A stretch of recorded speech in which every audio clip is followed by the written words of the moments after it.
A new champion will be crowned today as we welcome you back to MSPN's coverage of Marble Fubeca. I'm Ricochet. Hello, friends.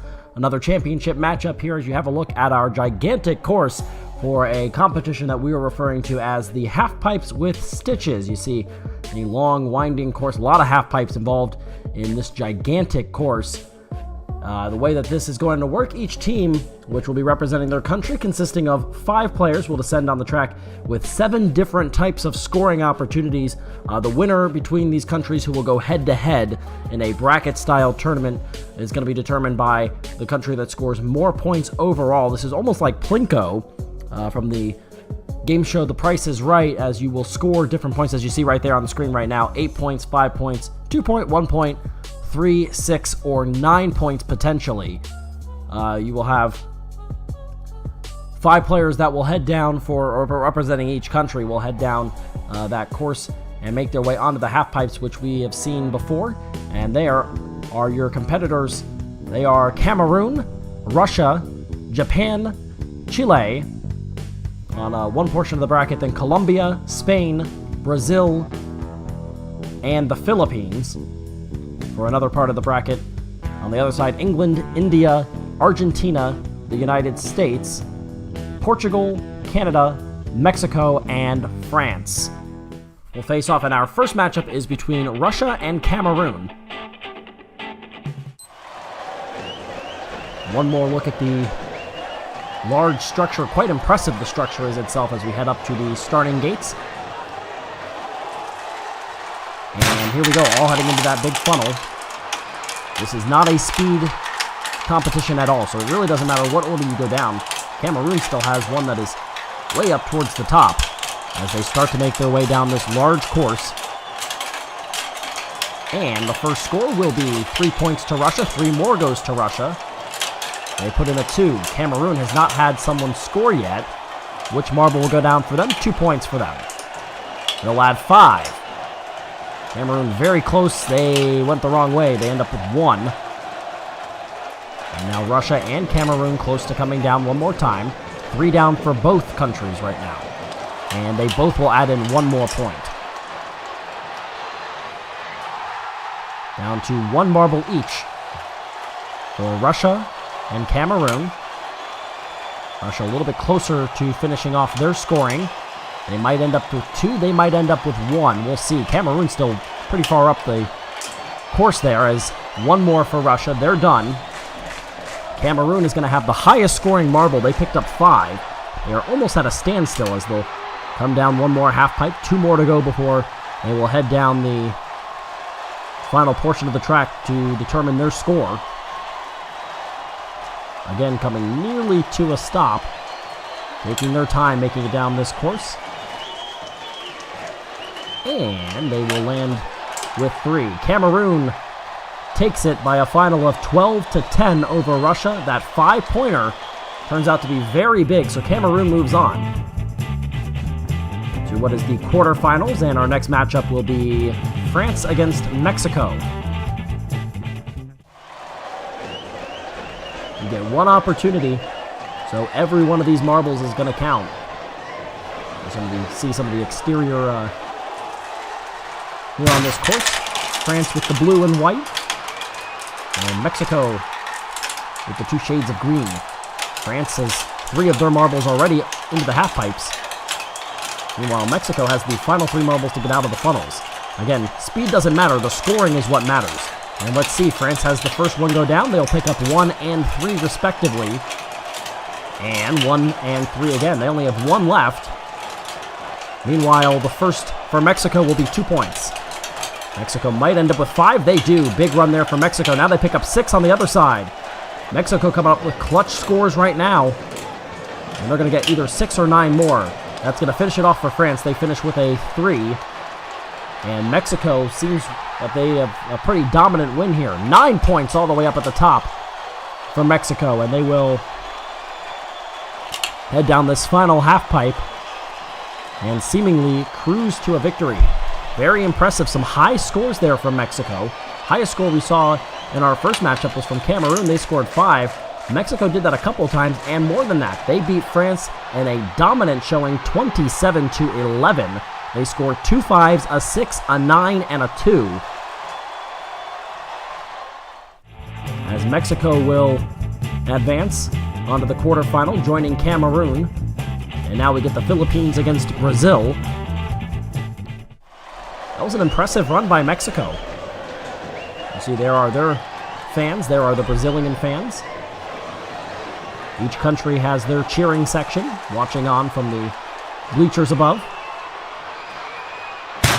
Philippines with the blue and the mostly yellow, somewhat blue marbles. There's a little bit of blue in there, but mostly yellow for Brazil. And one of the Philippines marbles is stuck. They are still at the top, haven't even gotten into that first funnel. Meanwhile, 6 points goes to the Philippines on their first score. Brazil is going to pick up 9. Big run there.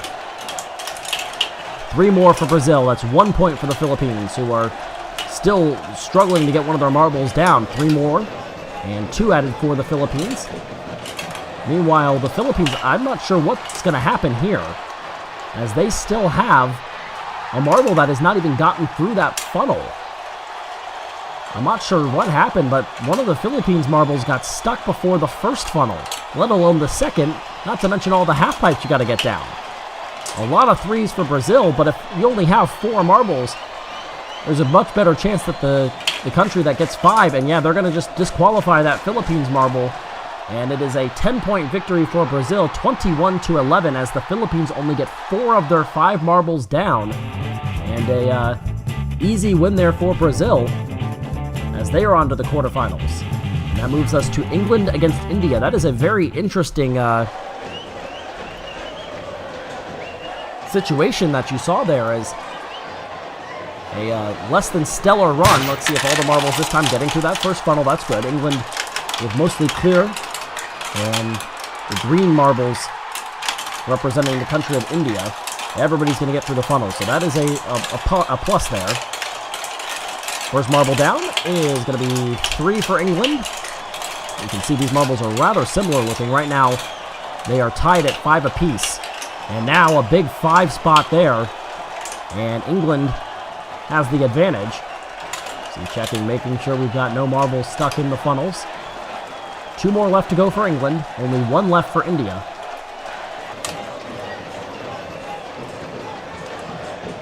Both hanging on. There we go. Coming down to that final half pipe, and it's going to be 1 more point for England. Now both countries with 1 marble left to go.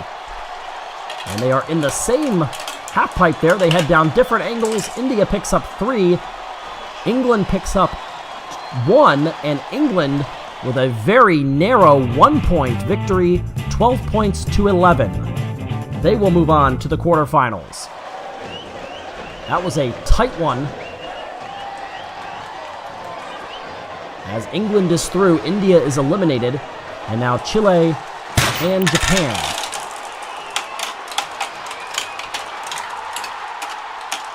As they will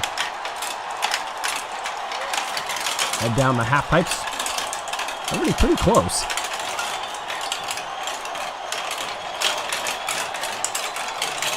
And we'll see what our first score is. It will be 5 points. I believe that is Chile.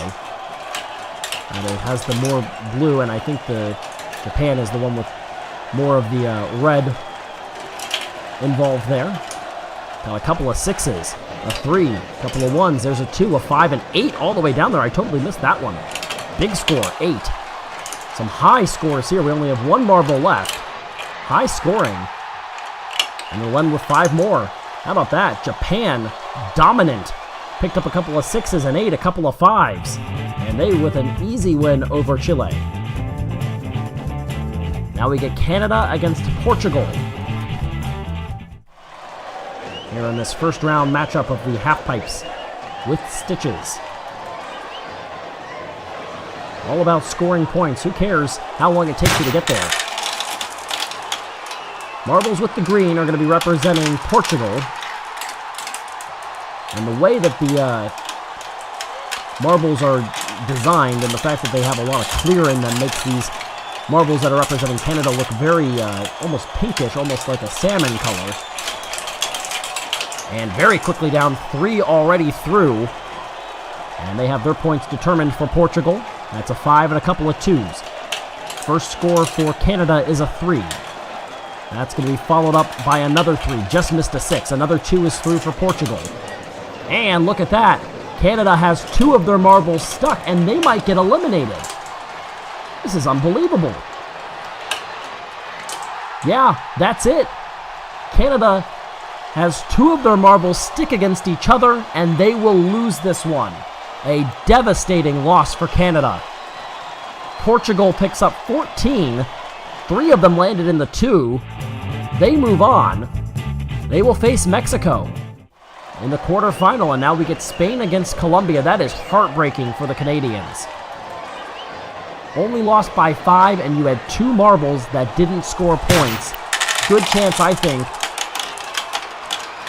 that they may have been able to pick up, I would say, at least those 5 points to tie out of those 2 marbles. That is really, really hard to swallow if you're Canada, as we get Spain against Colombia. A 1, a couple of 2s. For the most part, we've seen a lot of the middle 2, which is the 1 and the 2 in the yellow. Some 3s. I think we've seen 1 9, 1 8. And look at that, once again. It's happened again. 2 more marbles. And again, they're for the same country. Have gotten each other caught up and will eliminate each other. This is got to be just heartbreaking for not only the players, marbles representing their countries doing the best they can, as Colombia is going to defeat Spain. And once again, Spain, for the 2nd straight time, it is a close match lost by a country that only had 3 of their marbles finish. Colombia is through, and now we get the United States against Argentina. Argentina with the blue marbles, and it's almost a metallic look for the United States. Everybody going to make it through that first funnel. Argentina finally making it through. Everybody's going to clear the second funnel as well. Head down to the half pipes. U.S. taking it very slowly. They still have the last 3 marbles to come out of the funnel. Everybody taking their time. First to go down will be the U.S. with 2. 1 point for Argentina. 2 more for the U.S. They score 1. Argentina picks up 2 and 1. It's a little bit of a lead right now for the U.S. Still 2 marbles for both to go. There's a 6 and another 6 for Argentina. Big run for the Argentines. And now the U.S. picks up 5, and it's going to come down to this final marble. Long way to go before the U.S. will have their final marble hit. And a lot of pressure got to be on. Then they make the right turn. 2 more half pipes to clear. Which way do they fall? The weight of a country on the shoulders of that marble right now. The U.S. needs a big run, otherwise Argentina is going to move on. Let's see where it goes. It hits down the 5. And Argentina holds on. What a run. 16-15, and the Argentines are into the quarterfinals. That is huge. We will get Japan versus Cameroon. Japan with mostly blue and those mint-colored marbles representing Cameroon. Spot in the semis on the line. Let's see in this second round, the quarterfinals, if these marbles are able to learn something from what we saw from some of the other countries who got their own marbles stuck. All 3 that did not have. There's a lot of scoring quickly coming through the 1 and the 2. There's a 3. All 3 of the countries that had less than all 5 of their marbles finish, none of them were able to advance. Spain and Canada had their 2 knocked out on their own, knocking out 2 of their marbles with each other, and that cost them dearly, as they both unable to advance. Low scoring round here.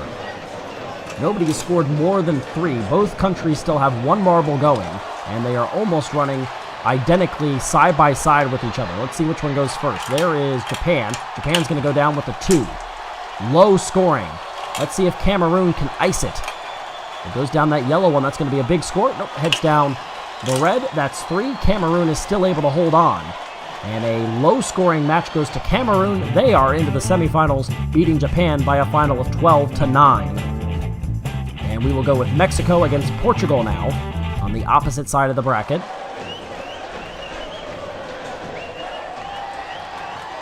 These are similar looking marbles. Mexico is on the left and Portugal on the right. Mexico has the black streak. These marbles are mostly green. The difference is either the black or what looks like almost the maroon color. First one down, I believe that is Portugal, and it's 6 points. Good run. Everybody doing a pretty good job right now. Everybody pretty consistent. There's a 1. There's 9 for Mexico. 3 for Mexico. 6 and another 6. Look at that. This one will head down all the way at the top. Is it 9 or is it 6? This could be a determining factor for Mexico. It will, as it slows nearly to a halt. Which way will it fall? It's going to go down the 9. Big run, and Mexico wins it 28-20 on a huge run. 2 9s and 3 6s. And Portugal, or rather Mexico I should say, is on to the semifinals. They join Cameroon. And they will be joined by either Colombia or Brazil. Brazil is on the left with the blue and the yellow, and then Colombia with the yellow and red streaks. Coincidentally, a lot of these countries that are facing off here in this second round happen to have very similar looking marbles, the way that it was able to shake out through that first round. A couple of points up there for Brazil. They are all over the middle of the board, and that's going to cost them. They might be in some trouble. They didn't score more than 3 on any of their marbles. 5 points on the first one to fall for Colombia. They're in a huge spot. As long as they don't get their marbles stuck. They have a couple of them that are pretty close with each other. They're both going to fall. They are both going to fall down the 6 lane. Huge run. Colombia hasn't scored less than 5 on a marble. And that will continue. Another 6. Colombia just pouring it on. And the final one will be 2. It is a blowout. To advance to the semifinals, Colombia 25, Brazil 8. Dominant there. They will face Cameroon in the semis. And our final matchup, Argentina against England. Argentina, with that very tight victory over the United States, won it by a point. England is on the left with the mostly clear marbles and the light blue of Argentina.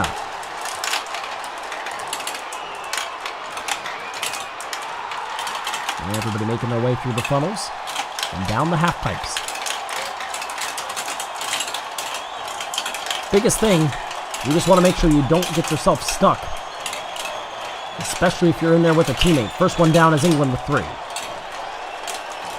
Followed up with 1 for Argentina, 3 for Argentina, 1 and 1 and 1 for England. That hurts. There's 3 more for Argentina. Both down to their final marble. This needs to be a big run for England. They had 3 of them land in the 1 spot. I'm sorry, there's still 2 more for Argentina. 1 all the way up at that second grouping of the half pipes. Long way to go. There's 3 more for Argentina. Let's see if England can get a big run. They do. They pick up 6. That was important for England. They had a rough go of it. 3 in a row with pretty quick succession, falling down the lane that gives you only a single point. And now we will wait for Argentina.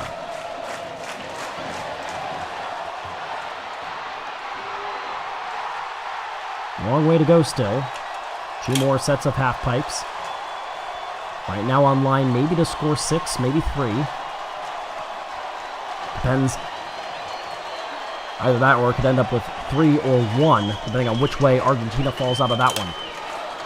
It's going to be either 3 or 1, and it will go down the 3, which is where 4 of the marbles landed, and Argentina again with a 1-point victory into the semifinals after beating the U.S. by a point and beating England by just 1 single point. We're into the semis. Cameroon on the left in the mint. Yellow with red stripes is Colombia. 1 spot in the championship round. And so far, with the exception of those 3 countries in the first round, all in the first round that had troubles getting all their marbles down, everybody else has done a good job. First one down will be 2 points for Cameroon, 1 point for Colombia. Early lead goes to Cameroon. Everybody working their way through down to the final half pipe. 2 more for Cameroon, 3 for Cameroon, 2 for Colombia. Everybody pretty tight. 3 more to go for Colombia. Now they're down to 2 as they score 3. Both countries have 2 marbles left. If you look down to that final spot, that is going to be 9 points for Cameroon. Big run. That may be a clincher. Everybody else is right towards the middle of this part. That's 1 point for Cameroon. They're done. 1 point for Colombia. They're in some trouble now. This is going to fall the right way for them, at least in terms of that last one. They pick up 3, but it is too little too late. Cameroon with that 1-9 wins it 17-10. They are into the championship. And they will face either Mexico or Argentina, who has won 2 one-point battles. Pretty easy to tell who's who. Green with black stripes is Mexico, and the light blue are the Argentines, also with a black stripe. Everybody headed down. Still have 4 marbles that are up in the funnels, and both countries score 1 on their first marble down. Mexico puts in 1 more point.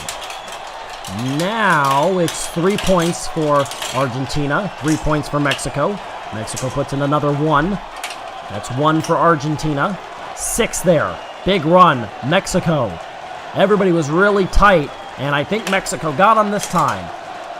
There's still 1 more to go, but it's going to have to be a pretty good run there for Argentina. Everybody in the 1s and the 3s except for the 1 marble for Mexico that scored 6. Is that enough? It really depends on what Argentina does here. Slowing very far down. They're all the way up at the second group of the half pipes. Slowly making their way down, making sure everybody soaks in the anticipation. Soaking in the emotions of how tight this could be. Mexico and Argentina coming right down to the wire. And down the middle it goes. It is 1 point, and Mexico is going to win it. 12-7, Argentina's magic runs out.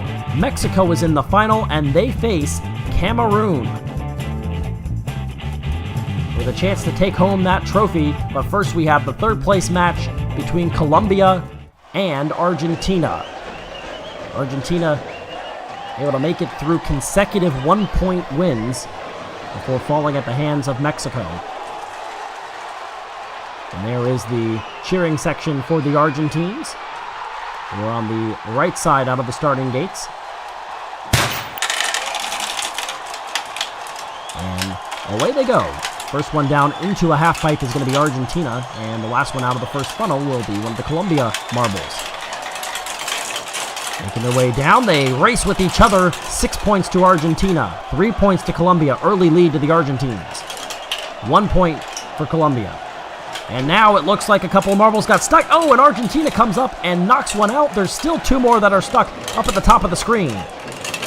They're in trouble. I don't think they're going to be able to dislodge themselves. That's 1 marble for both countries. They had another spot where 2 were stuck, and Argentina had one of their marbles come in and knock it straight out. 2 more left for Argentina, and it doesn't look like either of the marbles up at the top are going to be able to move on.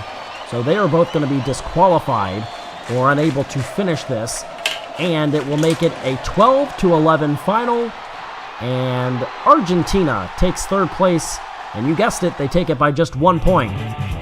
So that brings us now to the championship match. Cameroon, with the first matchup we saw, they took out Russia, and they have plowed through the rest of the crowd.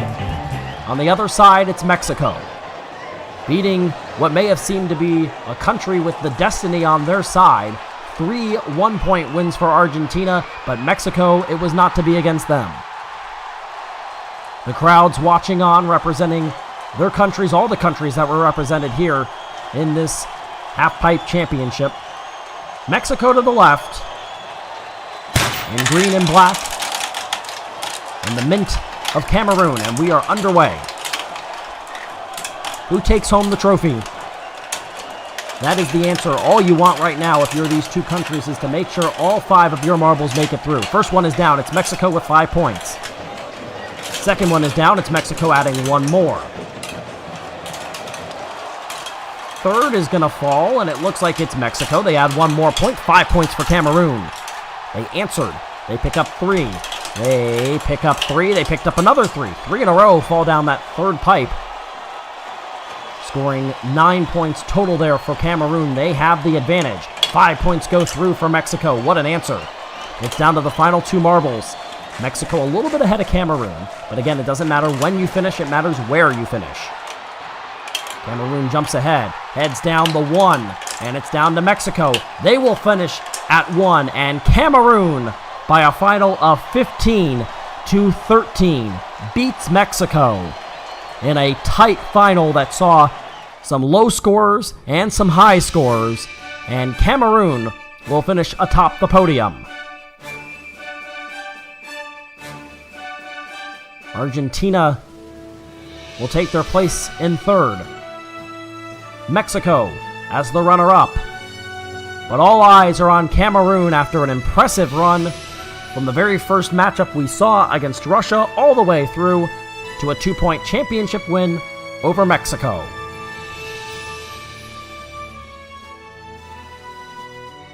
And there are some of the marbles that actually did the running for their countries.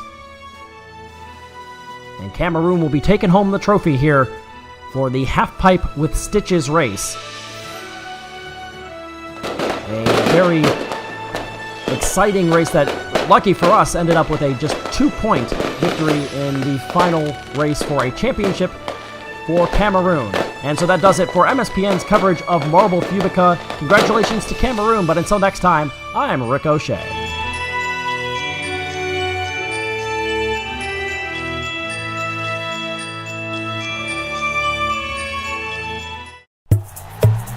Hello and welcome to a brand new tournament. You see a very large course on our screen, and a very interesting secondary part to this competition for what we are calling our Marble Soccer Points Tournament. We welcome you in. I'm Rick O'Shea here for MSPN's coverage of Marble Fubeca. As you see on your screen, there's a couple of different options for point scoring in this competition. It's not just about getting through the course, but it's also about determining which side of the course you're going to come out from. As you see the team statistics for 2019 on the screen, Mexico's moved into 4th place with a win in our last competition. Russia, Brazil, England still leading the way in medal spots right now. 2 teams going to go in a one-off competition, one and done. Most points is going to win it and move on, as is with many of our competitions. That is the case today, as you see the large supporting sections. So one and done, but it's not just about scoring in this competition. As you look at the cup we're competing for today in another marble soccer event.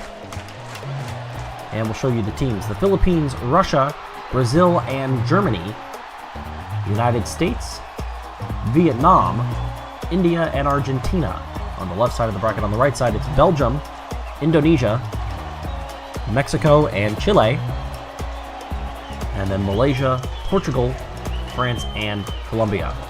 The way that this competition is going to work, it's one team against another, and this first competition will be the Philippines against Russia. You've got to get through the competition, or through the course, and then decide which one you're going to go through, either the 2 or the 5. Then you have to make it into the goal as the teams are off, and then you'll receive that amount of points for which spot you went through, whether it's 2 or 5. As we see a couple go through the 2, only one went in though. It's the Philippines, and they're going to win it. They're going to win this competition 2-0, and be the first team to make it into the quarterfinals. You see on the replay, 1, 2, 3 different marbles made it through the 2. Nobody made it through 5, but only one made it to the back of the net, and that's what matters. Not just where you're going, whether it's going through the 2 spot that'll get you 2 points, or the 5 that will earn you a significantly higher amount of points, but you also have to then make it into the goal. That's the case for the Philippines, and they're moving on as our next competition matchup is going to be France against Colombia. And you're battling with the other team to see which side you come through. A lot of people going through the 5, and the only one to make it into the goal is Colombia. And they're going to win this one 5-0. If you go towards the side, as you see, one of the Colombian marbles didn't even make it down the course. But they still get the win. If you go down the closer on the screen, the closer option, the lower funnel and lower part of the course there, you're going to have a better opportunity to score 5. If you're up towards the higher part, it's going to be a higher opportunity to score just 2 points. But you have to make it through the goal, which we've seen 2 of the 4 teams so far haven't even been able to do that. And so it doesn't matter which side you go through if you don't put it in the back of the net. This is Argentina against India now. And India is going to send a bunch through the 2. A lot of oh my goodness, a lot of goals all over the place. Argentina scores 2, India scores 3. They're all in the 2. And the final score, with that last one right there for India coming in late, is India 6, Argentina 4. India moves on in a action-packed competition there. Now we get Belgium against Indonesia, who impressed in their last competition. Made it all the way to the championship.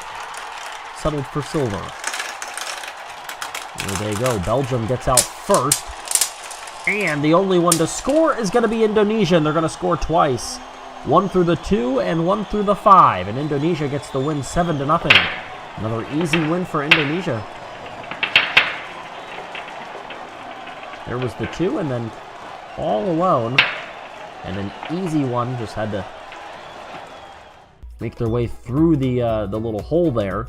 And Indonesia gets a 7-0 win. Next up is Germany against Brazil. Germany in the black. Brazil with a minty green in today's competition. Who gets down first? It's going to be mostly Germany, and they'll put a few in the back of the net, as does Brazil. Brazil's going to get the win, though. 4-2 the final. And one of their marbles, once again, a couple of times now that the winning team has had one of their marbles get stuck and unable to complete the course. A couple went through, but right off the post, and that's what costs Germany off the right post and does not go through. And so Brazil is moving on. And now it's Malaysia against Portugal. Interesting twist in the competition that it really does matter which side of the half pipe you come out on. Malaysia with the sleek gray look. Everybody's going to make it through this time, and they're headed towards every which way. They all end up in the 2s.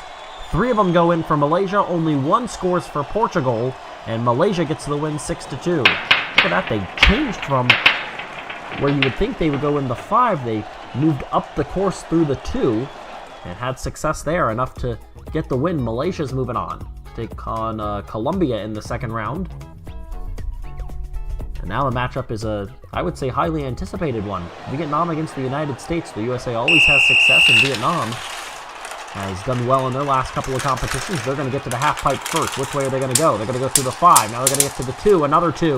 Here comes the US. They're only going to put 1 in. No, they put in 2. And the United States gets the win 5-4. 2 scores for Vietnam. The U.S. only got 1, but it's a 5. And it got some help from Vietnam. An assist there that allows the U.S. to take out their opponent and move on to the second round. They'll take on India in the quarterfinals, and that's going to be a devastating loss for Vietnam there, as it looked like they were going to get that win, and they ultimately helped the U.S. along. Moving on now to Chile against Mexico. Mexico won our last competition, and they are going to get to the half pipe first. Every which way they go. Mexico's got 1, Mexico's got 2, and they've got a 7-0 win. Nothing went through for Chile. There was the 5 for Mexico, and then clearing the way, another 2 points go, and Mexico has the second shutout win of a 7-0 score.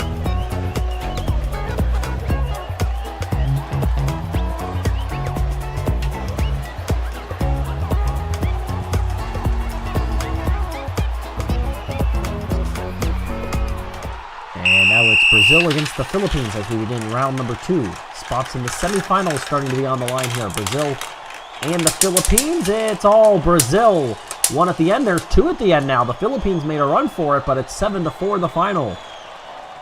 Brazil put in a 5 and a 2, and the Philippines way later put in a couple more. Wow, almost another 5 went in. And then there's the first and the second of the two twos that were put in for the Philippines, but it's too little too late, as Brazil earned a big enough lead that they will advance to the semifinals with a 7-4 win. Now we get Colombia against Malaysia. Up at the starting grid, and here we go. One of the Colombian marbles again struggling. Let's see if everybody can get it onto the course. The answer is yes, and a couple of twos for Colombia. One for Malaysia, another 2 for Colombia, and at the last moment, Malaysia had one more chance, but they cannot put it in. And so Colombia moves on with a 4-2 final. There was one for each, and then there, with on a ricochet there, Colombia able to put the extra one in, and then blocking the way, no chance for Malaysia when they decided they were going to go for a 2. No opportunity really there, as Colombia had the way blocked, and they move on to the semifinals.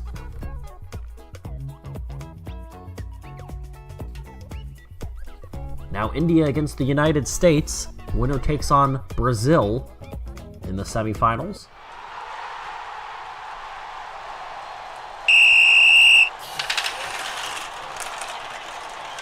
They're making their way down pretty easily here. Everybody's going to get their chance. And the U.S. puts in 2. There's a couple of 2s for India. And that's going to do it. India's going to win by a final of 4-2. And they block the way, where the United States was going to have a hard time scoring another. There they were, all 3 at the very beginning able to score, and there was the one that really cost the U.S. And they blocked it there after nearly, for the second time, the opponent helping out the United States. So India moving on to the semifinals. They take on Brazil, and now Mexico and Indonesia, which was the matchup for the championship in our last competition, which was just a regular marble soccer. If you haven't seen that, go ahead and check it out. Now they face off here with a spot in the semifinals on the line. Indonesia gets the first try. They're going to get through for 2.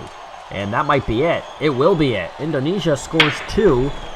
Both these competitions, or both these teams, won 7-0 in their first round. This time only 2 points combined. And Indonesia's onto the semifinals for the second consecutive tournament. Back to the other side, though, of this bracket, and it's Brazil against India. Brazil building a large lead against the Philippines, and India taking out the United States to get to where they are.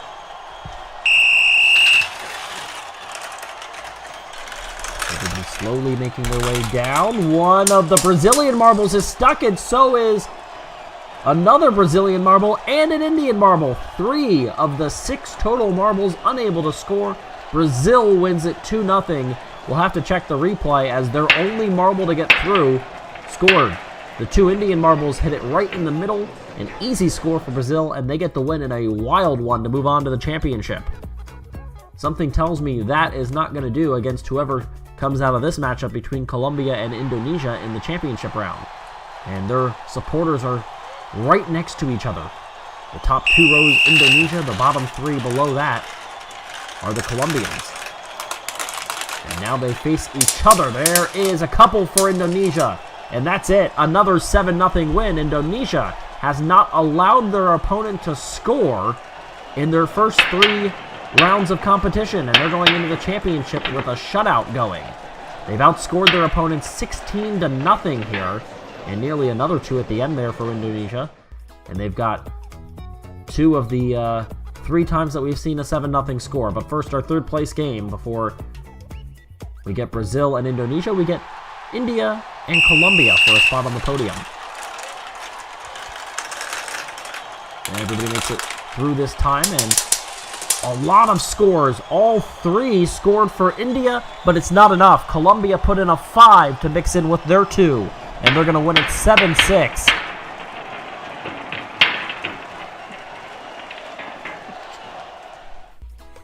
So the 3rd place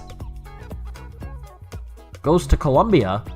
And now the matchup between Brazil and Indonesia. Once again, a big powerhouse country against the smaller Indonesia. trying to avenge what they did last time in the second place win. They have not allowed their opponent to score at all.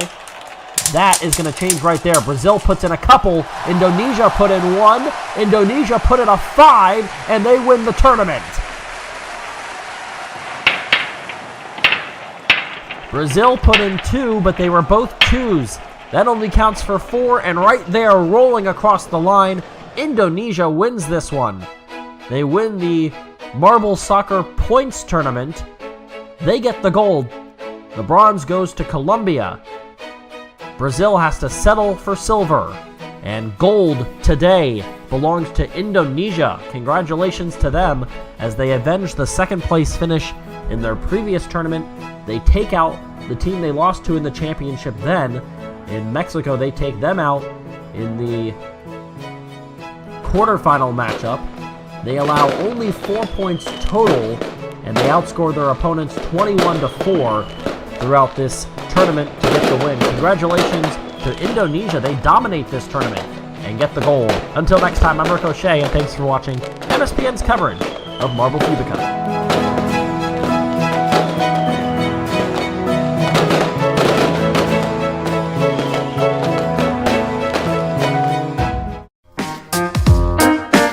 Women's World Cup in action right now. We bring you our version of the World Cup. It's Marble Soccer. Hello, welcome to MSPN's coverage of Marble Fubeca. I'm Ricochet, glad to have you here for our Marble Soccer tournament.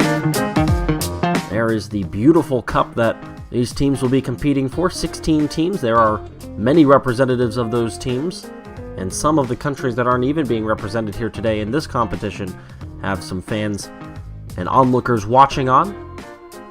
See Argentina, we saw Vietnam just a second ago.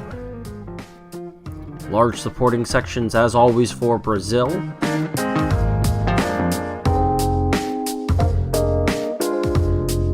got Indonesia in this tournament.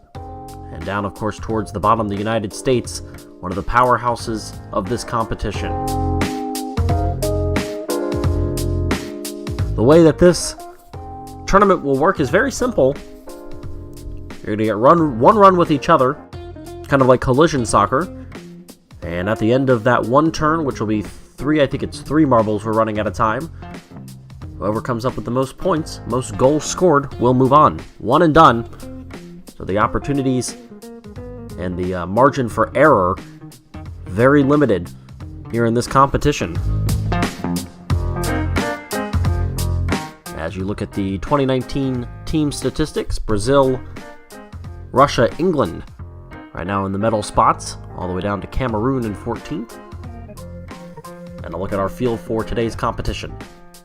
Indonesia against France, and the Netherlands against Brazil in the bottom left quadrant. Top left is Argentina, Russia, Vietnam, and the Korean Republic.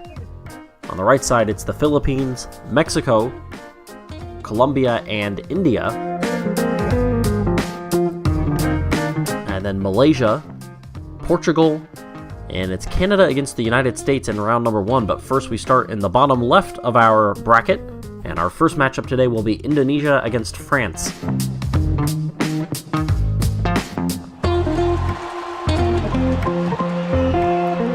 the starting gates, and it is 4 marbles that will go for each of our teams.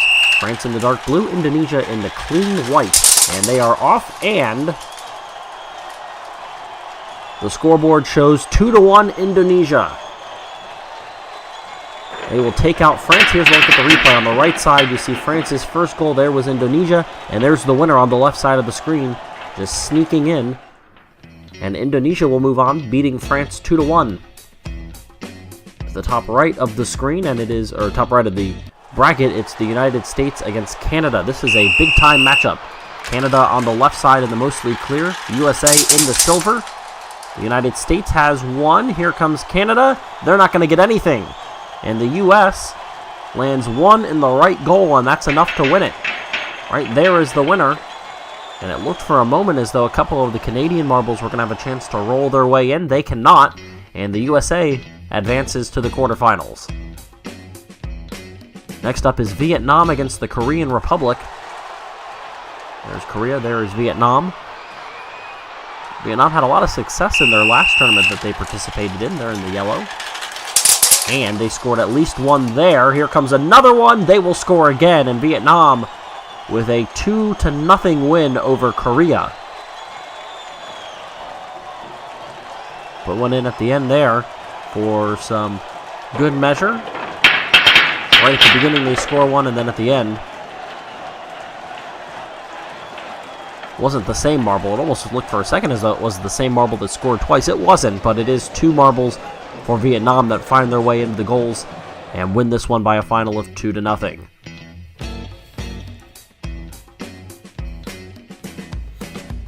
Mexico against the Philippines now.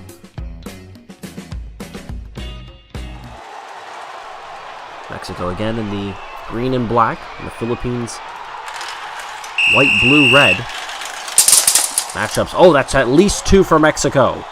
The Philippines won't do anything, and Mexico scores 2 right off the bat in the right corner, and are able to win this one by a final of 2-0. There's 1, there's 2, and that's all they need. One held it in the basket, the other one came back out of the goal to try to score another, but it's 2-0 again, and that is 3 consecutive rounds now that we've seen one of the teams being held scoreless. The U.S. won 1-0, Vietnam won 2-0, and they're Mexico 2-0. This matchup is the Netherlands and Brazil. Very colorful and unique marbles here. That may have been a couple for Brazil. It's 3-1 as the Netherlands pick up 1. I'll tell you what, that 1 marble for the Netherlands trying to score again. That was the one that did score for the Netherlands, and 1-2. And then on the left side, you saw Brazil put in 1 extra one. And then the Netherlands scored their 1 marble. It's a 3-1 win, and Brazil is moving on. They will face Indonesia in the second round. Back to the right side, and it's Malaysia in the yellow and black.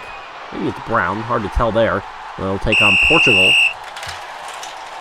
in the green. They are off, and Malaysia scores a couple. Portugal puts in only 1, and Malaysia is going to move on to take on the United States. 1 on each side for Malaysia. Made contact right in the middle of the field there and split off one way and the other, and they both go in. So a good run there for Malaysia. They're going to take on the U.S. And now it's Russia against Argentina, and the winner gets Vietnam. Argentina in the white and light blue. Almost solid red for Russia. And they will be denied. Oh, at the last moment. Nope, that marble is not going to go. Right on the line. It does not cross. And Russia is eliminated by a 1-0 score. There's the 1 score off the post and in for Argentina. And at the very end, Russia unable to get that last marble to just roll a little bit further. About 50-50, but it's got to go in. It did not, and Russia is eliminated. Argentina is moving on.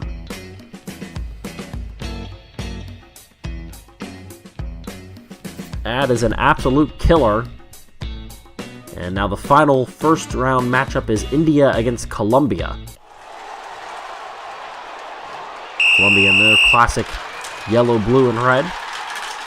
Oh, somebody fell off the entire course.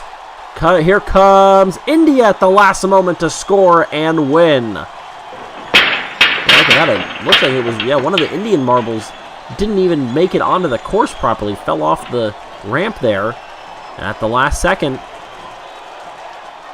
Rolling in, and none of the Colombian marbles were there to try to make a block. And so, unimpeded, India goes in for the score and the 1-0 win. And the first round is complete. And now we play for a spot in the semifinals. First matchup is Indonesia against Brazil. Brazil put in 3, which was the most we've seen in the first round. They take on the first game winner, and that's Indonesia, who has 1. Indonesia now has 2, and Brazil doesn't pick up any. How about that? Indonesia with a bit of an upset. They win this one by a final of 2-0. And they've outscored their opponents 4-1 now through their first 2 rounds as they head to the semifinals.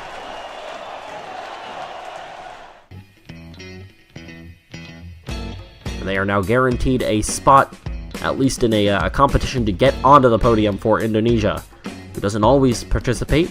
Here's one team that always does participate, the United States, as they take on Malaysia. 3 entire rows of supporters for both of these countries. Yellow and black against silver and white. They are off. And the United States has a couple. Malaysia put in 1, but it's 3 for the United States, and the USA is moving on.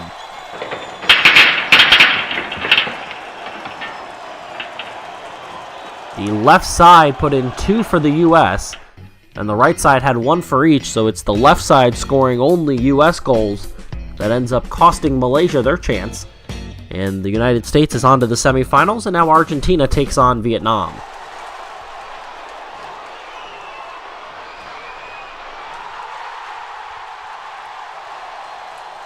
Vietnam in the red and yellow. They've got 1. And it looks like that might be all we get. Everybody else is towards the center of the field. It is. And Vietnam wins it by a final of 1-0.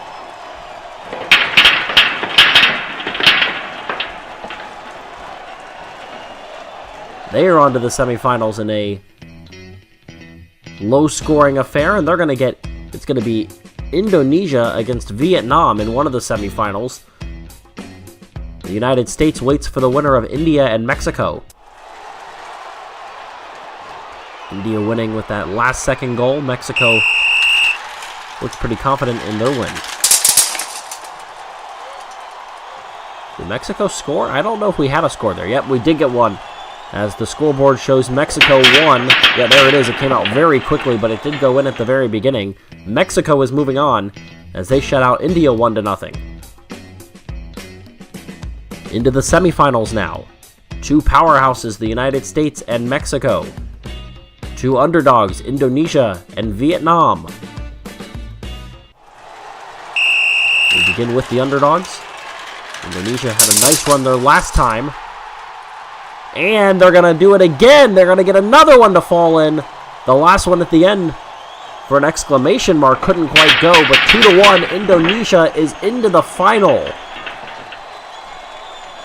Once again, the inability to block becomes very important, as that one Vietnam marble unable to block the other Indonesian, and Indonesia nearly put in a third one just for good measure. 2-1 ends up as the final.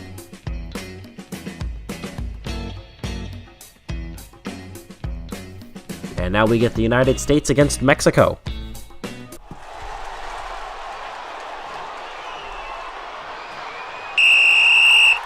And they are off. Mexico's got a couple. The U.S. is in trouble. They're not going to score any. 2-0. Mexico is into the finals. As the U.S. is unable to score. And now we will see Vietnam against the United States for third place. Disappointing finish for the U.S., who looked pretty easy, pretty confident going through those first 2 rounds, but now they're going to have to battle with Vietnam for a spot on the podium. The United States have 2, maybe 3. They do give them that third one. Vietnam scored only 1, and 3-1 is the final. The U.S. takes third place. They get on the podium.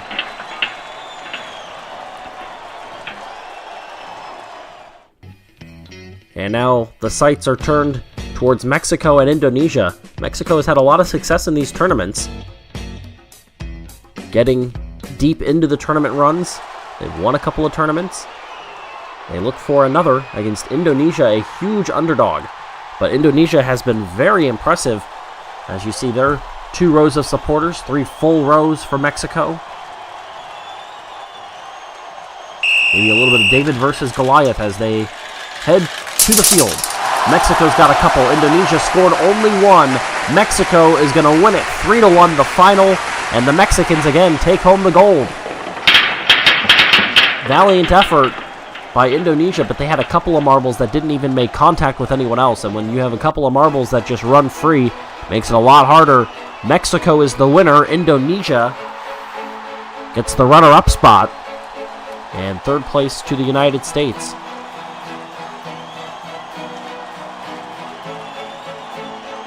impressive run by Indonesia, but it wasn't to be as Mexico gets the win. They take home a very impressive trophy for this competition. First place to Mexico, second place to Indonesia, and the bronze goes to the United States. Congratulations to Mexico and all of our competitors, as this was a very hard-fought competition. And ultimately, the Mexicans take home gold for the marble soccer. So until next time, I'm Ricochet, and thanks for watching MSPN's coverage of Marble Fubeca.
have a packed house here for the first event of the 2021 Marble Champions League.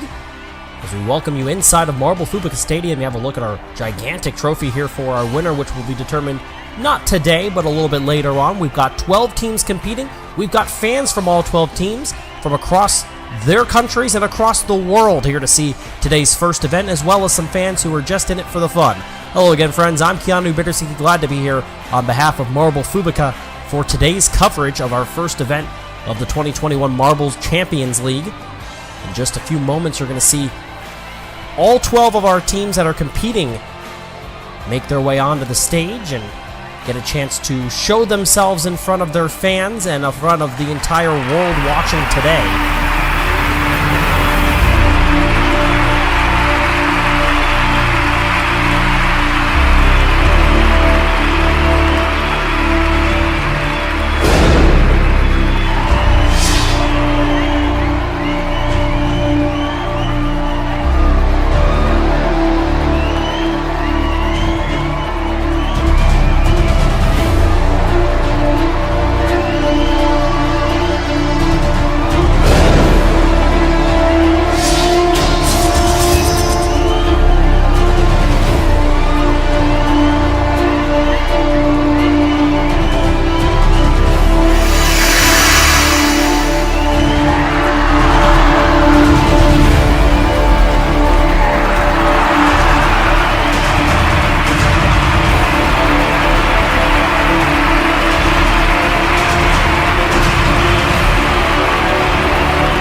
As I said, 12 teams competing to be named the ultimate Marble Champion. Let's meet the teams. Nobody knows how to do an opening quite like Marble Fubeca here at the Marble Fubeca Stadium. It was an exciting moment just moments ago as these teams made their first appearances in front of their fans. You see some of those amazing marbles, the different designs, and the great logos for these teams as they were getting a chance to become acquainted with these fans who will watch them over the next few weeks, find their favorites, and root for their ultimate winners. The teams are ready, the fans are ready, we are ready, let's go. It's event number 1, this is target shooting. So you look inside of today's event stadium, where we will be doing target shooting as we just said. We were in the main lobby moments ago, now we turn our eyes toward center court. And an opportunity for these 12 teams to make their first impressions in front of their fans. There are the pins, those orange pins that they will be shooting for. There are 21 pins, so an opportunity for 21 points. Similar to the way that you would score in bowling, you're looking to knock down those pins just like you would in bowling. There is the single lane course, which includes an upward hill that they're going to go over. I believe there's a shooting mechanism inside of that tunnel there, which should help with some speed. Be interesting to see as there are 7, I believe that is. Yeah, 7 different levels on this pyramid here where our pins are located. Going to try to see where is the best location. If you've been with us for a while here on Marble Fubeca, you know how the tournaments work. There are 4 groups, Group A, B, C, and D. Top 2 will qualify from each group, move into 2 semifinals. The top 2 from each of those semifinals will advance into the final round where they'll place 1st through 4th. First team out of the gate, Group A, it's the Archangels. Here we go. And a score of 19 pins down, so 19 points on the board for the Archangels. Let's have a look at the replay here. A great slow-mo. There are, misspoke, 6 levels there, and it looked like that was a hit on the 3rd level, a little bit off to the right side. So not exactly even from the Archangels, but still 19 points. Can't do a whole lot better than that, so a strong start for the Archangels. We'll see if that's enough to survive Group A. But a strong start for them, as the Savage Jackal will be the next to go, and they are released. And a score of 15. They left some to be desired there. 6 pins on the bottom left alone. Let's see. That was a little bit too high. In between the 2nd and 3rd levels there, didn't have enough of a centralized location there for the Savage Jackal, so they leave a little bit more to be desired. and score 15. They move into second. Here are the Vikings, and they will pick up 17 points. And with that, the Archangels are locked into the next round, and the Savage Jackal are out. So it'll come down to the Vikings, as we'll have a look one more time at their replay. It looks like it's very similar to what the Archangels put up, just a little bit higher. And so it didn't get a whole lot of contact with those bottom two layers. Had to rely on pins falling on top of pins. Worked out a little bit better than the Savage Jackal, but not as well as the Archangels. Last team up is the Janitors here in Group A. Let's see what they can do. They're up, they're through, and it's a clean sweep. 21 on the board for the Janitors. They're through. Advancing with them are the Archangels, and the Vikings and Savage Jackal are eliminated. Let's see where the Janitors located this one.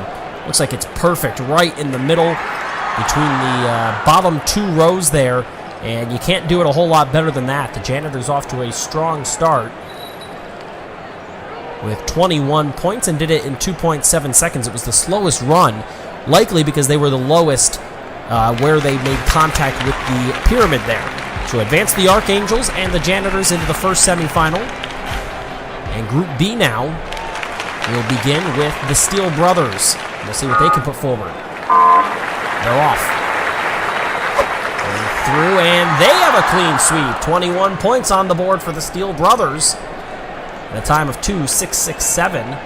Let's see where they made contact. Was it the same as just moments ago? Looks pretty similar, a little bit further to the right side there, so it wasn't as even in terms of being centered up, but still worked just as well. A lot of speed carried, and the Steel Brothers off to a strong start, likely advancing into the next round. But you never know as we move on to Tatubola. Stands for the 3 balls. Let's see what they can do. They're hoping they're going to score more than 3. They didn't score anything. Oh my, it's a clean miss from Tatubola. And they are in trouble. Wow, that is extremely disappointing. So they are almost guaranteed to be eliminated, as here are the Trojans, and they pick up 19 points. So that'll move Tatubola out of here. We'll lock in the Steel Brothers, and let's have a look at this replay here for the Trojans, see how it worked. Looked like a little bit better location than we've seen on a couple of these, but only able to even what the Archangels did at the beginning of this tournament in Group A. The Trojans are on the hot seat here. Can they advance, or will it be Swiftblade? We'll see what they can do.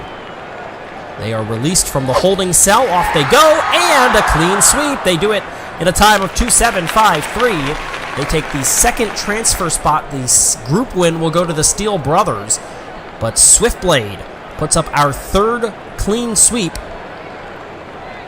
out of the first 8 competitors to go.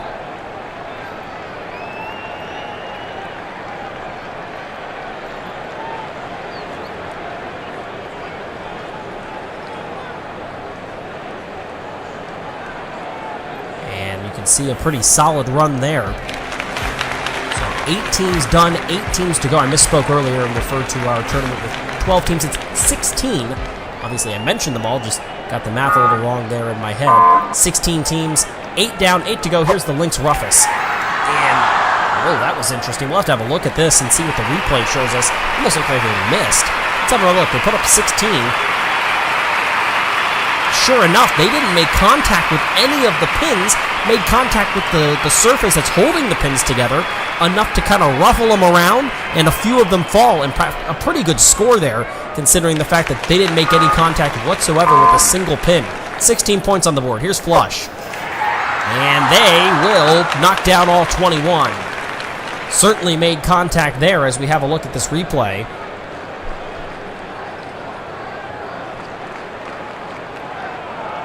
Not very solid contact, though. So Group C has done it in different ways than our first 2 groups did. Making pretty solid contact with the pins early on were the first 2 groupings. Not the case, though, in this Group C. One completely missed, but got away with 16 points. The other, not a super solid contact, but all 21 pins are down. Here's the Snow Wolves, and they put up 20. So the Snow Wolves in a strong position. The Lynx Ruffus, they are going to be eliminated here in the group stage. Flush is officially in. And it will come down to the Snow Wolves 20 points. Can't do a whole lot better than that, so they are in a pretty good spot, but you've seen it's not impossible to score these strikes, for lack of a better term, as the Speedy Hunters will try to do just that and advance into the semifinal, and they'll come up just short. 19 points on the board, not good enough. As we look at the replay and see where could that last pin have come from. Oh, wow, you can see the one that's on the left there kind of wiggled a little bit. Couldn't get it done, and so the Flush and the Snow Wolves advance to the semifinal. And this will bring up our final group. Here is Oris 1. And they knock down all 21. A pretty common theme. Seems as though it's not too incredibly difficult to hit them all, which means that you might get a time tiebreaker at some point later on here. And that one looked very similar to the first 21 we scored at the beginning of this matchup, and that was a pretty solid one there from Oris 1. That will bring up now Onyx. And they put up 18 points.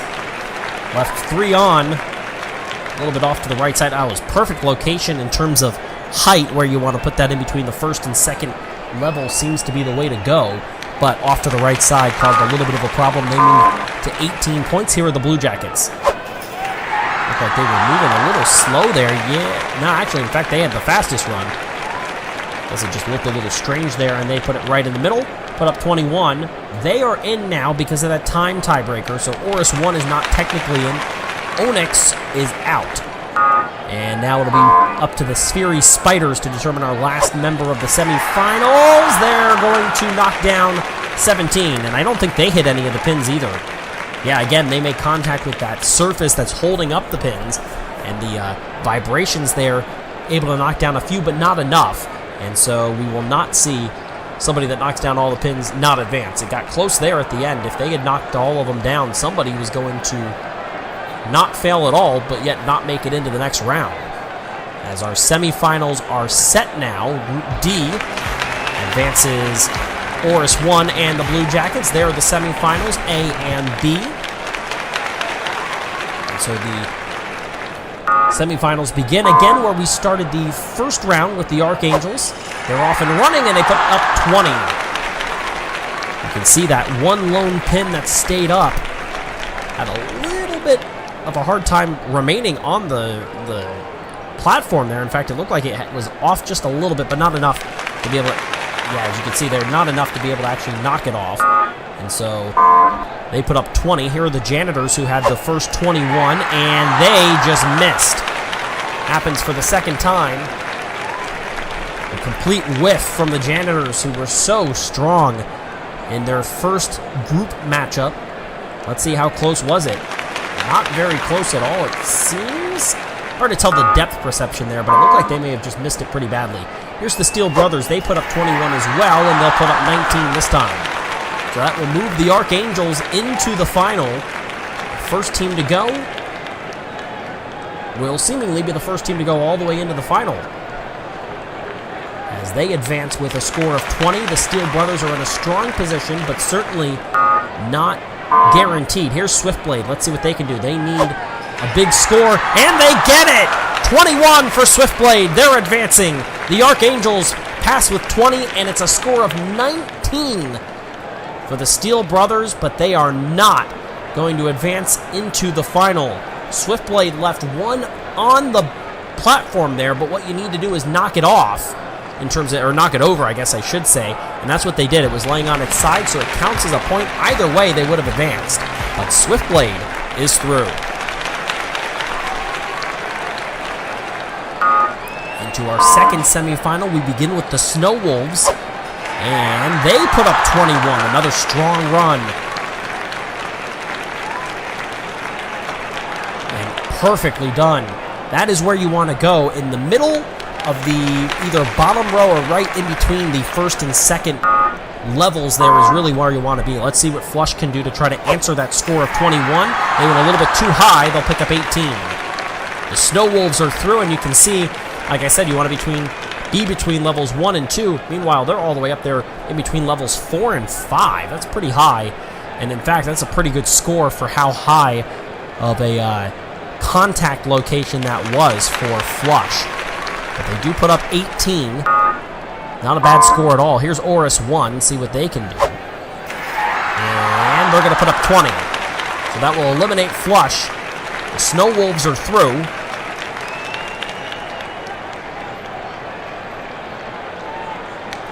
And yeah, just left one on there. Will that come back to haunt Oris 1? We'll find out. The Blue Jackets hope it does. And it will! The Blue Jackets put them all down, and they advance to the final. They will join the Snow Wolves out of semifinal B. And it is the one pin that Oris 1 left on the board that will come back to haunt them, as they will finish in the second grouping, unable to get to the finals. That is a disappointing end for Oris 1, and in just such a disappointing fashion. So the Snow Wolves and the Blue Jackets advancing into the final here of target shooting. Been a very up and down. We've seen a lot of 21s. We've seen a couple of zeros. Here's the Archangels, and they will put up a modest 17. I don't think that's good enough, to be honest with you. Certainly not going to be enough to win it for the Archangels. See if they can maybe place on the podium for second or third. Obviously, there's that awkward fourth-place finisher who gets to the final but doesn't get to be put on the podium there. Here is Swiftblade. They hope that they're not the one that has that happen, and they won't be. 21 for Swiftblade. They're in the driver's seat. And keep an eye on the time. Not the fastest time by any stretch. A 2:7.53. It was faster than the Archangels, but certainly not the fastest time we've seen. And it might come down to that if you get multiple that are going to score all 21. Let's see what the Snow Wolves do. Swiftblade trying to hold on to the lead. There is 20 points on the board. And Swiftblade remains in the lead. The Snow Wolves take over second. They guarantee themselves a podium finish. They will not win. And it looks like it was just a little bit too low and off to the right. And I think that it may have been... Yeah, it was one of those two pins that are right in the middle on the bottom row that stayed. Last hope is the Blue Jackets. Will it be Swiftblade or the Blue Jackets? They are off, and they missed it! And the Blue Jackets, with our third whiff of this tournament, it will cost them a spot on the podium. But they do finish fourth. The Archangels slide into a bronze. Silver for the Snow Wolves, and of course Swiftblade with a very strong statement. You see their fans are excited. Cheering section going crazy with the Swiftblade flags. Very nice touch there by that fan base. They were ready, hoping to see their team do well, and they did. Swiftblade wins event number 1, target shooting of the 2021 Marble Champions.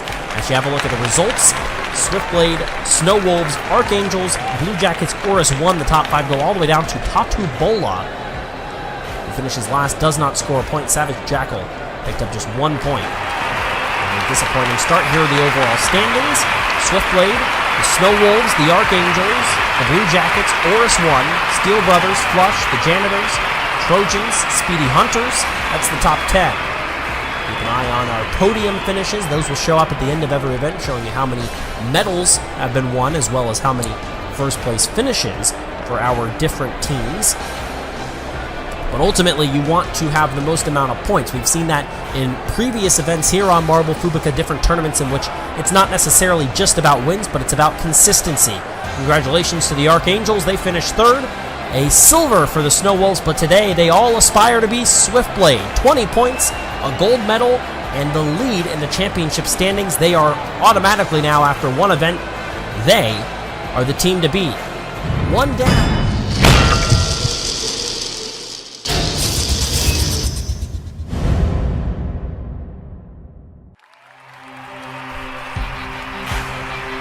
The anticipation and the nerves of opening week are through, and now these teams look to continue either a strong start or build on something that maybe wasn't the best start as we begin the real bulk of this schedule in the Marble Champions 2021. Hello again, friends. I'm Keanu Bitterzuki. Glad to be here on behalf of Marble Fubeca for today's event. This is our second event of the 2021 Marble Champions. a more traditional event, as you see the starting gates for this sprint-style event today.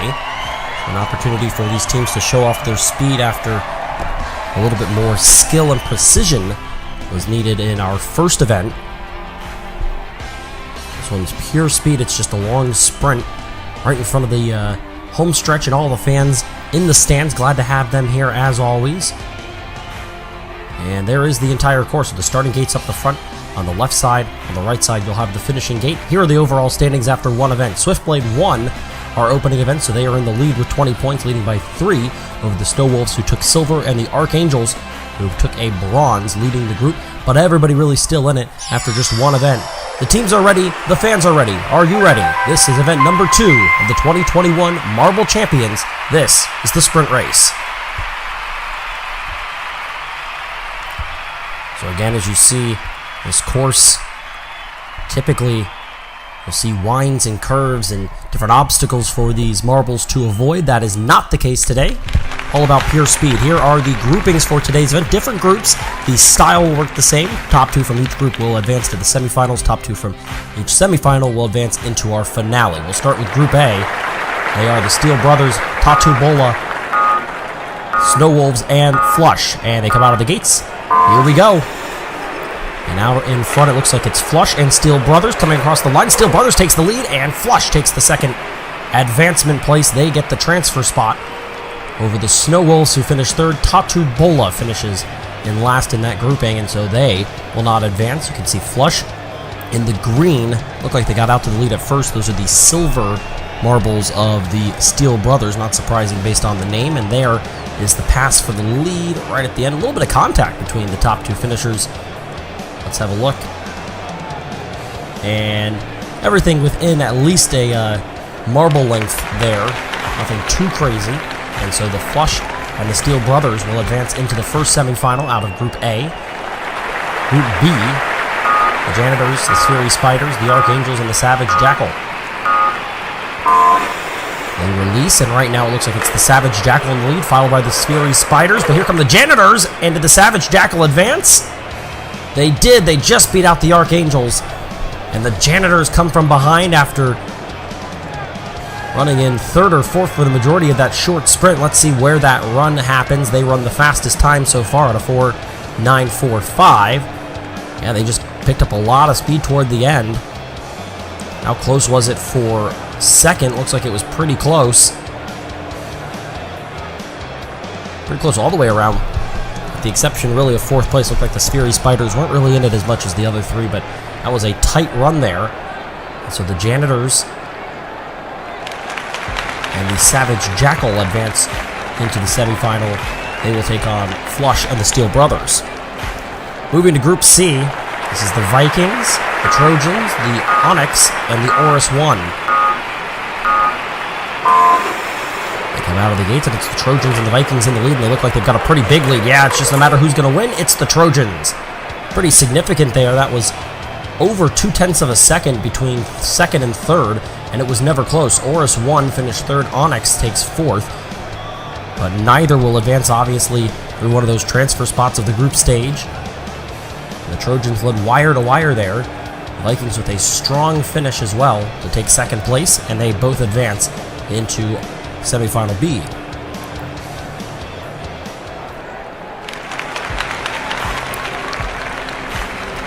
And the final grouping will include Swiftblade, our points standings leader.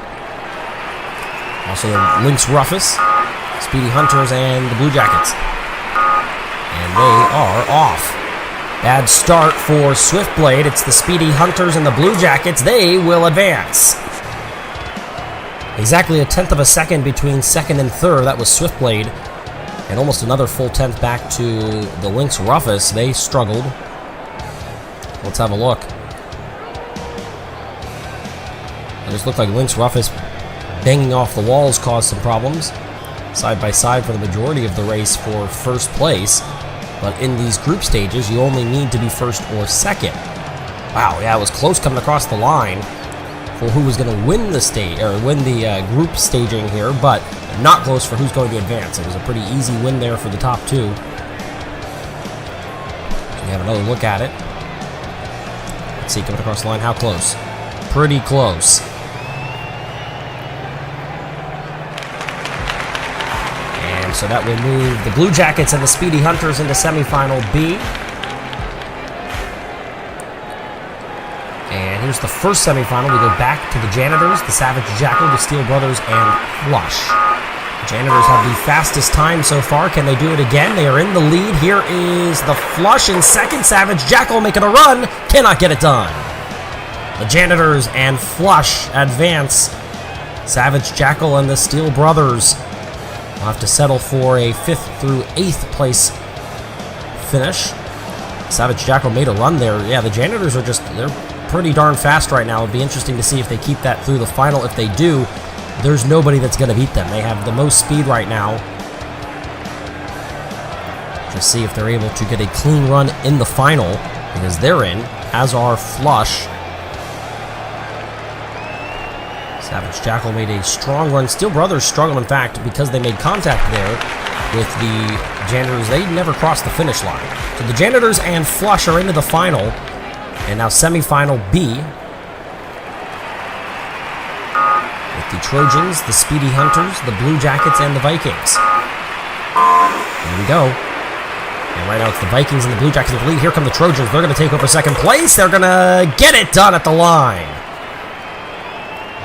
And that was the fastest time. Yeah, the Vikings just ran a faster time than the Janitors did in the first round, which was the fastest time to that point. A 4.658 is the best time now of this event, and it belongs to the Vikings, and they do it en route to a semifinal win and an advancement into the final, and did it by a pretty large margin. Second place was pretty close. The Trojans got it done, and so they get to fight for a win here in the sprint race. Blue Jackets were close, but just could not get enough at the end. So moving into the final, here we go. Flush, Trojans, the Janitors, and the Vikings. And they're off. And if it's not the Janitors or the Trojans, it'd be a shock. They are side by side, cutting in front, and getting the win are the Janitors. Unbelievable move. Shut the door. Have another look at it, and that was a great move by the Janitors. Pretty strong run by Flush as well to stay up there with those top two that clearly had the speed. Almost looked like there was some drafting going on as Flush tried to go from one side to another. And watch right here. You can see cutting a little bit farther in front, just clearing the Trojans. And that's where the Janitors make their move, shut the door, and will win this one. Boy, that was an unbelievable move. We'll see it again from this angle. I mean, you just can't do it better than that.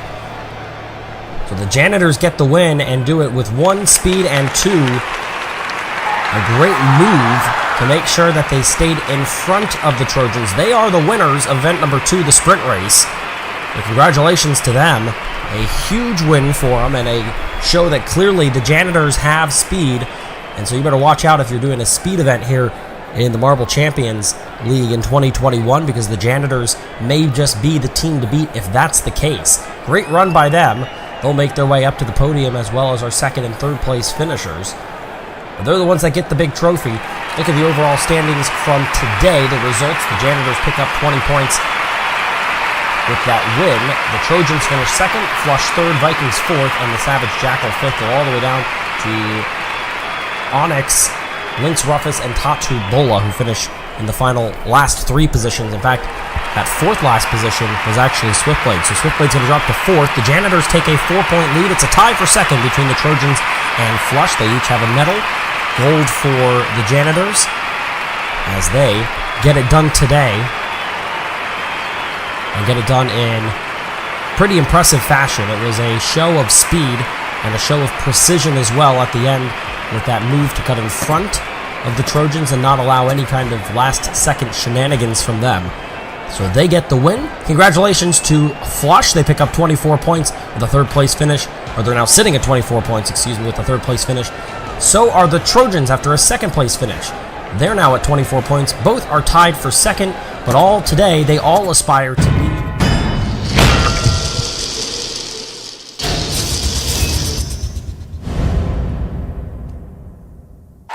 After an event all about speed, we shift our focus back to the skill as we begin event number 3 of the 2021 Marble Champions League. Hello again, friends. Keanu Bittersiki, glad to be here on behalf of Marble Fubeca for today's event. Our grand arena once again today, as we are 2 events through, and now just one speed event and 1 skill event. We should go back to the skill side of things. There's the cup that they'll be fighting for today and throughout the remainder of this season. Let's have a look at how the teams are doing so far. Right now, the overall leaders are the Janitors by 4 points over the Trojans and Flush. Swiftblade, after a win in event number 1, has dropped to 4th. The Janitors are the leaders. They are ready. The teams are ready. The fans are ready.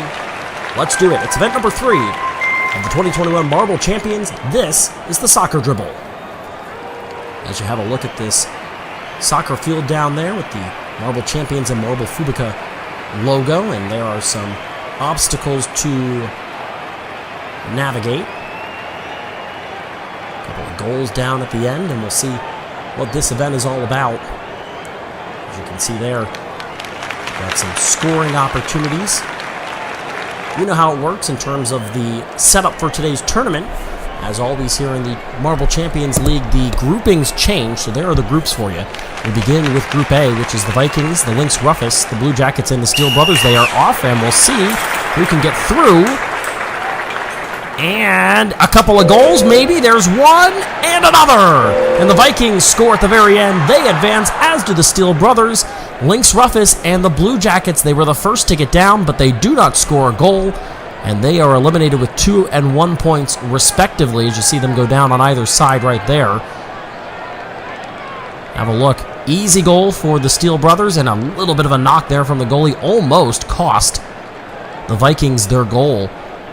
But they are able to advance, as well as the Steel Brothers, into the first semifinal. And here's Group B. This is Countryball, Snow Wolves, the Janitors, and the Speedy Hunters. So our leaders are a part of this group. Let's see where the scoring goes, and nobody will score a goal. The Snow Wolves picked up 4.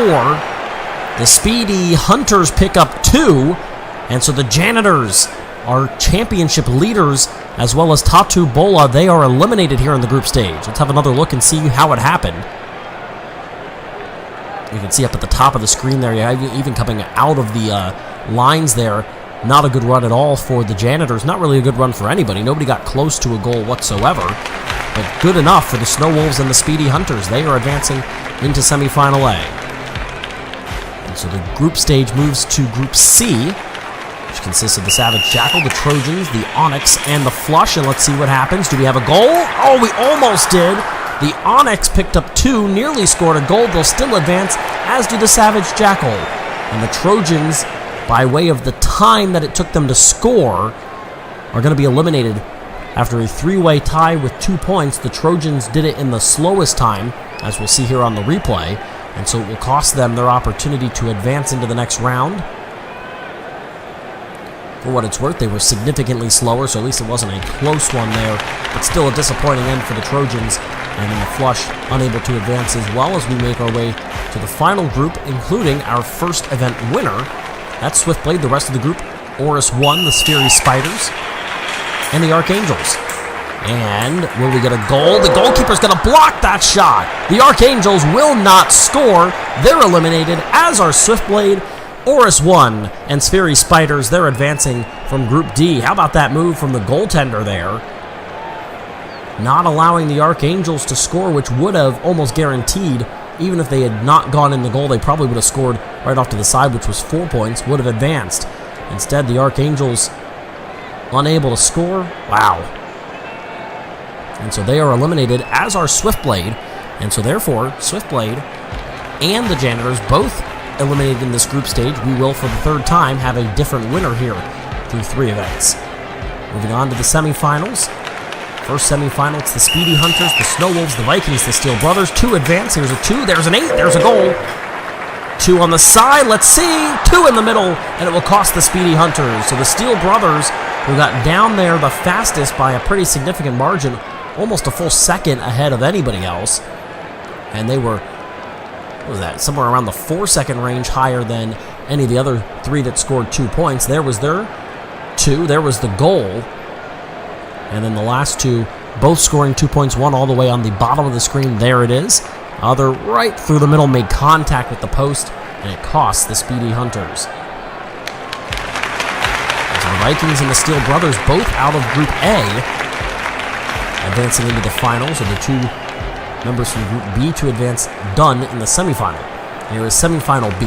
Onyx, Savage Jackal, Oris 1, and the Siri Spiders. They go down hectically. There's 2, another 2, another 2, and a 1. Onyx, the last of the 2s to get down, they're eliminated, as are the Savage Jackal, the only team not to score 2. They put up just 1 point, and so Oris 1 and the Siri Spiders advancing into the final for today's event.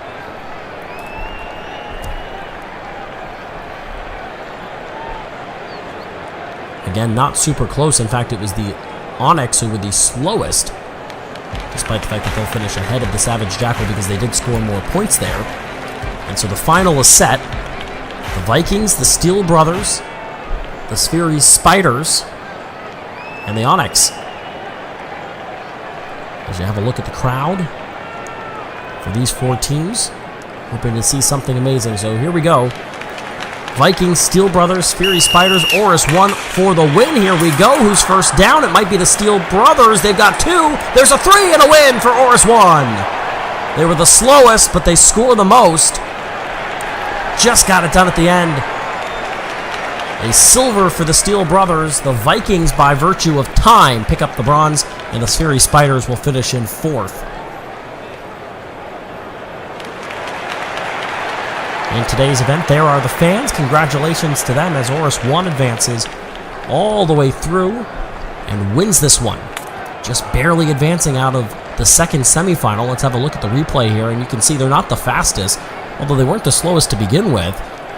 Once that contact was made, really slowed them down. There's a lot of contact there with the Spheri Spiders as well. And right there, that contact made with that orange marker may have been the one to kind of set them up for that success. And there they go with the win, across the line, 3 points, and a victory.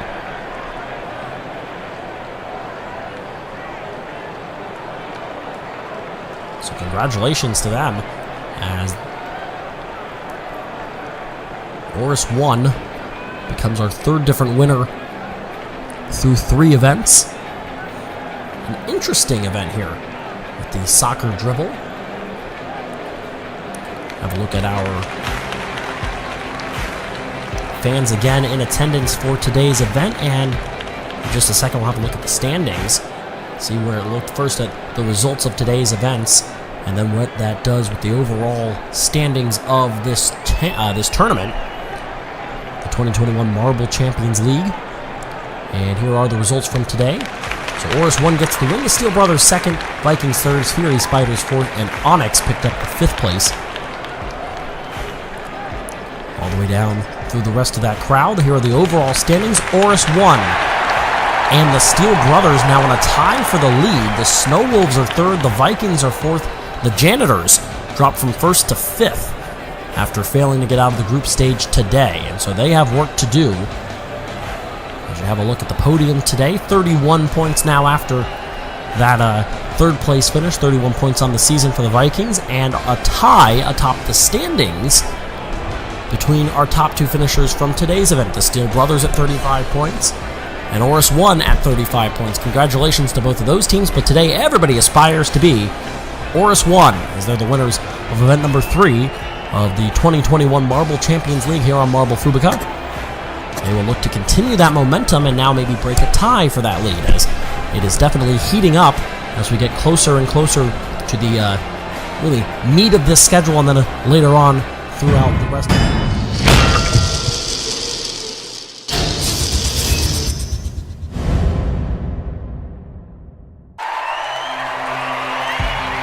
We are 3 events in to the 2021 Marble Champions League, and it is anybody's game as we begin event number 4. This is mini golf.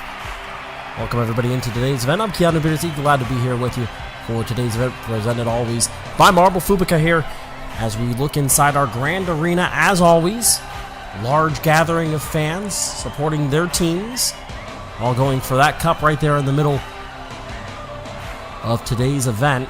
And there are the overall standings on your side. It's a two-way tie between Oris 1 and the Steel Brothers at 35 points. Third place is the Snow Wolves. The Vikings are fourth. The Janitors and the Trojans are tied for fifth. After the Janitors were in the lead going into the last event, they failed to make it through the group stage, and so they fall back a little bit.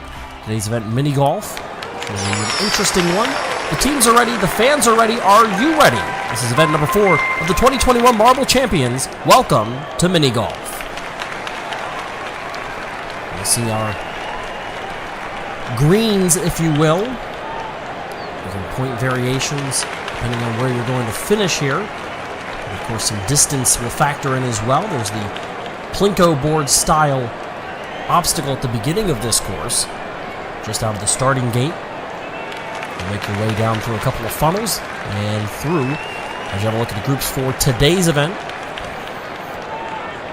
As always in the Marble Champions League, the groups change from event to event. We'll start with Group A today. It's Flush, Lynx Rufus, the Archangels, and Swiftblade, and they are off. And the first one down, there's 4 points. There is 7. Let's see what happens with the last one. The Archangels, they will not score. Lynx Rufus picks up 7 points with a distance of 84. 4 more points as we'll have a look at the replay here. For Flush, they're the two to advance. The Archangels and Swiftblade failing to score here. Again, points above all else. You see the first one down were Flush, and they took advantage of it, scoring 4 points, just missing the 2 were Swiftblade. Either way, it would not have been enough, as the 7 points and the 4 from Lynx Rufus and Flush were enough to get them through to the next round. So they're advancing to the first semifinal, and they will take on the 2 advancers from our second group, Group B today. Again, you have a winner of the group stage, and then you also have a transfer spot, able to advance 2 teams. Here's Group B, the Sphery Spiders, the Savage Jackal, the Blue Jackets, and one of our leaders, the Steel Brothers. They are down. We have a 10. We might have another 10. Close to it is the Savage Jackal. They'll fall back. They will not score, but they will advance as the Sphery Spiders pick up 10 points. And the Savage Jackal, by way of distance, are going to advance over the Steel Brothers and the Blue Jackets, who struggled mightily. You can see them all the way back at the initial M at the beginning of the green period. The Greens were not kind that time to the Blue Jackets. Let's have a look at the replay and see what happened. The Sphery Spiders had an uninterrupted view of the 10 points. They score it there. The Sphery Spiders didn't quite score, but you can see there, almost had it, but they finished with enough distance to advance into our first semifinal. So the Savage Jackal through, as are the Sphery Spiders, who dominated. And here into Group C, it's the Vikings, one of our leaders, Oris 1, the Trojans, and the Onyx. Strong grouping here. There's 4 points. There's a 10. Let's see what happens at the end. That looks like 7 more. And no score from Onyx, so they will not advance. Neither will Oris 1.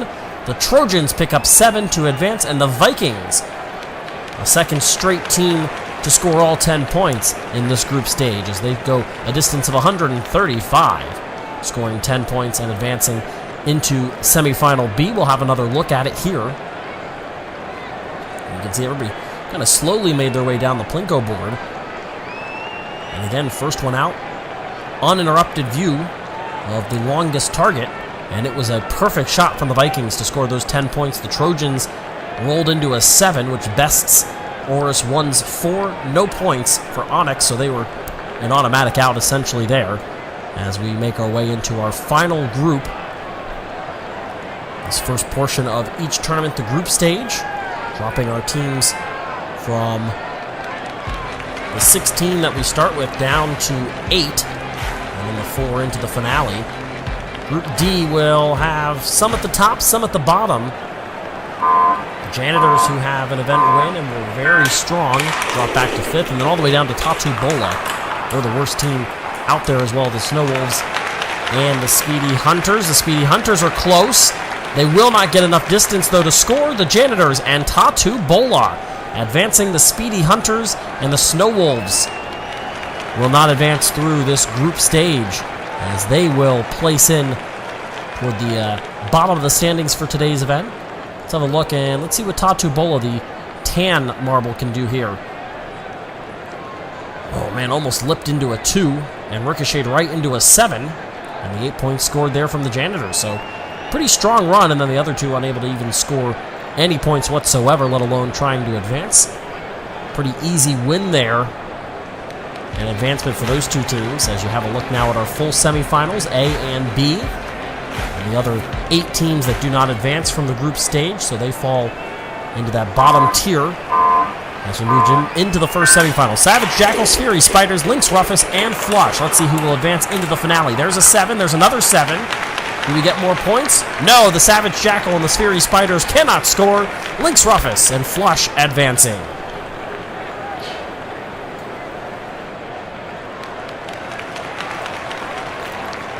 And you can see here, as you look at the replay, they had a chance. The two that were unable to score had their opportunity. There's an easy 7 and another easy 7, but right there, if it was a little bit stronger, the Savage Jackal had a chance. Even on a ricochet, potentially maybe 8 points could have gone for the Fury Spiders, so they had an opportunity as well, but neither could score, and so they automatically unable to advance here, which means that our first half of the finale is set. You see it on the big board.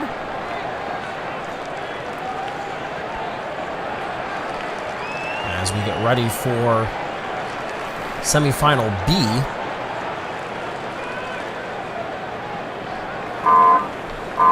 And here they are. Countryball, the Janitors, the Vikings, and the Trojans. This is a pretty heavy metal group here. There is 10 points for the Janitors. Does anybody else score? The answer is no from both the Trojans and Countryball. All the way down at the bottom, though, 4 points for the Vikings. They sneak through to the finale. Not a strong run at all for the Vikings. They only went a distance of 54, but they were able to score, which is ultimately that tiebreaker. That's what you want to do, is score points first of all. The Janitors score 10 easily, but nothing from the Trojans or Countryball. They will fail to advance into the final. I said it was easy, but it didn't look actually that easy on the replay there for the Janitors. They had to work with a couple of ricochets to get those 10 points and advance into the finale. Great job by them, and doing just enough for the Vikings to advance into the final, giving themselves a chance to maybe redeem not a great semifinal run there, but a chance to advance into the final and maybe redeem themselves with a win or a strong showing in the final, as they'll join Lynx, Rufus, Flush, and the Janitors. They are ready to go. Here is the finale of mini golf, and they are off. First one down is going to be the Lynx Rufus. They are up there. Let's see if we get any scoring. We might not get any. Here's an 8 for Flush, and it's going to do it. Flush is going to win. They're the only team to score. They take the gold. And by way of distance, it's a silver for the Lynx Rufus, bronze for the Vikings, and the Janitors, who end up way back at the front of the green, they will finish in 4th. They do not medal after making it into the final, but a strong bounce back for them. Let's have a look at the replay. It was nearly a complete shutout, which we haven't seen at all. This is the first time we've seen 3 fail to score. You can see just a denial there from the flag in the hole of the 2. And let's have a look at a couple of bouncing around and a helpful spin there, a little bit of a twirl from Flush to get into the 8-hole and advance, or I guess not advance, but rather win themselves a gold medal. So Flush really showed themselves to be productive today. They are the winners. Lynx Rufus, the Janitors, and the Vikings all unable to score in the final round, and so they shuffle out based on distance. Here are the results from today's event. 20 points to Flush. Lynx Rufus picks up 17, 15 for the Vikings. The Janitors finish 4th, and the Fury Spiders, off of the tiebreakers there, will finish in 5th, all the way down to the Blue Jackets, who finish in last in today's event. As we have a look at the overall standings, new leader, it is Flush. They pick up their first gold. They become the 4th different winner in 4 events, and they take a 1-point lead over the Vikings, who have not won a gold. They haven't won a silver, but they've won 2 out of the 4 bronzes, so they move into 2nd place with 46 points. And as we are 4 events in, things start to get a little more interesting, and not necessarily clearer as you would expect, but rather a little foggier as we go further into this event. 3rd place goes to the Vikings. Congratulations to them. Congrats to the Lynx Roughest. They pick up a 2nd place victory, and they now have 46 points. But today, everybody aspires to be Flush, not only because they won, but because they also take over 1st place overall in the standings. So congratulations to them, as we are now 4 events into the 2020.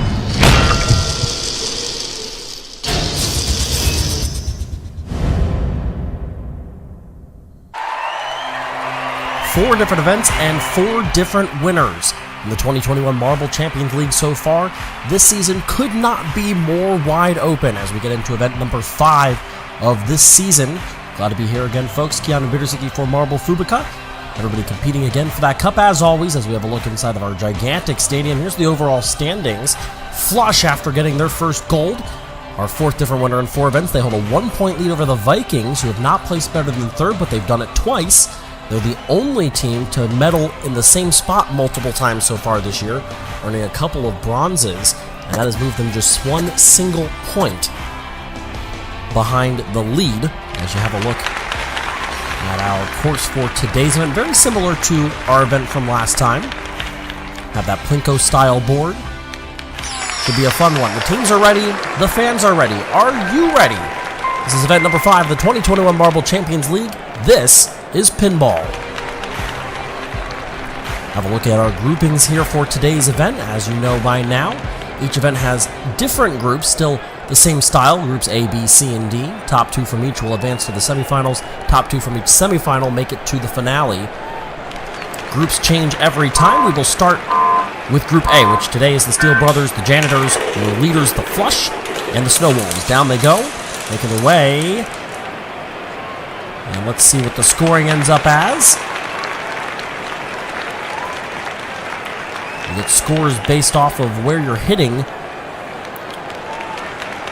And you can see there, it's based off of how far you're going. And then if you land in those certain big spots there, that's going to either increase or decrease your score. The Steel Brothers and the Janitors advance. Let's have a look again. And as we kind of make our way through this course and kind of figure out exactly how it's going to run, have a look at the replay and see how we got to where we got. So you can see there, they're going to ricochet off of those barriers in the middle.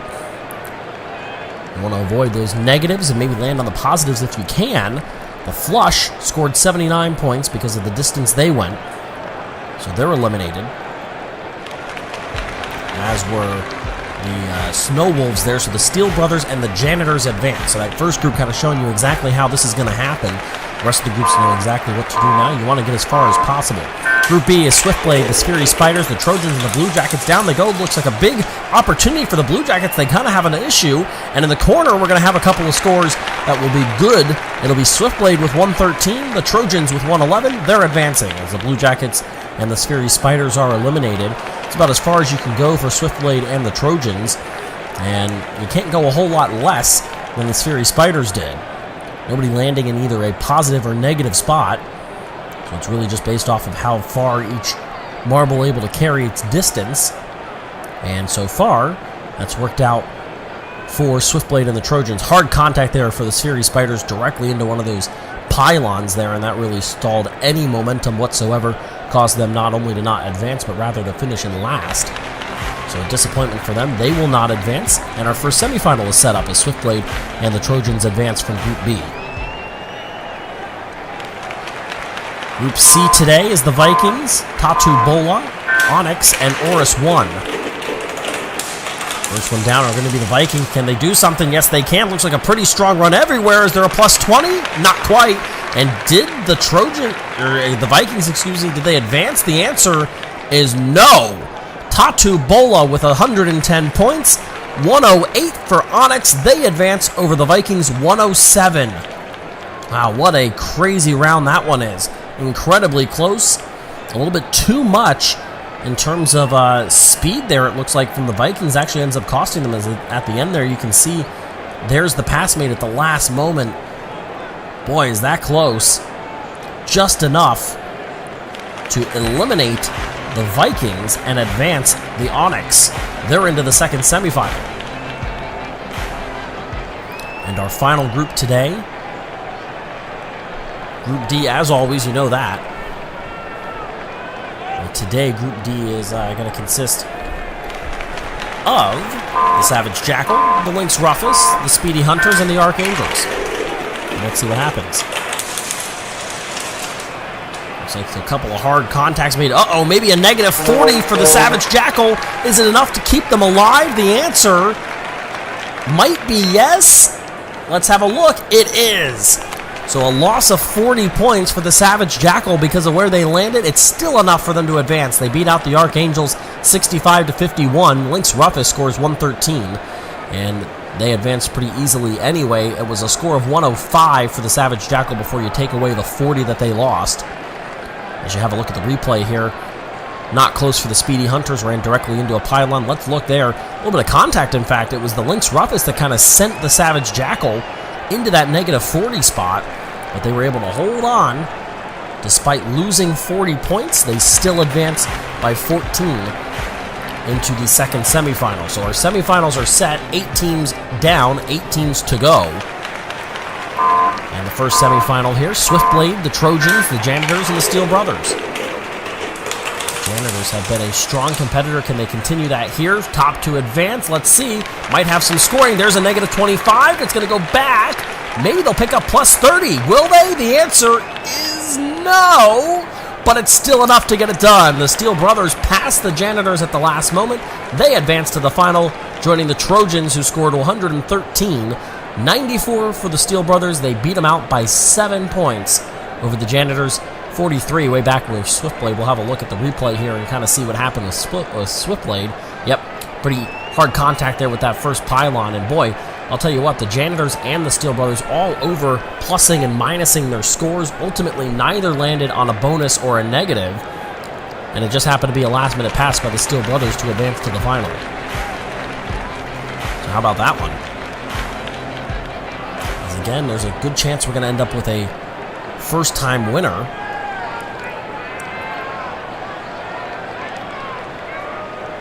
Swiftblade, the Janitors, Horus 1, and Flush are the winners through our first 4 events. And so there's a pretty good chance with what we're looking at that you're going to end up with, again, another first-time winner through these 5 events. Here's semifinal B. Onyx, Savage Jackal, Lynx Rufus, Tatu Bola.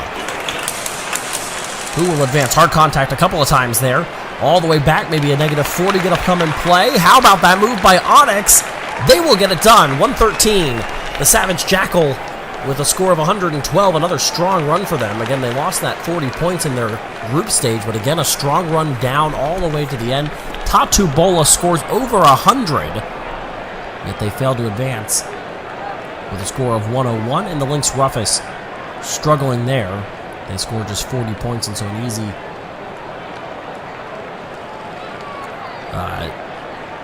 maybe an easier pill to swallow there. They almost landed on the spot that automatically eliminates you. But either way, they were done, and pretty significantly, they were over 70 points behind the next closest, or behind where they needed to be to try to advance into the final. So the Trojans, the Steel Brothers, the Onyx, and the Savage Jackal, we will have another first-time winner in event number 5 of the 2021 Marble Champions League. There are the winners. See it up on your screen there. And here we go, the finale. The Trojans trying to get it done. They have been successful mostly throughout this year, but they have not had a win. And they're not going to get it here. Who will? Is it the Savage Jackal? Here come the Onyx at the last moment. They are going to run out of room, and it's the Savage Jackal that will win it with 105 points. The Steel Brothers take silver by a single point. 104 for them. Bronze goes to the Onyx. They pick up 98 points, and the Trojans struggling there in the finale. They score just 49. They'll take 4th place in today's event. Let's have a look at the replay and see how it shook out. Got pretty close there at the end. For a second, I thought the Onyx might pull it out and just roll their way to a victory. In fact, they made pretty hard contact with that middle pylon there, but still able to just have a solid, slow roll. The Savage Jackal very nearly landed again in the negative 40 spot, which would have cost them, but ultimately just not enough speed there from the Onyx Marble to be able to continue past the 100 part. So the Savage Jackal, they are the winners. Congratulations to them. They become our 5th different winner in 5 different events, as they win pinball here, event number 5 of the 2021 Marble Champions League. Congratulations to them. Up on your screen now, the results from today's event. They pick up 20 points. The Steel Brothers finish 2nd, Onyx 3rd, Trojans 4th, Tatu Bola kind of picking it up here as they finish in 5th, all the way down to the Sphery Spiders. They do not pick up a point after finishing in last in the overall standings now for the season. After we calculate in today's event, the Steel Brothers, they retake the lead, and it's a 3-point advantage over the Vikings. We'll see what we can get from the Savage Jackal. They move up to 6th. They're just 6 points behind. But it's the Steel Brothers, the Vikings, and the Flush right now all atop the leaderboard in what is still a very tight, very wide open competition. Congrats to the Onyx after a 3rd place finish. They get up to 38 points. Still a long way to go for them, but they're getting a little bit better. The Steel Brothers, after another silver, they are now your overall standings leaders. But today, everybody aspires to be the Savage Jackal. They get the win with a gold medal performance in pinball. And they put themselves maybe in the driver's seat to get further up the leaderboard.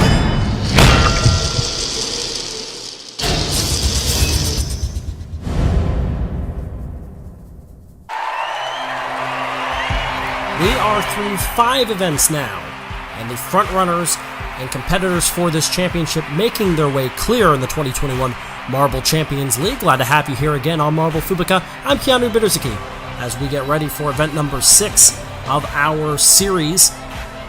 Want to look at our championship standings on your screen. The Steel Brothers have moved into first place despite not winning. 2 silvers have gotten them to 56 points. 2 bronzes for the Vikings. They're just 3 points behind. Interesting note, but the Flush and the Janitors are the first 2 teams that have a first place win, but they sit 4 points behind our current leaders. So getting a win in an event not necessarily going to guarantee that you're going to have success overall in these championship standings, and ultimately that's what you're looking for as you are looking at the screen.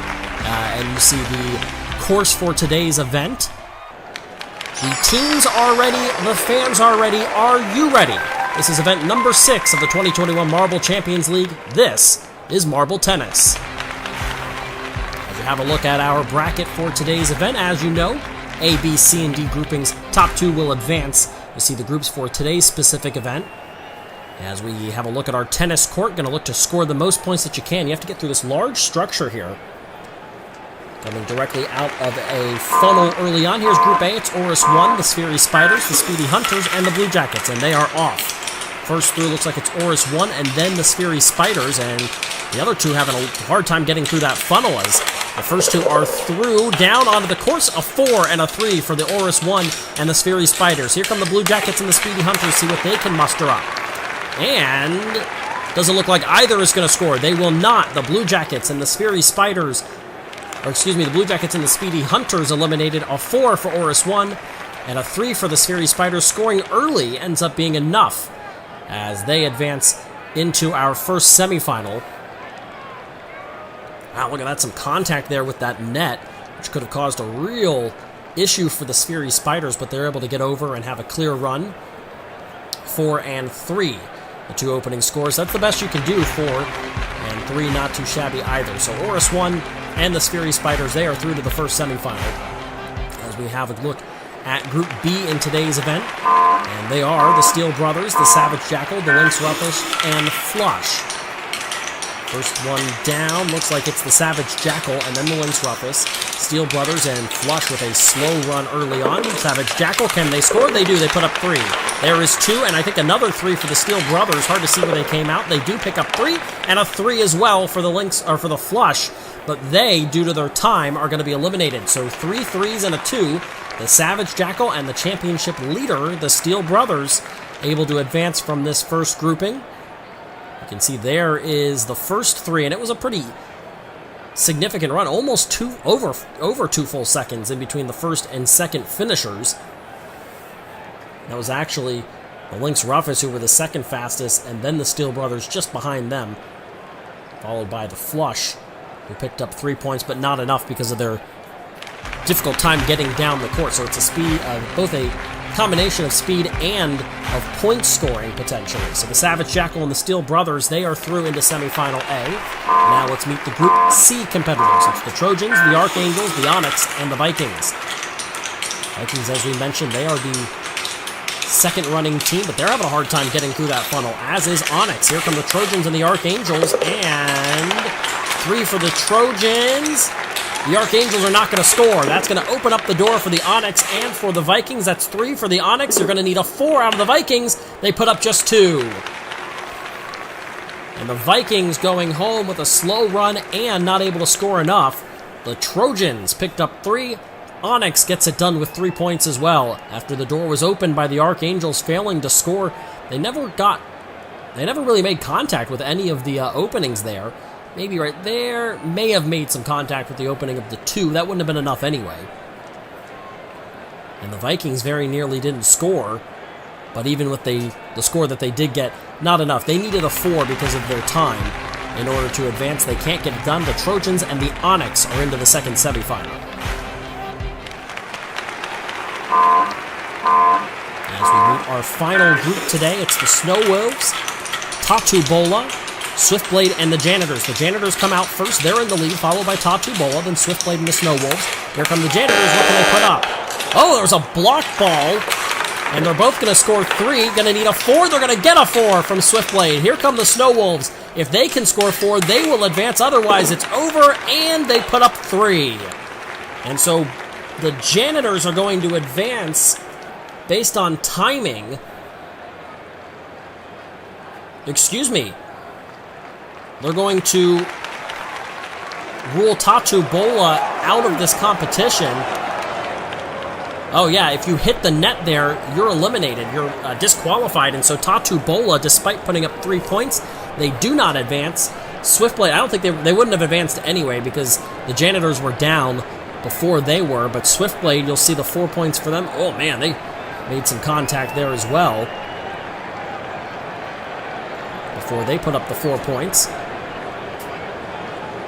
And so they advance. The Janitors advance as well, and the Snow Wolves put up 3, but they had to have 4 because, again, a slow run really puts you in a bind there of what you can do. You have to have high scores, or you at least have to better the score of whoever you're going up head-to-head with. You can't tie because that does not go your way. And so through are the Janitors. As we move into the semifinal here, Savage Jackal, Steel Brothers, Oris 1, Sphery Spiders. 2 spots in the finale on the line, and the first one through is going to be Oris 1, followed by the Savage Jackal. And the other 2 still struggling to get through. We've seen that happen quite a bit. First one down is Oris 1. They put up 3. Here comes 3 more for the Savage Jackal. They have set the stage as the other 2 make their way down. Looks like a problem for the Steel Brothers. They're not going to get anything. Here's a 2 for the Sphery Spiders. They will not do enough. And the championship leaders eliminated here in the semifinal as they got blocked by the Sphery Spiders. They failed to make it down the large course and onto the court. And so the Steel Brothers eliminated, and that will cost them by way of how many points they're going to earn because they didn't score anything, which is likely going to be a last place finish out of this grouping. And 3 was enough for both Oris 1 and the Savage Jackal to get it done. 2 would have been enough. In fact, all they had to do was score ultimately because of the slow run by the Sphery Spiders and a lack of score in general by the Steel Brothers. And here's a look at the replay where that happened. Oh, just a denial by the Sphery Spiders as they came down at the exact same time. But clearly the Sphery Spiders were carrying more momentum at that point. Blocked the Steel Brothers from having a chance to score, eliminates them. Ultimately, they're eliminated as well because they didn't score enough. They needed 4 points in order to advance. And so, Oris 1 and the Savage Jackal advancing into our finale. The Trojans, Onyx, and so the Trojans and Onyx advance. Swiftblade puts up 3, but it's still not enough. After a couple of 4s, our first time with multiple teams scoring 4 in a single round. As you have a look at the replay, I mean, that's about as well as possible to get it done for the Trojans. And a couple of ricochets there helped out Onyx as they score 4 more points. And by the time the Janitors hit the course there, they really had no chance. They quite literally had no chance. Couldn't have gotten it done with 2 teams scoring 4 ahead of them. They ultimately don't score at all, which will hurt their chances in terms of where they're going to finish in this overall event standing. Into the final, the Trojans and the Onyx, and we have the finale set. Speed and scoring ability is going to come into play here. Trojans, Onyx, Oris, 1 Savage, Jackal. Let's do it. First one down are the Trojans. They've had a lot of success this season, and they are dominating this course right now, but they still have to score. Here they are onto the course. They're going to put up 4, and that's going to do it. Another 4 for Oris. 1 will give them second place. The Trojans win it. Here come the last 2. It's a 3 and nothing for the Savage Jackal, as they will finish in last. You can give the gold to the Trojans, silver to the Onyx. Oris 1 picks up a bronze. As we have a look at the replay, and it was just an easy, quick one for the Trojans. They got through that funnel, as you can see, gaining that inside run. Looked like they actually may have hit something that may have helped them along the way there.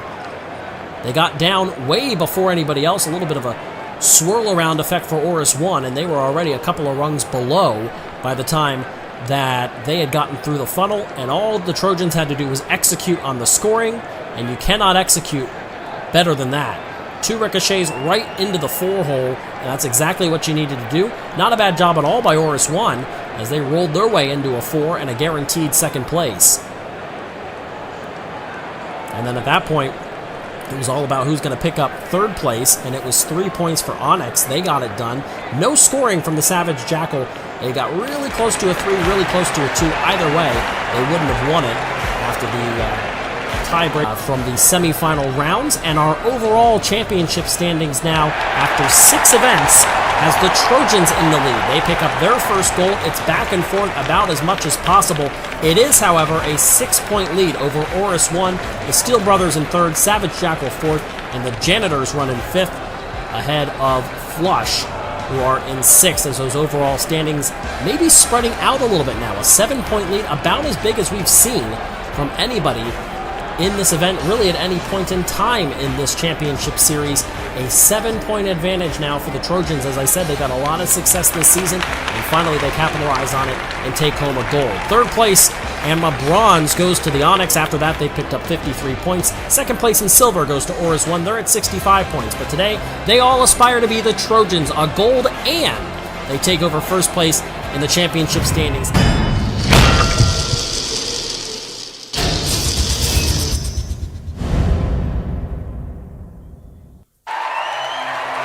6 events through, and still anybody's game here in the 2021 Marble Champions League as we make our way to event number 7 here at our large stadium.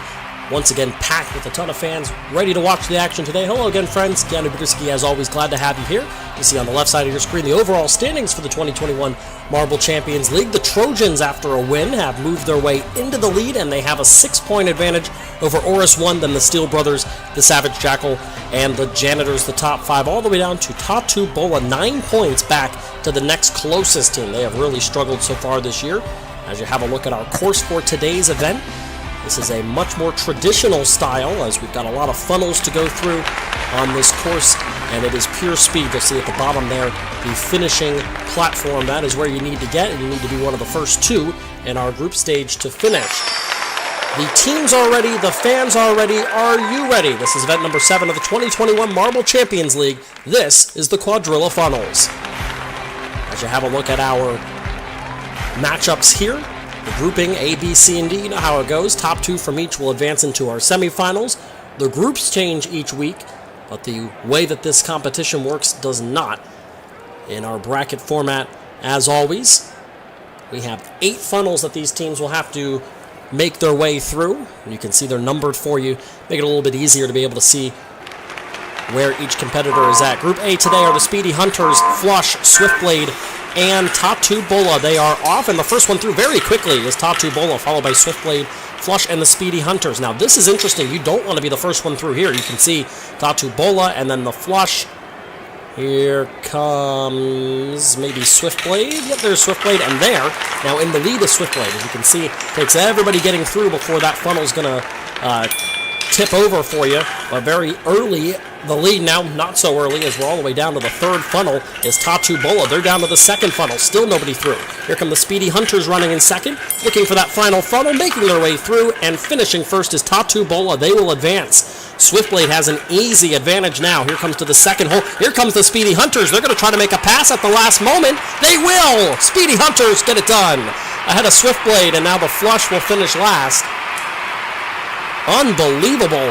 At the last moment, the Speedy Hunters make the pass. As we'll have a look at the replay here, they will join Tatubola in the first semifinal. You can see Tatubola really dominated this event. We mentioned in the Open they are the worst team, and by a pretty significant margin. 9 points separate them and then the next lowest of the 16 teams.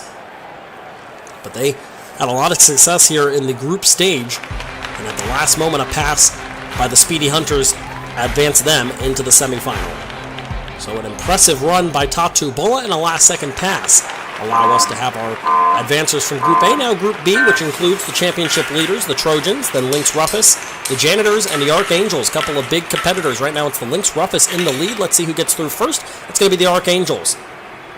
They will be followed by the Lynx Rufus, then the Janitors, and the Trojans are going to be the last one through. However, it might put them in the lead. Taking their time, they'll finish out second here. As we enter through, it's the Archangels. Now everybody's very close. And now, all of a sudden, you've got the Trojans in the lead. They're the first to hit funnel number 3. Now they're going to make their way to funnel number 2. Who's in second? All the way down to the first funnel are the Trojans. It's Lynx Rufus running in second. Lynx Rufus gets their way to the first funnel. They're trying to make a pass on the Trojans. They will. Lynx Rufus going to win this one. Now the Trojans are going to get passed by the Janitors at the last moment. And the Janitors advance. The Trojans, the championship leaders, going home. And they will be joined by the Archangels, who will finish this one out very slowly, apparently. Trying to give me as much time to talk as possible at a time of just over 57 seconds. So the Trojans become the second straight team to lose it at the last moment. Lynx Rufus, they made a pass on the Trojans, and they actually set up the Janitors to make another pass as well. There was the pass for the win by Lynx Rufus, and then you see on your screen entering the first funnel were the Janitors, and they just knocked the Trojans right out of the way to advance. Very disappointing from the championship leaders, and the Janitors, again, they're one of the top 5, and they advanced to the semifinals by making that pass on the Trojans. Group C is the Savage Jackal, the Onyx, the Steel Brothers, and the Oris 1. Another big group. 3 of the top 5 right here. It's the Steel Brothers in the lead, followed by Onyx, then Oris 1, and Savage Jackal struggling to make it through. Oris 1 is through first. Finally, here come the Savage Jackal through the 8th funnel there. They're going to actually make a pass for second, followed by Onyx and the Steel Brothers, who they were in the lead. They now are the last to get through, and they'll end up in second. Let's see who gets through first. It's Oris 1 in the lead. Everybody else still trying to get through. The Savage Jackal. Look at Oris 1 all the way down at funnel number 3. They've got a big lead. Here come the Savage Jackal. Now these two are competing. They've got a pretty big advantage over the other two. Again, you need to finish in the top 2. Here come the others now. Nobody could take advantage. Now the Steel Brothers take the lead. They're all the way down to funnel 1, followed by the Savage Jackal. Savage Jackal make a pass. They're going to win this thing. They're going to be followed by the Steel Brothers. Onyx and Oris 1 will not advance as Onyx makes it through the final funnel. They'll finish in 3rd, and Oris 1 will come up 4th in today's event. From Group C. So those two are eliminated as the Savage Jackal made a pass again at the end to get that win. You have a look at the replay here and see how they did.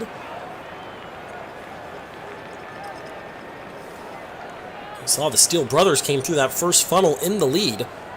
They really struggled after that, but ultimately they got their way into a spot where they could have had the win.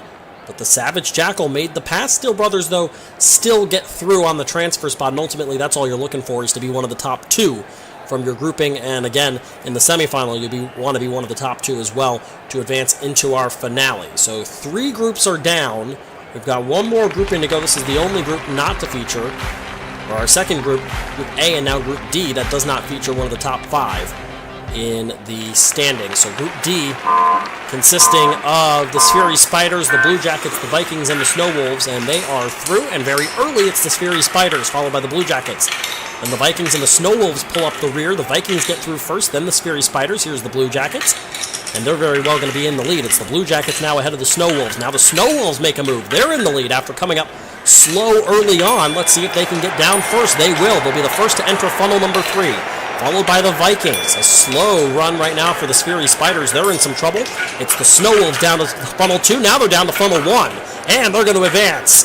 The best time of this first round will belong to the Snow Wolves. Here come the Vikings. They're circling the final funnel. Can they get it done? The answer is yes. The Vikings advance over the Sphery Spiders, and pulling up the rear are the Blue Jackets. The fastest time of 31.87 for the Snow Wolves, who came out slowly at first. In fact, they were the lowest or the slowest to get through that first funnel. They really picked up speed, got very quickly through the second funnel, which helped. And then honestly, a pretty quick final funnel as well. Had a lot of success there on those final 3, which ultimately have clearly shown to be the money-making funnels. Doesn't matter where you are necessarily at the beginning. If you can get through those final funnels quickly, you've got a chance to do some damage. So they are through into the semifinals, and you can see there, semifinal A and B are set. Our group stages are done. Those 8 that are knocked out will compete, or will rather be situated based on timing as far as their placement in today's event. Semifinal A, the Janitors, Lynx Rufus, Tatu Bola, and the Speedy Hunters. Big opportunity for the Janitors. They were in the lead. They're going to finish through funnel number 7 in second, which will really probably put them in about third. And in the lead now is the Speedy Hunters. And it's very close right now between 3 of them. Big lead now for Tatu Bola, doing it again. They had a lot of success earlier. Can they get it done? They're falling all around funnel 3. They're going to get through. They're going to get through funnel 2 quickly. Down to the final funnel. Tatu Bola trying to make the finale. They will as they advance. The Speedy Hunters will follow them. And the Lynx Rufus and the Janitors will be going home in this first semifinal, as the Janitors look like they're going to make a pass. They will. They'll finish third.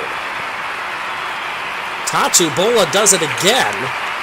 After winning their group stage, they will win semifinal A, and they are in the finale. And they'll be joined by the Speedy Hunters as our second member of the final showdown here for event number 7, the Quadrilla Funnels. You can see on the replay, very quickly making it through Tatu Bola. They were followed by the Janitors, although the Janitors really struggled at the end, unable to do a whole lot after that. And Tatu Bola got it done. They had a big lead and struggled a little bit at the end there, getting through those funnels, but ultimately able to do enough. They didn't win it by all that much. A little less than 2 seconds, despite a pretty big lead initially. So Tatu Bola and the Speedy Hunters are through. And now the Savage Jackal and the Steel Brothers, a chance for them to move up in the championship standings. They're followed by, or joined by rather, the Snow Wolves and the Vikings. And let's see who gets through. First, it's going to be the Snow Wolves. They won their heat, and they will advance first. And they are the first through funnel number 7. That's really not where you want to be. Where you want to be is where the Vikings are. They're going to end up in the lead here.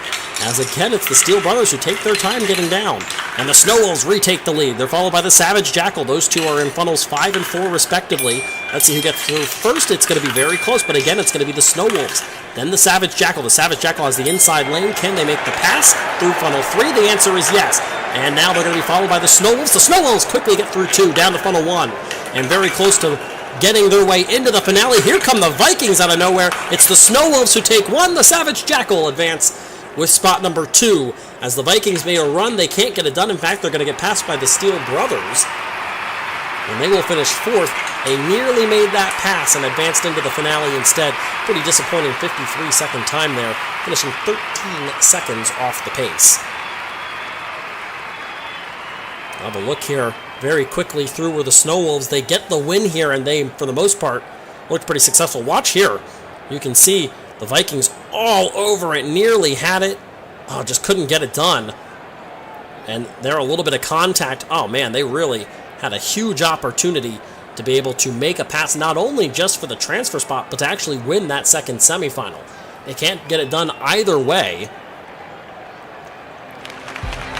And so they will not advance. It's the Snow Wolves and the Savage Jackal in the finale. You can see the reverse restarting area, which we've talked about, funnel number 7. You don't want to be first, you really want to be the third to finish there. That should put you in a good spot. Here we go, Savage Jackal, Tatu, Bola, Speedy Hunters, and the Snow Wolves. It's the Speedy Hunters ahead of the Snow Wolves right now, and the Speedy Hunters will get through first. Again, you really want to be that third team through. Second is the Snow Wolves. Here come the Savage Jackal and Tatu Bola. They will really now fight for the restart lead. And it might be Tatu Bola. It looks like they're circling, and it will be Tatu Bola. They're going to take the lead here. And they're going to be the third team down. Pretty close right now between the Snow Wolves, the Speedy Hunters, and Tatu Bola. Now the Speedy Hunters trying to make a little bit of headway here. They are circling around funnel number 3, as are the Snow Wolves. They're going to quickly get through 2, down to funnel 1. Here's where a championship is won. And the winner of this event is going to be the Speedy Hunters, followed by the Snow Wolves. Tatu Bola is down to funnel number 1. They're looking for a podium finish, which is something you wouldn't think that you'd see from them, but they're going to get it done. They'll finish ahead of Savage Jackal, who will make up the rear here and finish in 4th place of this event. And did it in just under a minute. 59.385, 37.885. That's the winning time for the Speedy Hunters. As we get our last look at the quadrilla funnels. And the Speedy Hunters and Snow Wolves. It's interesting, even with the restart area, where you want to finish 3rd or 4th, that puts you in 1st and 2nd. It was still, for the most part, those teams that made it 1st and 2nd that were still, even after that restart, reestablishing themselves as the leaders in the clubhouse. And you can see it right there. 1st through funnel 6 were the 2 who finished 1st and 2nd in this event. And the Speedy Hunters did what needed to be done, which is quickly get through the funnels at the end. We talked about it. They actually used, it seems, a little bit of a contact there with the Snow Wolves to help them through as they win this one and they take home the gold. So congratulations to them. A very interesting finale with some teams that have had success, some that have not. And the Speedy Hunters, as you have a look at the results from today's event, they will pick up all 20 points. They ran their best time in the finale. So congratulations to them. The Snow Wolves ran the fastest time overall. They'll finish in 2nd. Tatu Bola 3rd. Savage Jackal 4th. And by the timing of the semifinals, it's the Steel Brothers that pick up the 5th place finish in today's event. Overall standings, the Trojans still have the lead, but they have dropped it to just one single point over the Steel Brothers. One more point back to the Savage Jackal. The Janitors are in 4th, the Vikings are in 5th. Despite the win, the Speedy Hunters are in 11th. They are the worst running out of any of our 7 winners that have medaled with a gold so far in this championship competition. So they still have a very long way. Probably not going to happen for them, but they do get a gold, and they are who everybody wants to be today. So congratulations, 3rd place for Tatu Bola. They take home the bronze, and after that, they're up to 35 points on the year. 2nd place to the Snow Wolves. They get the silver. They're at 62 points, just 52 points for the championship. But overall today with the gold, everybody's aspiring to be the Speedy Hunters. They take home the gold, and they move their way a little bit further up those overall standings. Again, the Trojans unable to get through the group stage, but today they still hold on to the championship by one single point over the Steel Brothers. It's getting awfully tight at the top once again.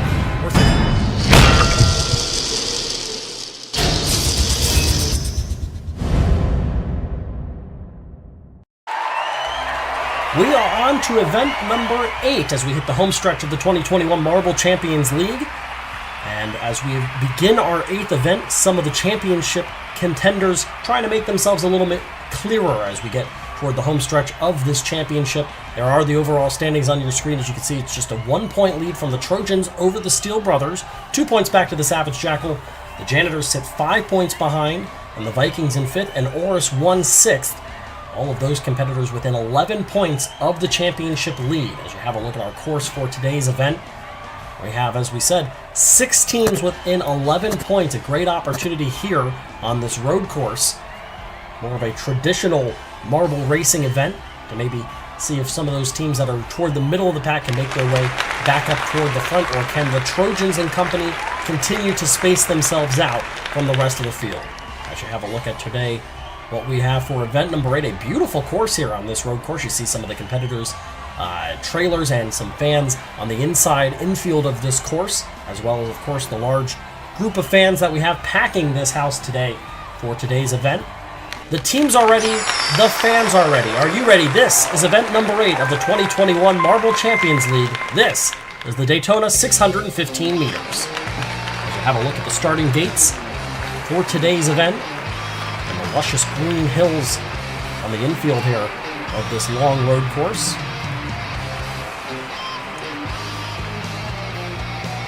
And again, you can see there's a couple of areas where you're going to get maybe some movement, a couple of those barriers there. And we are ready to go. For the first time ever, all 16 of our teams are on the course at the same time. Here we go. This is a 41-lap race, something we have never seen in the Marble Champions League. And early on, it's the Steel Brothers ahead of the Onyx, and the Blue Jackets, Tattoo Bola, and the Archangels, as we are on to lap number 2. Quick laps here. And we'll see if the Steel Brothers can continue to have success. Nowhere to be seen in the top half of the field right now are the Trojans. It's still the Steel Brothers in the lead with a slight advantage over Onyx. Then the Blue Jackets, Tattoo Bola showing well, and the Speedy Hunters running in 5th. Flash and Savage Jackal running in the top half along with the Lynx Rufus right now. And Onyx just ran the fastest lap here, and they are closing in on the Steel Brothers, trying to make a pass for the lead as they come across the start-finish line again. It is close, and there's a pass! The Onyx take the lead on a little bit of a mistake there. It looked like the Steel Brothers may have ran into a barrier, but they retake the lead now. The Savage Jackal have moved their way up into 5th. And it's still the Steel Brothers as we are now on to lap number 8, and the Steel Brothers running about 0.3 of a second ahead of Onyx. It is a 2-team race right now, and now a pass by Onyx. They take the lead and will try to lead this lap as we go to lap 10. They do just barely. It is close at the top right now. Here come the Speedy Hunters. They're trying to make a pass on the Steel Brothers for 2nd. See if they can get anything done here. The Janitors, one of our top 5 competitors, they've moved into 7th. And now Onyx has again run the fastest lap. It's a lap 11. They are now in the lead over the Steel Brothers and trying to kind of build an advantage here. Flush has had success this season. They're up to 3rd. Right now, Onyx with a 1.8 second lead over the Steel Brothers will have a pretty good advantage over 3rd, 4th, 5th, and so on from there. And now 3rd place is the Janitors as they have moved their way up. Looks like they may get past. Maybe not. Here come the Trojans. They're up into the top half for the first time. Running in 7th, seeing if they can maybe climb this leaderboard here. Look at the pretty big lead right now by Onyx. Wow, it is a large advantage. They have pulled away here. Oris 1 just ran the fastest lap, interestingly enough. Here on lap 17. They're running in 13th, though, so not much success to show for it here. All of a sudden, here are the Trojans running in 3rd. And they may have just made a pass for 2nd. Yes, they did. The Steel Brothers have dropped back to 4th. Disaster strikes as they're trying to take advantage. And now this lead is down to 0.9 of a second. Here come the championship leaders. With the Flush and the Steel Brothers, the Blue Jackets all in the top 5. Here come the Trojans. They make a pass for the lead. They're followed by Flush. And the championship leaders are once again in front here at the Daytona 615 meters in lap 23 of 41. It's the Trojans, Flush, the Blue Jackets, the Archangels, and the Steel Brothers. Out of the top half are the Onyx. And it's over a 2nd lead now between the Trojans and Flush. Right on their tail are the Blue Jackets. The Archangels, the Sphery Spiders, both up there now. The Steel Brothers running in 4th. And now the Trojans with a little bit of pressure. Here comes a pass for the lead by Flush. They're in the lead as they make their way through lap 26 onto 27, trying to build an advantage here over the Trojans. See if they can get it done. It's a 3.5, or a 0.35, 3.5 of a second. Clarify that. Right now the lead for Flush as we enter lap 29. Here come the Trojans again. The Steel Brothers have worked their way back up to 3rd. Trying to get closer here, get back in on the action. Again, they come in 1 point behind the Trojans in the championship standings. And right now they're 1 spot behind the Trojans in this event. That lead is less than 0.1 of a second. Here come the Trojans again, trying to make a block. Uh-oh, a little bit of trouble there. Jumping over a barrier are the Flush, and they nearly lost the lead because of it. That's a great piece of work by them to stay alive. And again, they make contact. Here come the Steel Brothers. The Trojans get pushed into the lead by the Steel Brothers, who take over 2nd. 3rd are Flush, and now they're going to make a pass. Oh, the Trojans get pushed out of the way. Flush back to the lead. Here come the Sphery Spiders into 2nd place. With the Steel Brothers running 3rd, the Trojans are 4th now. They switch back again. The Trojans back to 3rd. Meanwhile, it's a tenth of a second lead for Flush over the Spheri Spiders, Steel Brothers running third. Oris 1 is up to fourth, and the Trojans have dropped back to fifth. All over the Flush are the Spheri Spiders. We're getting down here, folks, as we enter lap 38. Only 4 laps to go in the 615 meters. Oris 1 has taken the lead. Can they come out of nowhere and get this thing done? The Steel Brothers are running fourth. The Trojans have just dropped back to 6. 2 more laps to go. Oris 1 nowhere to be found for the majority of this race. Now all of a sudden they've got the lead as we come across final lap at Daytona. Oris 1 the leader. Here come the Flush. They're right up on their bumper coming across the final line. It is Oris 1 that gets it done. They win it. Flush will take second. The Steel Brothers will take third, and by the way, they're going to move themselves into the championship lead because the Trojans fell way behind. Oris 1 comes from behind in the last handful of laps to get it done, winning it by just under a half a second on Flush. The Steel Brothers third, Spheri Spiders fourth, Archangels finished fifth. The Trojans dropped all the way back to ninth at the end of that race after pulling away a pretty large advantage. You have a look, there are the full race results of all 19 competitors, and officially there are the overall standings. As you can see, Oris 1 and their fans celebrating a win today. They come from behind win as we have a look at some of the highlights of today's race, and you're not going to see our winner in much of it. You can see even just from the beginning, Oris 1 settled in somewhere, looks like in the double digits. And it was the Steel Brothers who got off to a good lead and led for a pretty good portion before Onyx had a dominant stretch. That was really the majority of this race, was a lot of dominant stretches by different teams. The Steel Brothers had one. Onyx had another. As you can see, what you're looking at right now is the moment in which Onyx made that pass. They both ran into the barrier, but Onyx got back up to speed there a little bit more successfully and was able to make that pass.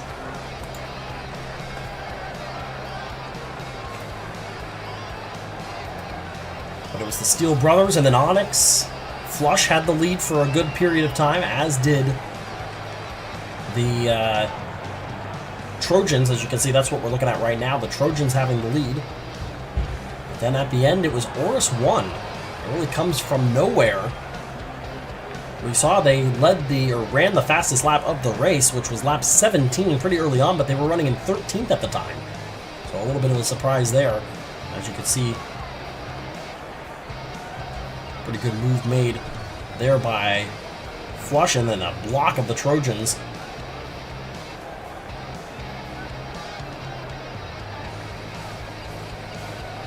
Another point there where the barrier right after the start-finish line caused problems, and there you could see Oris 1 kind of popping their way through at the last moment. And this is where things got to a little bit too crazy there, as it was Flush ahead of the Trojans, and then Oris 1 comes out of nowhere. And right there was the pass into the lead for Oris 1. That was the winning move that got it done for Oris 1, as they were able to take advantage of a mistake by the two teams running in front of them, build a lead, and despite only leading about a handful of laps, they get the gold and win event number 8. So congrats to them. Congrats to the Steel Brothers. They still pick up third place, and after that, they're the new championship leaders with 90 points. Second place to Flush, they get the silver. They're at 79 points overall, and Oris 1 gets the gold, and they are now up to 85 points. So an impressive run for them, as today everybody aspires to be Oris 1 in the last few laps. After struggling for the majority of the race, they get it done, come from behind, and they can call themselves winners here in event number 8 of the 2021 Marble Champions League. The Daytona 615 meters goes to Oris 1.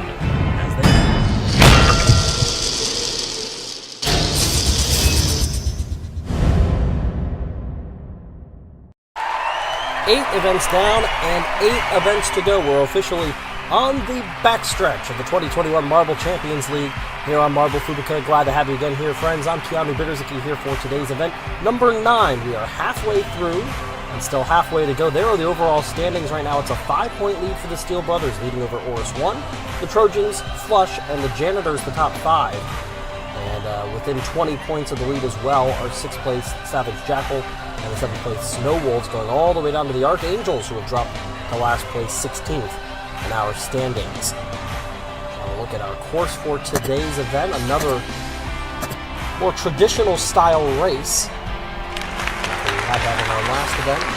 We'll do it again today. An oval, it appears, for our event. The teams are ready.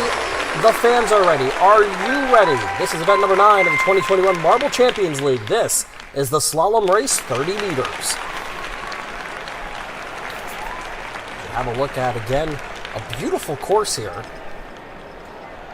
Green infield.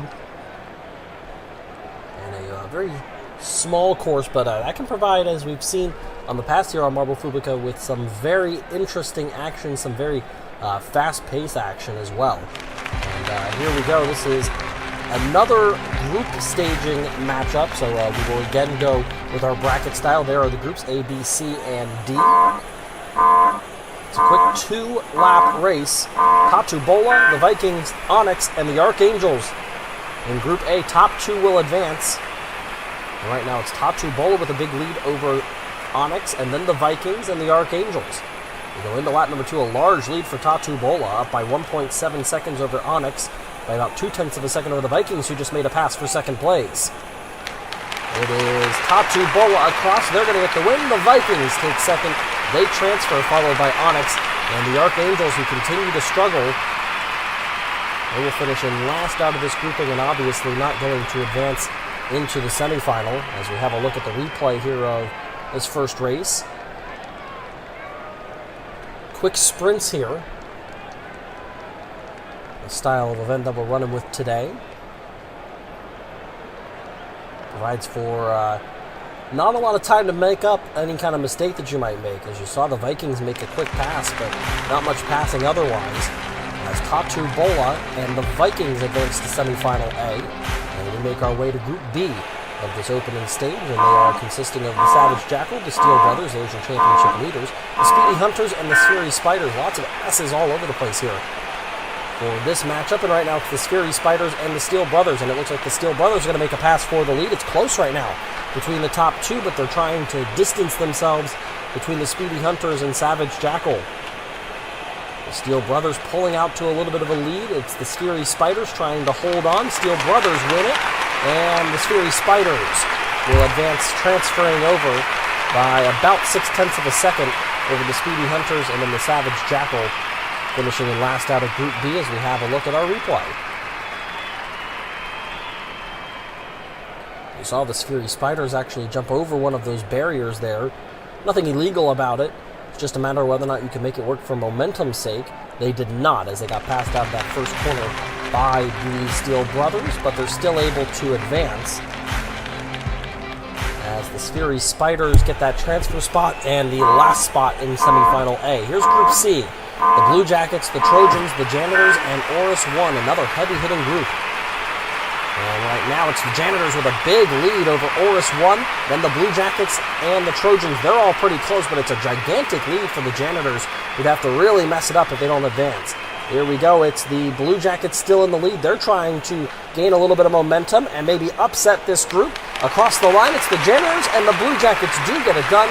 They advance over Oris 1, and the Trojans with a rough run there as they struggle.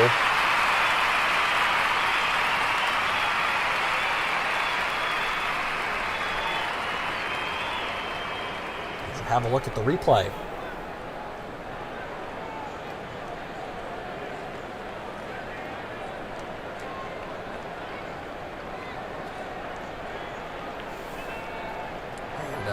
That was a pretty easy win for the Janitors, winning it by 1.2 seconds over anybody, all the way back almost 4 seconds before the Trojans crossed the line after the Janitors did. A pretty dominant run there by the Janitors. They grabbed the first spot along with the Blue Jackets in semifinal B. And our final group, the Lynx Rufus, Flush, Swiftblade, and the Snow Wolves. And they are off, and it's Swiftblade in the lead right now, but here comes Lynx Ruffus. They're going to take the lead. Followed by Swiftblade, then the Snow Wolves, and Flush falling behind a little bit. Let's see if there could be a pass, maybe. They're right up on the bumper. Swiftblade trying to get to Lynx Ruffus, cannot get it done. Here comes Flush with a nice move. Can they make a pass? They're into third, but you need to be second in order to transfer, and they're not going to be able to have enough to get it done. It's Lynx Ruffus and Swiftblade advancing from Group D.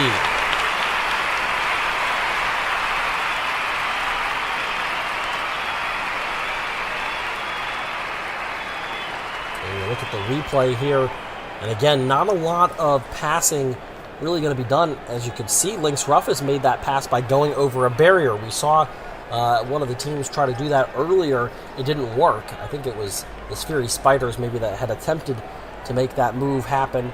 They got it done, but they didn't they weren't able to hold the spot. This time, Lynx Ruffus does hold the spot.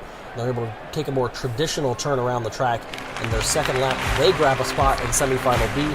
Joining them are Swiftblade, and that is the end of the group stage. So you can see on the left side, those are the teams failing to advance to the semifinals. 8 down, 8 left.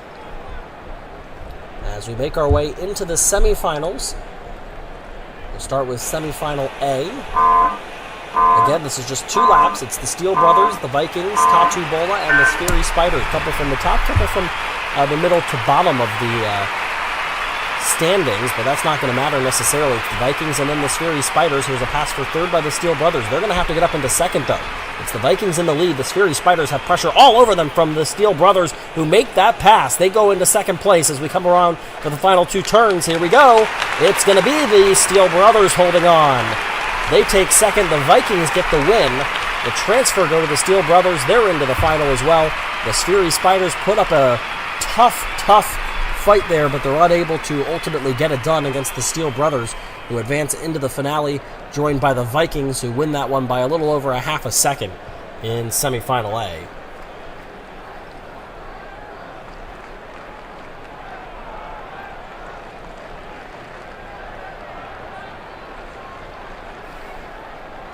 And on the replay here, you can see that pass had to be made. The Fury Spiders very nearly spoiling the party for the Steel Brothers, but ultimately they're able to make that pass, which is not easy. We've seen here, it has not been easy to pass, but they get it done to advance into the finale. Here's semifinal B. Lynx Ruffus, the Janitors, Swiftblade, and the Blue Jackets.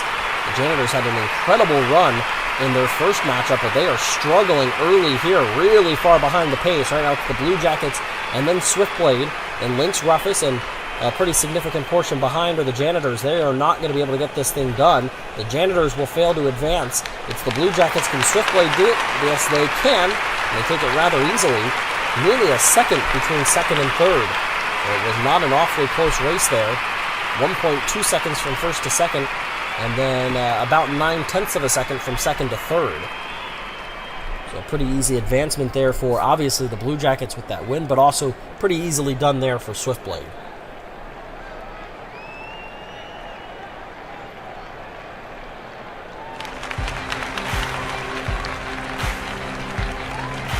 And so our final is set. It's the Vikings, the Steel Brothers, the Blue Jackets, and Swiftblade. Couple from the top, couple from not the top. In fact, I would even call it the bottom of the standings. But that is what's so great about this tournament and the way that this Marble Champions League works. Everybody's great, so anybody could do it at any point in time. Here comes the finale. Again, just 2 laps. It is a quick sprint.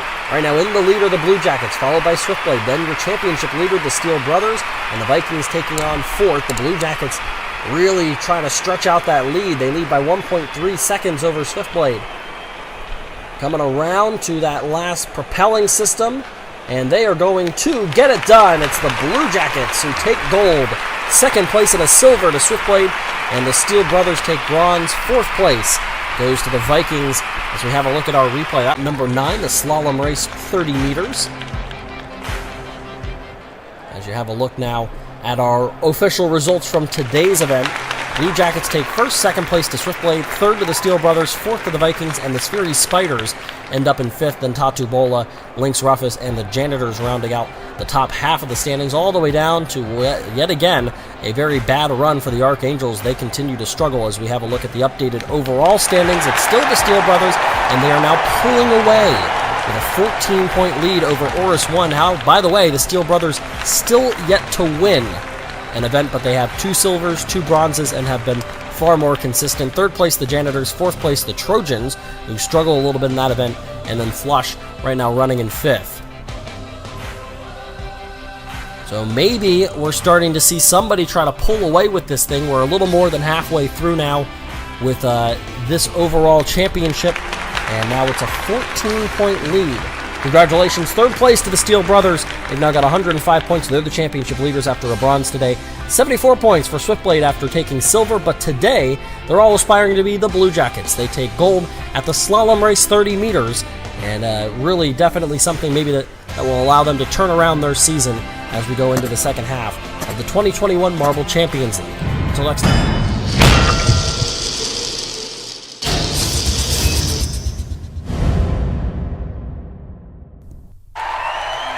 After a couple of heat races and real speed-based tournaments in our last couple of events, we are back to the more interesting events here, as we've got a brand new event here for today's number 10 event of this season. This is the 2021 Marble Champions League. Hello again, friends. I'm Keanu Biduzuki. Glad to be here with you. As you see your overall standings on the left side of your screen, the Steel Brothers advancing their lead a little bit further, up to 14 points now over Oris 1. And then the Janitors running back in 3rd.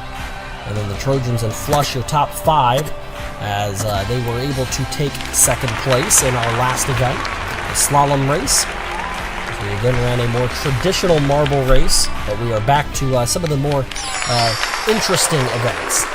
The teams are ready. The fans are ready. Are you guys ready? This is event number 10 of the 2021 Marble Champions League. This is Collision Soccer.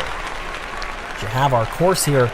You can see it's a very interesting one, a mix of a couple of different styles here. You've got that rail racing that's going to start out. This is not, by the way, going to be a group event. This is going to be 8 different runs of 1-on-1, which will advance us into the quarterfinals, then we'll go into the semifinals, then down to our finale. This is a round of 16. We'll start with the Savage Jackal and the Archangels. This is a full team event. We've got a couple of goals going on. Looks like it's 3-2. And everybody else is going to hold still. 3-2, the Savage Jackal knock out the Archangels. And the first 2 were the Savage Jackal, or excuse me, were the Archangels. So a great job by the Savage Jackal to put in a couple of scores there at the end, because they were down 2-0 quickly against the Archangels, as you can see there on the replay. But the Savage Jackal into our first quarterfinal. They'll face the winner of this next matchup, which is the Steel Brothers and the Lynx Rufus. They are off. Down the rail they go. Going to try to get down first. That's going to be your tiebreaker in case of a tie. There's a goal. There's another one for the Steel Brothers. And that's all, I believe. Yep, everybody's going to hold still now. The Lynx Rufus unable to score. Steel Brothers pick up 2, and they advance to take on the Savage Jackal.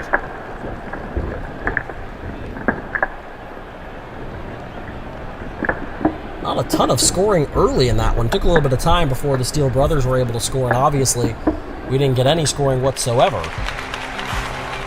On the other end from the Lynx Rufus.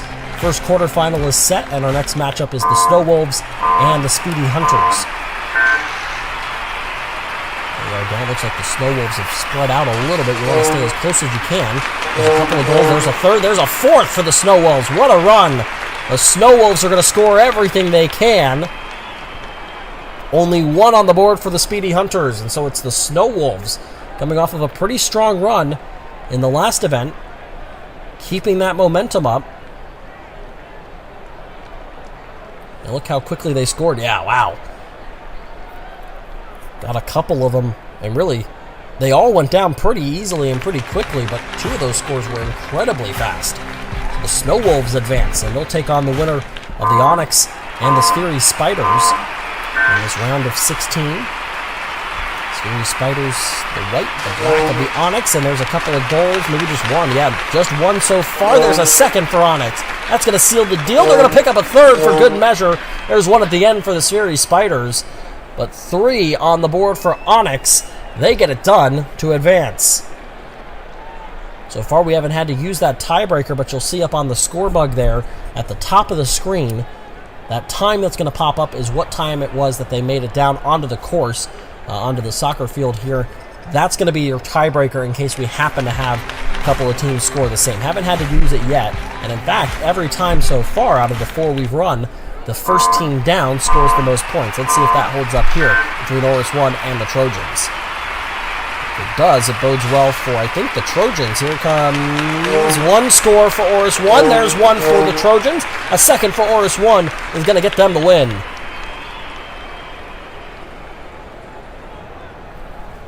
Pulled it out at the last second there. I think we may have lost one of the... Yep, you can see on that replay, one of the Trojans' marbles came back up and out of the course. So I was going to say, I only saw a couple on the playing surface there and then one in the net.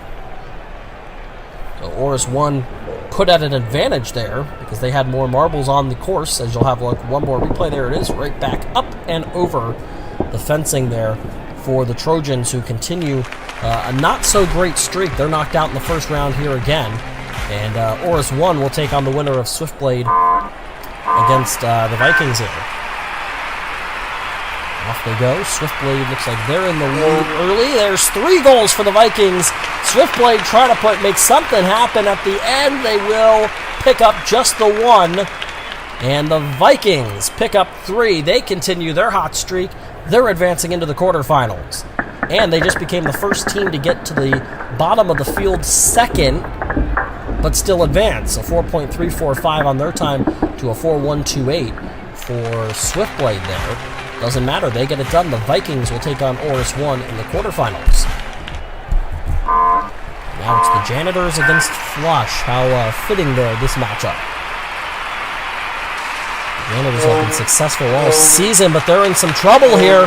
3-1, that's it. It's Flush that will get the win.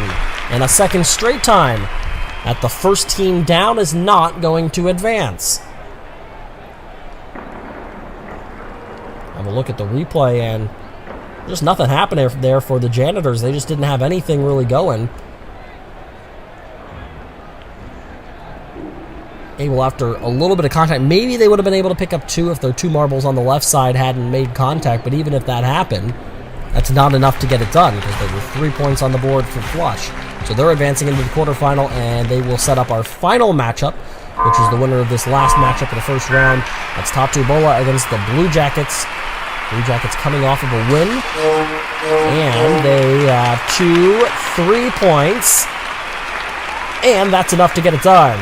Blue Jackets advance, and they will take on Flush. 3-1, the win over Countryball. As we have a look at the replay, there was the one pretty easy for Countryball. Then there is a quick one for the Blue Jackets. There's another one, and another one after that. 3-1, they get the win to advance to the quarterfinal. Back up to the top of the bracket. It's the Savage Jackal against the Steel Brothers. Savage Jackal trying to do everybody a favor and knock out the championship leaders. There's 2 points for the Steel Brothers. Nobody else is going to score, and they will advance into the semifinal. Go the Steel Brothers with a 2-1 win. How close was that? Look at the timing. 4.258 to 4.263. So if they had tied, still would have been the Steel Brothers on what would have been awfully close. Look at the replay there. There's the winner.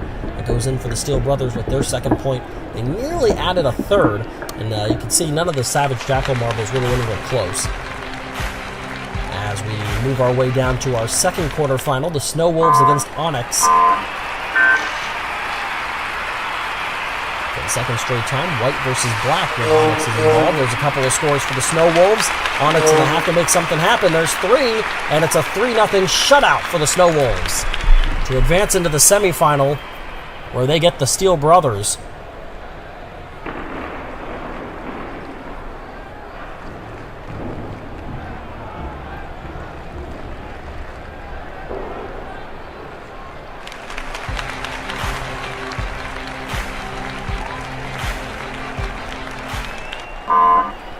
And we move forward now with the Vikings against Oris 1. Oris 1 second place. They really need this to keep it going. 1-1. Here's a second for Oris 1. Close off the side of the net there. They contacted one of the Vikings marbles, but they cannot get it done. And Oris 1 advances to the semifinal.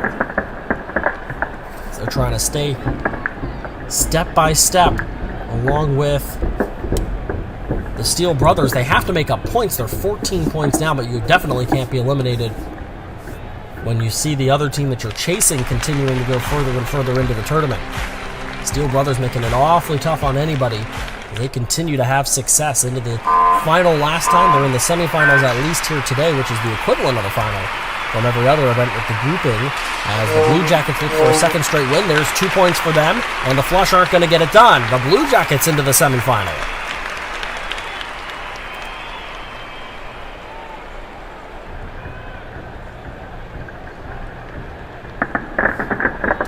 Look at the replay here. The Blue Jackets now trying to get on a hot run as the second half of the season is underway. And this is a 16-event season. Our 10th event here. As we make our way to the semifinal, the Steel Brothers and the Snow Wolves. Can anybody knock off the championship leaders? Trying to get it done. There's a goal for the Snow Wolves. There's their second goal. There's their third goal. There's 2 for the Steel Brothers. They cannot get the last one to go. The Snow Wolves advance into the finale. They knock out the Steel Brothers, who still will finish with an impressive run in today's event, but they're unable to get into the finale as 1, 2, 3, about as quick as possible for the Snow Wolves. Just unable to get that third marble to go. The Steel Brothers, you can see right there is the second one that falls, and then on the left side of the screen you see hovering around that goal, close, made contact with the side post, but unable to score.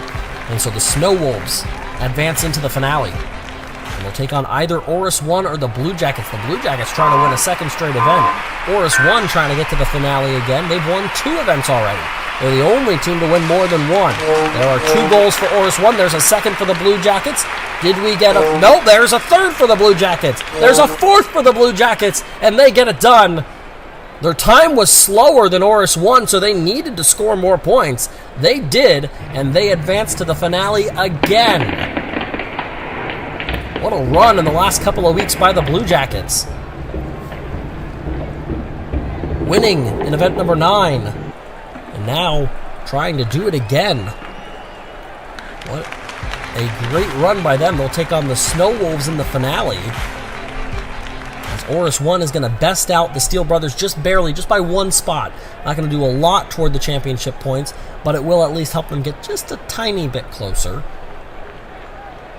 But now the finale and everything that we have worked for today comes down to this. The Blue Jackets on the left, the darker blue, the more of a white color with the blue is the Snow Wolves. They are off. The finale is underway. There's a couple of goals there. The Snow Wolves again with 3 more, and that's going to do it. There's a second for the Blue Jackets. They will not score a third. And the Snow Wolves, again with that quick attack, which is exactly what they did in the semifinal. Got it done so quickly in a blink of an eye. You're already having to score 3 or 4, and just barely the Blue Jackets were down first, so they would have only needed 3. They get 2, but could not pick up that final one they needed. They're both close to the goal. Neither would go in, and so it's the Snow Wolves that win this event in our Collision Soccer. Congratulations to them as you have a look at the results for today's event. And it's 3 points that Oris 1 is going to make up on the Steel Brothers. From 3rd to 4th place, they take that bronze medal.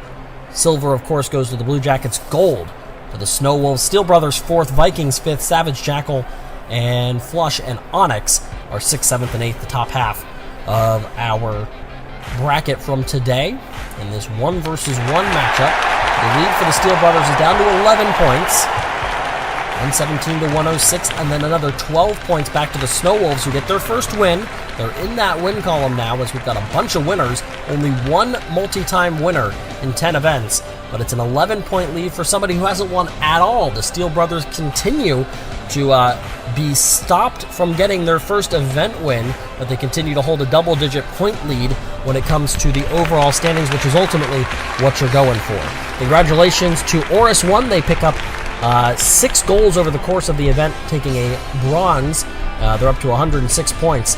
The Blue Jackets picked up 7 goals en route to a silver. 10 goals for the Blue Jackets, for the Snow Wolves. They deserved it, as they got it done in a pretty impressive fashion with 10 goals, well more than anybody else, and they do it with 3 in a matter of a second, coming down in our finale. So congratulations to them today. They all aspire to be the Snow Wolves as they get it done in event number 10.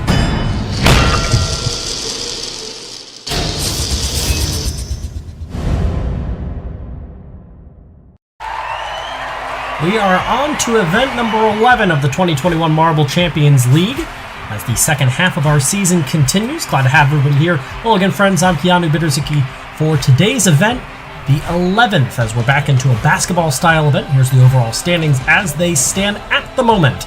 It's the Steel Brothers up by 11 points on Oris 1, then 12 points back from there to the Snow Wolves in third, then the Janitors 1 point behind them, a two-way tie for fifth between Flush and the Vikings, as that is the top 5, well 6 technically, with that tie for 5th place, starting to spread out a little bit. The Steel Brothers, despite still not winning an event through 10 events, holding a commanding now 11-point lead heading into today's event, trying to maybe stretch that out even further, maybe win their first event, take home their first gold of this season. As you have a look at the course for today's event, there's the starting gates. The teams are ready, the fans are ready. Are you ready? This is event number 11 of the 2021 Marble Champions League. This is basketball. As you have a look at the back portion of the course, there is the basketball hoop. You see 9 options on where you can score. As you see at the bottom there, 2, 4, 3. Those are the potential points you can score, depending on which hoop the marble fits through. We are back to our group style. And so we have A, B, C, and D are groupings. You see there they are, and we'll start with Group A, which is the Janitors, the Vikings, the Flush, and the Speedy Hunters. They are off through the propelling system they go, and it looks like we're going to get 2 scores. It's a 2-pointer for the Vikings, a 3-ball for the Flush. They're going to both advance. The Janitors, who needed a good run to try to get back in this championship race, they fail to score, and same can be said there for the Speedy Hunters.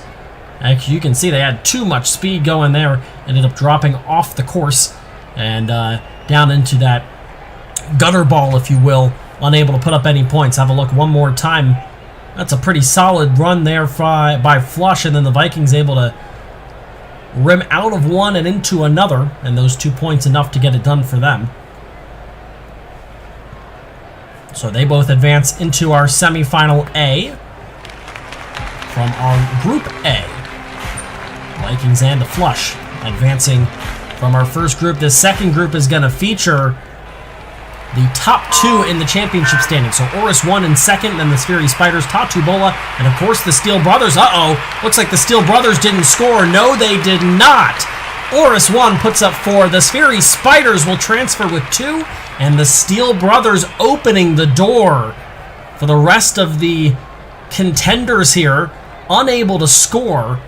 And so obviously not advancing into the semifinal. Oh, they rimmed out of what would have been 3 points. That would have been enough to knock out the Spheri Spiders. Look one more time right here. Oh, it was a beautiful shot there. Just couldn't get it to fall.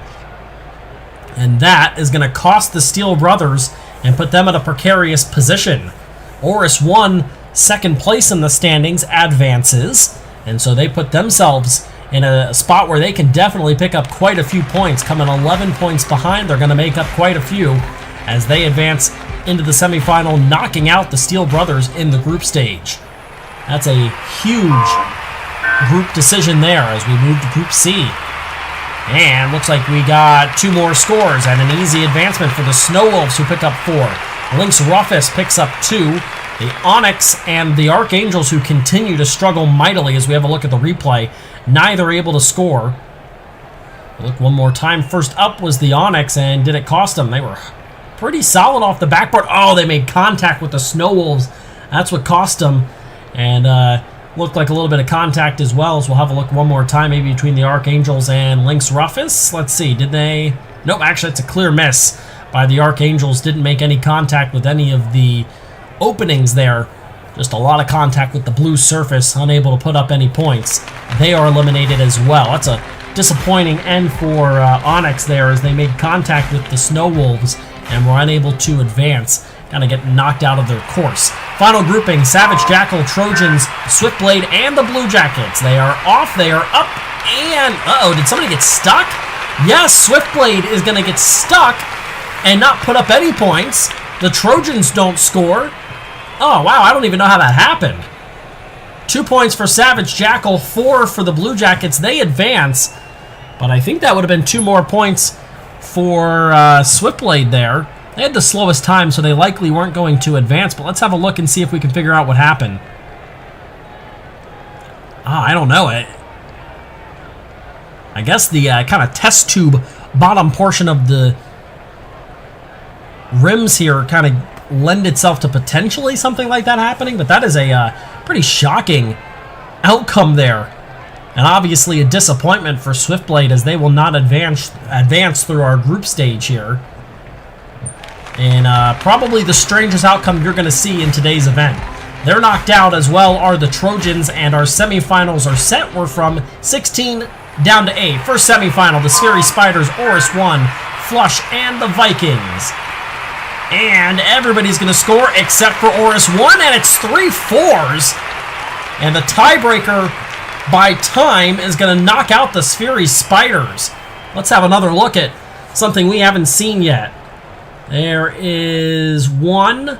There is 2. And oh man, if the Scary Spiders hadn't rolled around the rim for a little bit, they very well may have been able to get in ahead of that second score, which was by the Vikings. Right there, yeah, if they had gone down, it would have been nearly simultaneous. Not the case. Meanwhile, Oris 1 unable to score at all, and so they're not able to pick up as much as I think they would have liked on the lead from the Steel Brothers. That's going to be a disappointing semifinal run for them, as they didn't score any points either, which means they're likely looking at probably an 8th place finish in today's event. On to semifinal B. We'll see who gets through, and a couple are going to score, a couple are not. Snow Wolves and Blue Jackets are eliminated. 3 points for the Savage Jackal, 2 for Lynx Rufus, as they will transfer on. And the 2 with the more unique names here from this semifinal B able to move on. Savage Jackal with 3 points on the board. Lynx Rufus picks up 2, both transferring into our finale. As you have a look, there was the 3. Oh, rimming out for the Snow Wolves, as they very nearly came up with some points and probably a chance to transfer. One more look, let's see. Oh yeah, actually, it's very similar to what we just saw from the Steel Brothers in their group run, where they almost were able to, maybe the equivalent of nothing but net there, almost swishing it. Unable to get it done were the Steel Brothers then and the Snow Wolves now, both eliminated in the group stage and now in the semifinal, sending us to our finale. Final 4, and we have some top teams in there. The Vikings and the Flush both trying to make up some of those times, or some of those points that they are trailing back from the Steel Brothers. We're joined by the Savage Jackal and Lynx Rufus. Savage Jackal not all that far behind either. First one getting a chance is Flush. They're going to pick up 2. It's a tie there, and we're going to give the win to Flush on the time tiebreaker, a 2-2-7-9, beating out the 2-5-8-1 from the Savage Jackal. They'll take silver. Bronze for the Lynx Rufus, or excuse me, for the Vikings, the time of 2.710. They did not score a point, but they beat the time of Lynx Rufus at a 3.183. I don't think Lynx Rufus finished on the course. So we have a look at the first replay. There was the first score. Here's the second. Yeah, I don't know what happened, but as you can see, Lynx Rufus never even made it to the court. See if we can find out on the second replay what happened here. I don't know. It just seems like there was no speed. There's just no speed coming off there from Lynx Rufus. I don't know what could have possibly happened there in that propelling system to stop Lynx Rufus from being able to at least have a chance, but they were given no opportunity, although they would have had to score either a 3 or a 4 to make it happen. But then again, if they score anything, they would have gotten that tiebreaker over the Vikings, and they'd be sitting with a bronze. Either way, what happens, happens, and what happened today is a win for Flush. That's a big one. A lot to kind of talk about here at the end of today's video, As you see the fans from Flush celebrating their gold medal today, their first place finish in event number 11. As we get closer and closer towards the home stretch of this season. And the standings from today's events, here are the official results. Pop it up on the left side of your screen. They pick up 20 points. Savage Jackal picks up 17. Vikings third, Lynx Ruffus fourth, Sphery Spiders fifth. Oris 1 ends up in 6th place, and the Steel Brothers end up in 14th place. They pick up 8 points on the 11 that they were behind. So a big gain there. The Janitors pick up just 1 point. That's going to hurt them. As we now bring in the overall standings through 11 events, the Steel Brothers by 3. It's just 7 points back to Flush, who become the second team to win 2 events. 11 points back to Savage Jackal, and 12 points back to your 5th place team, the Vikings. The Snow Wolves move into 6th, as they are the final team over 100 points, passing the Janitors after just 1 point in this event. The Janitors severely struggling here today. Rough for them. Congratulations to the Vikings after 6 points today. They are going to, scoring, 6 points. They're going to pick up a 3rd place. 2nd place goes to the Savage Jackal. But today, they all aspire to be Flush. Not only do they pick up the gold and win the event, they become the second team to win a second event through 11 here in the 2021 Marble Champions League. They also really close the gap, as they are within just 7 points, moving up to 3rd in the championship standings. Still a lot to go as we are through 11 events.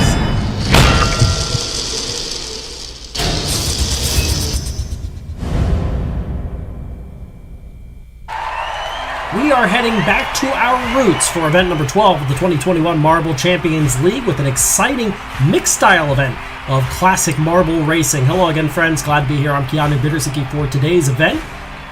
We'll look at the beginning of that course. As you see the overall standings popping up on the left side of your screen through 11 events, the Steel Brothers lead has closed to just 3 over Oris 1. Getting in on the action now after their win in event number 11 is Flush. They're just 7 points behind.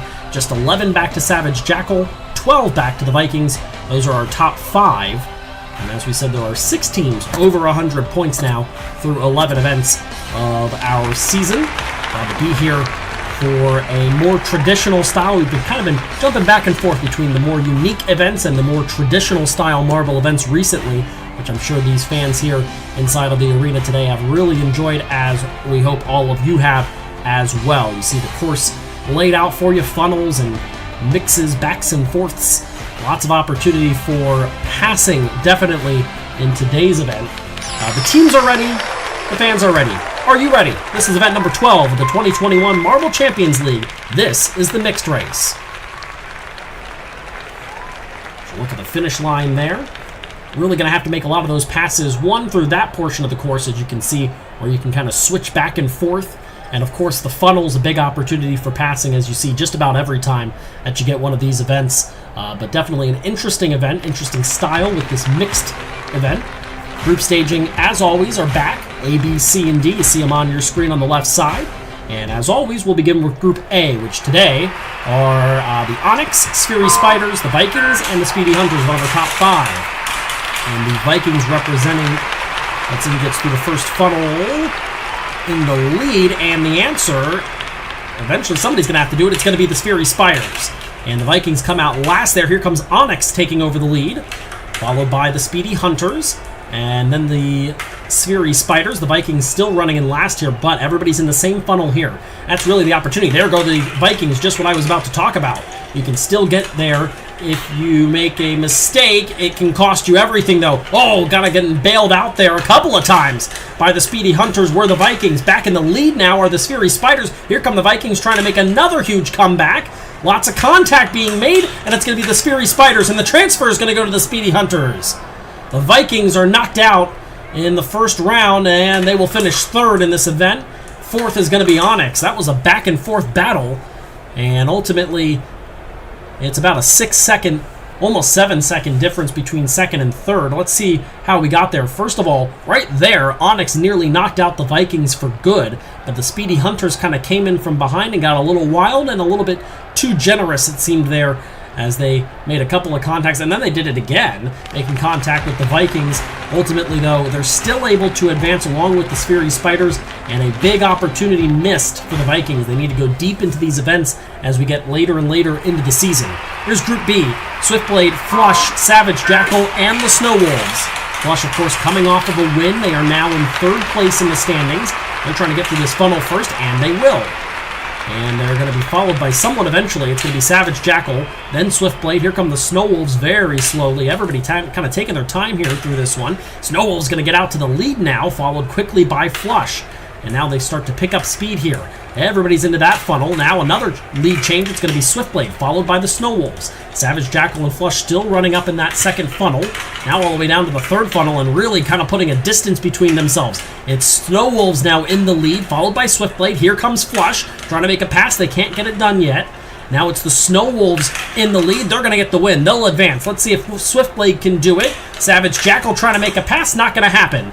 And Flush, again, a top 5 team eliminated. They'll finish 3rd, and Savage Jackal will come home 4th.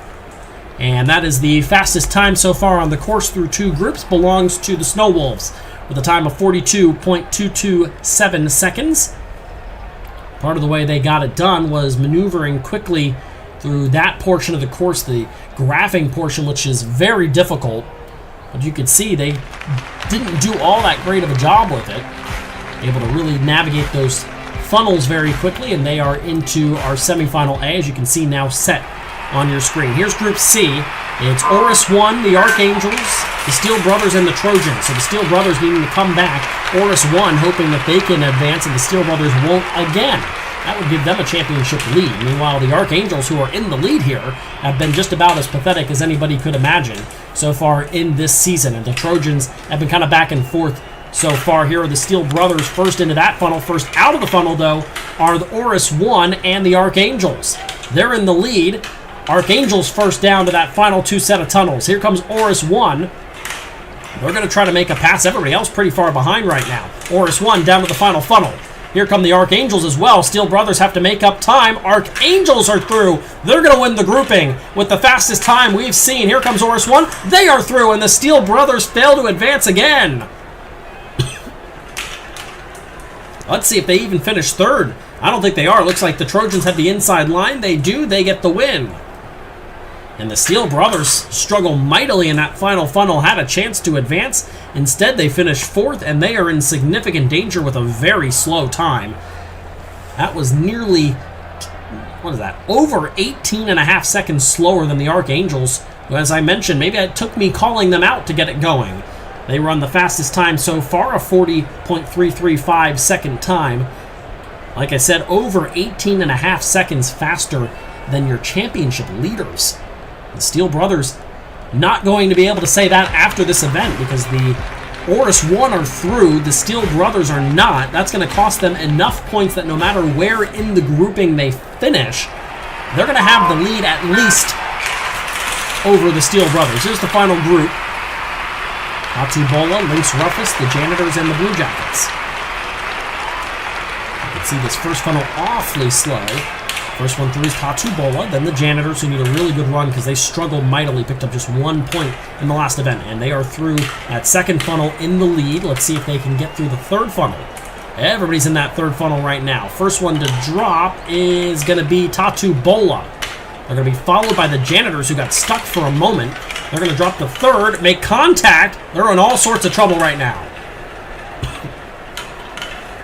Down to these final 2 funnels, it's still anybody's game. Blue Jackets and Countryball down to the final funnel. Here come the Janitors. Let's see who can make the pass. It's Countryball. They're going to get the win. There goes Lynx Rufus, who ran in last for the majority of this race. They're going to get the transfer spot. The Janitors will finish 3rd, but again, that's not enough to advance. Blue Jackets will be last in Group D. A little bit of a surprise there. You can see the Janitors really struggling with the graphing portion of this course. Just couldn't get anything going there. Really, really struggled. And right there and there. A couple of good moves. And Countryball learned to maneuver the funnels pretty well. That's going to treat you well throughout this event, as it did in the group stage for them. And here comes Lynx Rufus. There's the move that everybody wished they could make every single time. That was an impressive run at the end by Lynx Rufus after struggling through the majority of the course. They're able to get it done. and will advance into the second semifinal. So again, a chance for these middle of the pack or even lower portion bottom half to potentially, again, make some big moves in the overall standings. We're getting late, and so it's hard. You have to kind of string a lot of those together and hope for continued struggles from other teams. First semifinal featuring a lot of these teams that are not necessarily at the top of the standings. So this is a big one for all four, trying to really maximize what they can when the leaders struggle. First through is the Sphery Spiders, then the Snow Wolves. Sphery Spiders quickly through the second funnel, and they are trying to get through this third funnel maybe before anybody gets to it. Almost did it. They're going to get through pretty easily here. They're down to the graphing portion of the course with a large lead. Can they handle it quickly? Down to the fourth funnel here. There's 5 funnels in this course, and right now it's not close. The Sphery Spiders have now been joined by Swiftblade in the fourth funnel. Now it's the Sphery Spiders down to the fifth and final funnel. They're again joined by Swiftblade. Those two are going to probably advance. There is a nice run by Swiftblade. They're going to end up getting the win. And at the last moment, the Sphery Spiders starting to struggle, but they're still going to get it done. Second place will advance them through into the finale. Speedy Hunters will take third. And fourth place in this one for the Snow Wolves. Boy, that's going to be a disappointing run in the sense that you didn't win this semifinal if you are the Sphery Spiders, because they dominated this one for almost the entirety. But this is an entire course race. You have to do well for the entire portion of it, or at least what Lynx Ruff has proved in their group stage. You have to do well at least at the very end, because that's what ultimately is going to matter, and that's what Swiftblade did there. Got to the inside lane, made that move on the Sphery Spiders. They got the win, but still enough to advance for the Sphery Spiders as they're into the finale, joining Swiftblade, knocking out the Speedy Hunters and the Snow Wolves, and they'll join the top 2 finishers from our second semifinal. Forest 1, again, did not advance to the finale last time after knocking out the Steel Brothers in the group stage. They really want to do that here, and they can start out with a good run if they can do that, but that's not what's happening. They're going to start into the second funnel last, and meanwhile, the Archangels, who really showed me up after I called them out for performing poorly, off to a good start, but now they're starting to struggle. Horus 1 still running last. It's Tatu Bola in the lead, followed by the Archangels now. Tatu Bola really picking up the speed in funnel number 4. They're down to the final funnel. Horus 1 still in the graphing portion, trying to get through.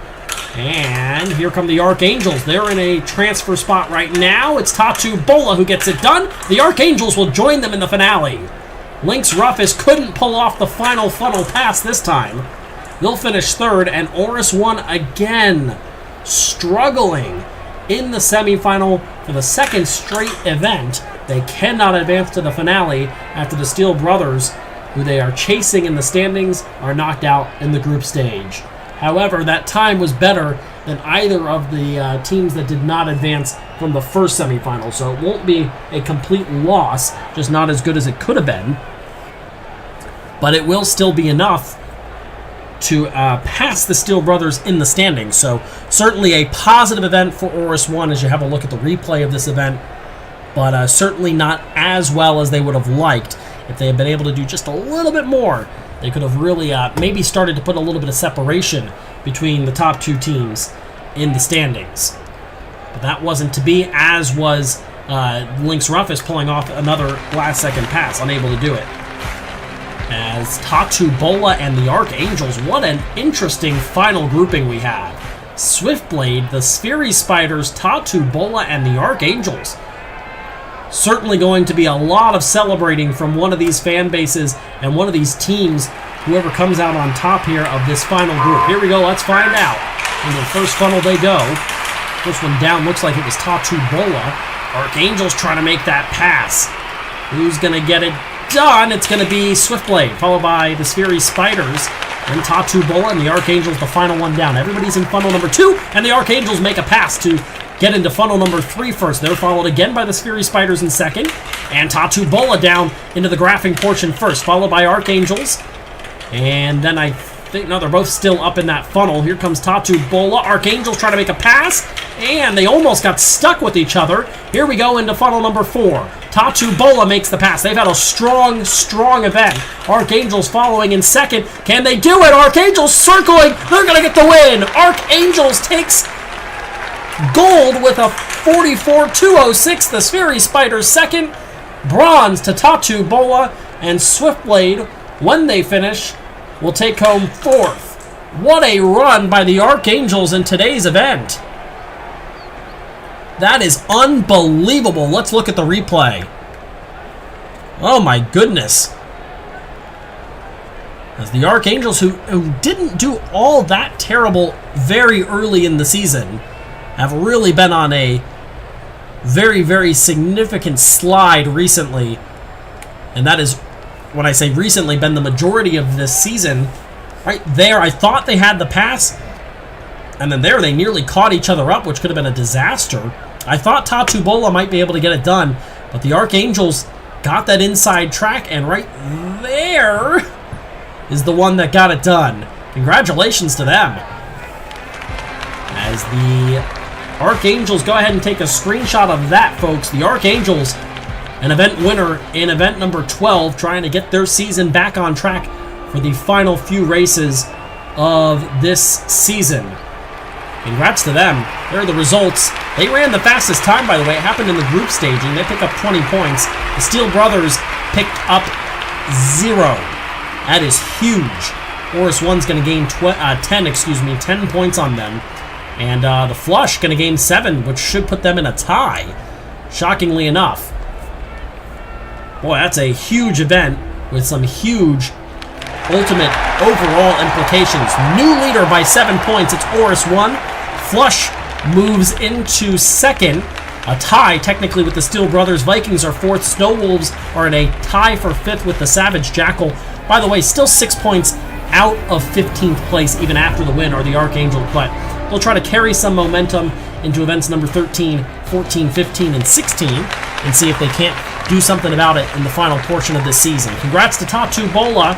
They're up to 77 points after a 3rd place finish. Congrats to the Sphery Spiders. They get over 100 with now 102 points total. But today, everybody's aspiring to be the Archangels. Believe it or not, they get the win in event number 12. The mixed race certainly provided a lot of fireworks, a lot of passing opportunities, and proved very, very clearly you have to learn how to navigate a funnel if you're going to have success in a marble race, as these teams you could see who could and could not navigate that funnel well. Still a lot left to be determined, and after we thought maybe just a few events ago that it was all coming together for the Steel Brothers, they've combined to score just 1 point in the last couple of events, and this thing is awfully close now.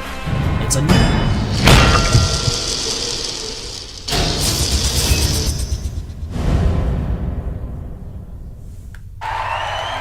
The 2021 Marble Champions League rolls on into event number 13, our first season of this new series, the Marble Champions League.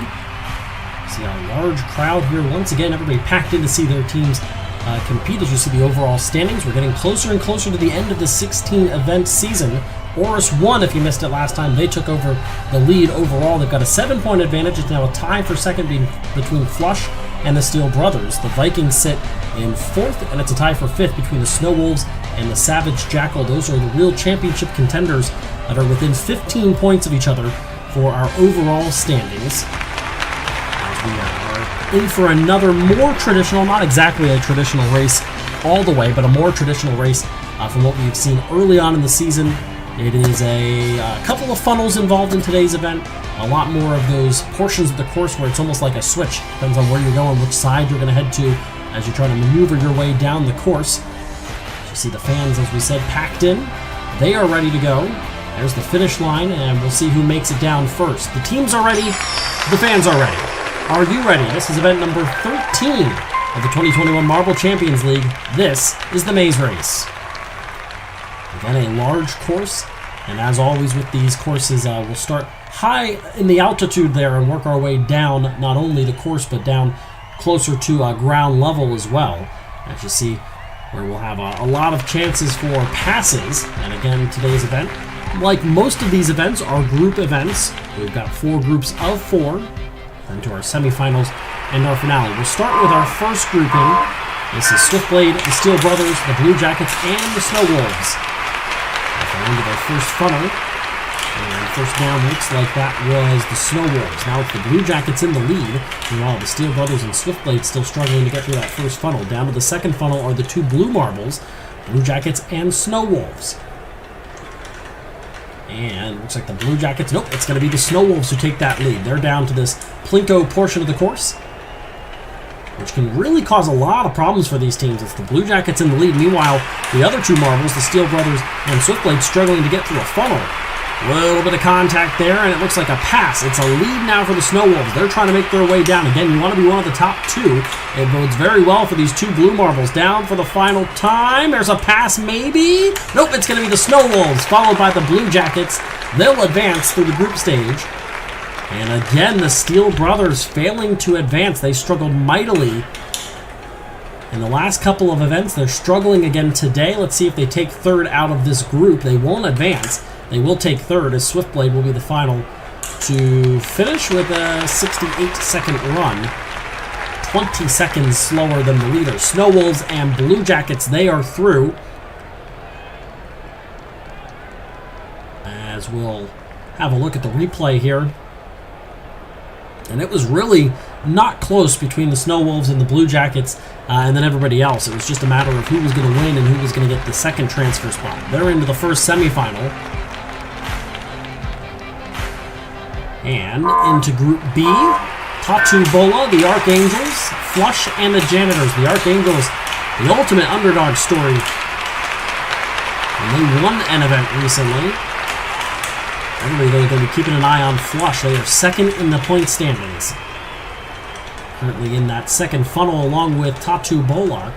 The Janitors running in third right now, trying to get to that funnel. There they are. Flush trying to advance the lead here. Trying to build a large portion of the lead. They're down into that orange portion now, the Plinko portion of the course. Making their way down a slide, down to another portion of this back and forth area of the course. How about the Janitors making up time? They've moved into second, and they've moved into the lead.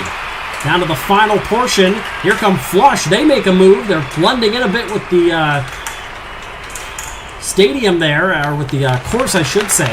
Flush is going to get the win. The Janitors come across with an easy advancement in the transfer spot. The Archangels and Bola, who got off to a strong start, they fall apart here towards the end, and they finish in fourth along with the Archangels. They're eliminated from the competition.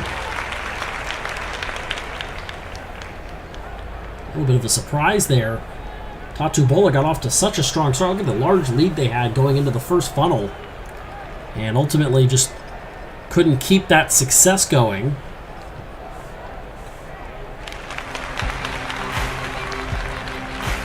And there are the Flush and the Janitors into the semifinal. We go to Group C now. This is the Trojans, the Sphery Spiders, the Onyx, and your championship leaders, Oris 1. First event for them as the leaders. And the second into the funnel, and the first through the funnel. Down to the first portion of this course that involves the twists and turns. In the lead right now, followed by Onyx, then the Sphery Spiders. Here come the Trojans. And down to the second funnel now are Oris 1. And they'll be joined in that funnel by Onyx. Did Onyx get the inside lane? Looks like they did for a moment, but it's still going to be the lead for Oris 1. They're followed now by the Sphery Spiders, who may have made a pass, couldn't complete it though. Oris 1 going to try to take a slide job, and they will take the lead back after getting passed momentarily by the Sphery Spiders. They're pretty well ahead of the Trojans and Onyx, and it's a matter of who's going to take first, who's going to take second. It's the Sphery Spiders back in the lead, and they'll get the win. They've got the best time so far. Here comes Oris 1. They advance. Now the Trojans will try to make a pass on Onyx. They will. Close at the end between those two. That was just all about positioning there after Onyx and the Trojans will be eliminated. Let's have a look at the replay.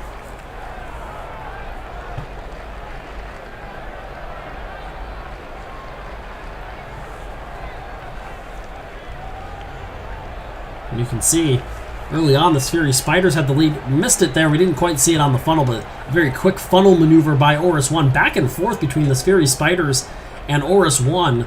And ultimately, it's the Scary Spiders who get the win. Oris 1 advances anyway to the semifinal with that final transfer spot. On to our last group. As you know, it's going to be Group D. There they are. Savage Jackal, Lynx Rufus, Speedy Hunters, and the Vikings. A couple of our top 5 are involved. Savage Jackal and the Vikings get into it again. They're really going back and forth trying to get to that second funnel. It's the Vikings who get there first, just ahead of the Savage Jackal, and we'll see who gets out of it first. It'll be the Vikings. And they both get out before the Speedy Hunters or Lynx Rufus entered that funnel. They've got a pretty large lead again. Hasn't been awfully close between second and third yet. Large lead now for the Vikings. Savage Jackal trying to come back. And they're going to come back and get into maybe the lead. Yep, they will make a pass for the lead. And in the final portion of the course, it will be... It's the Vikings and then Savage Jackal. They'll advance. The Lynx Rufus crew will come in third, and the Speedy Hunters really struggling there. By the way, best time so far. And it now belongs to the Vikings. They run the fastest time of the group stage at a 47.216.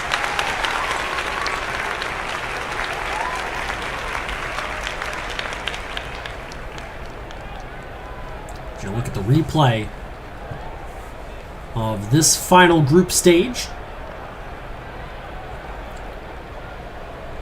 a lot of back and forth between the Vikings and the Savage Jackal. As you can see, he just kept going back and forth and didn't seem like either wanted to let the other one get ahead. Ultimately, it is the Savage Jackal that get the win. Or the Vikings, excuse me, that get the win, but the Savage Jackal to advance as well. They'll have a chance to avenge that second place finish. As we move on to our semifinals, 9th through 16th will be based off of their times. Well, that's how they'll award points, or for one unlucky team, no points. Meanwhile, we're down to 8. First semifinal, it is the Janitors, Flush, Snow Wolves, and Blue Jackets. And again, those two blue marbles, just about everybody's blue in this event. They got off to a fast start. However, it's the Janitors that get through the first funnel. They're followed by the Blue Jackets, then the Snow Wolves, and here come Flush. But everybody's in this same portion of the course right now. It's awfully close. And look at the move by Flush. They get to the funnel first, followed by the Vikings. Now here comes everybody else. They're all in the second funnel at the same time, with the Blue Jackets that get out first. And they're a little bit of a mistake from the Snow Wolves. They got stuck for a moment. They get unstuck by the Janitors there. And now again, it's Flush who comes out of nowhere. Last out of the funnel, first down into the next portion of the course. And they maintain the lead, followed by the Blue Jackets' final portion. Contact all over the place.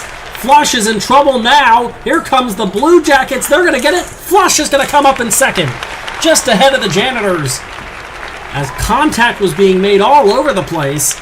And it's Flush tied for second in the standings, and a huge advancement there. They're into the finale, and you have to have a look at the replay. What a fascinating event that one was. We didn't have any really very close ones between second and third on who was going to advance in any of the group stages. That's not the case here today in semifinal A. The win in that semifinal goes to the Blue Jackets. The all-important transfer spot goes to the Flush, as they're into the finale, and they'll join the top two of this group: the Vikings, the Savage Jackal, Oris 1, and the Scary Spiders. Oris 1 trying to have a lot of success again. They've won 2 events, and they are in the lead now, only team out of the funnel. They're joined now out of the funnel by the Scary Spiders, but Oris 1 trying to quickly get down to the second funnel and build a big lead. They're in the second funnel. Here comes a couple more. The Savage Jackal and the Scary Spiders are there. The Vikings starting to fall a bit behind, and again, first out is Oris 1. They have really done well in this event so far. Here comes Savage Jackal. A little bit of contact there between Oris 1 and the Vikings. And it is going to be Oris 1 that will come in second there out of that portion of the course, down for the final portion, the final green area of this course. It's Oris 1 and Savage Jackal. They're both trying to slip their way through. They are both down. It's Oris 1 with the win. Savage Jackal advances, and the Scary Spiders and the Vikings are going to settle for somewhere between 5th and 8th.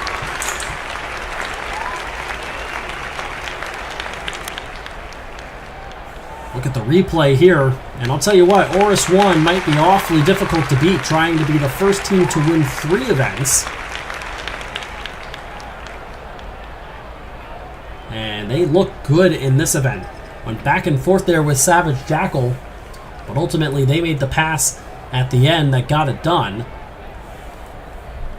You can see how close they were all the way down to the end. Luckily for them, that's just between who finishes first and second. And they both advance into the finale to join the Blue Jackets and Flush.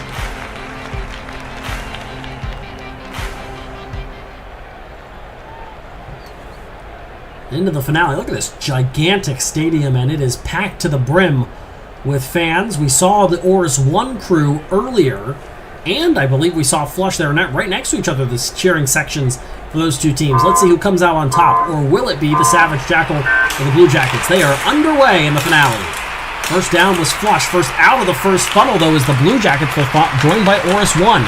Oris 1 again having a lot of success. And again, it's the Flush who are going to be the final team out of the funnel. Into the first funnel now, second funnel, excuse me, are the Blue Jackets and Oris 1. Who's going to be first down? Is it Oris 1 again? Looks like they might have the angle. It is. Oris 1 gets down through the second funnel once again. They're joined now by Flush. They're close as we make their way down through this portion of the Plinko course, down onto a slide. Is it Oris 1 first? The answer is yes. A little bit of a bobble there by Flush. They're going to have a little bit of time to make up in this second portion of the Plinko course. Got one more to get through. You see that green slide. That's where you want to go. Now here comes the Blue Jackets, and they've gotten stuck. They're in trouble. Blue Jackets going to be pushed by Flush. That gives a huge lead to Oris 1. Can they get it done and become the first 3-time winner? No, out of nowhere. Here come the Blue Jackets. They'll get it done. Flush finishes second. Oris 1 takes the bronze, and Savage Jackal in fourth. You have to watch this. What a move at the end by the Blue Jackets, who were momentarily stuck on the course. They're able to come back from that, and you're going to see it right there. It was a momentary loss of any kind of movement from the Blue Jackets. They had to be rescued there by Flush. It gave a huge lead to Oris 1, and how did the Blue Jackets pull it off? They got stuck there too. Went right through the middle, and right there, wow, just waited for Oris 1 to make a little bit of a rocking motion there, and they just took the advantage, slipped right through the hole, and the Blue Jackets take home the gold today.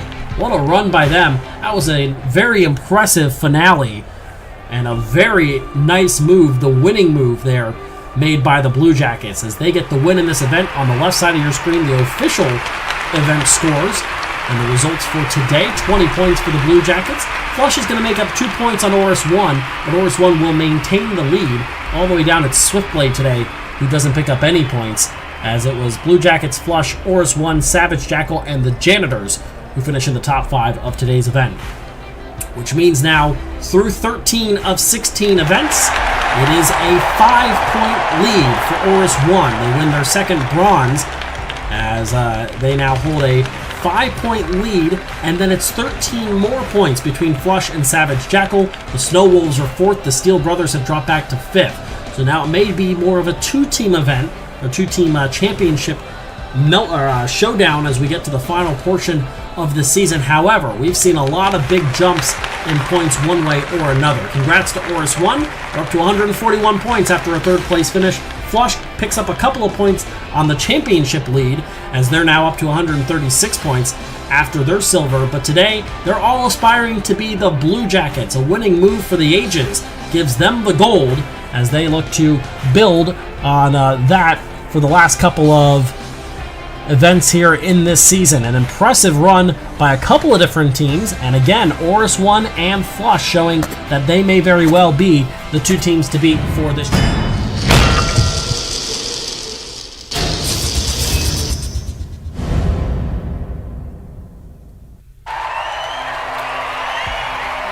It is crunch time in the 2021 Marble Champions League season. Just 3 events to go in this 16-event season.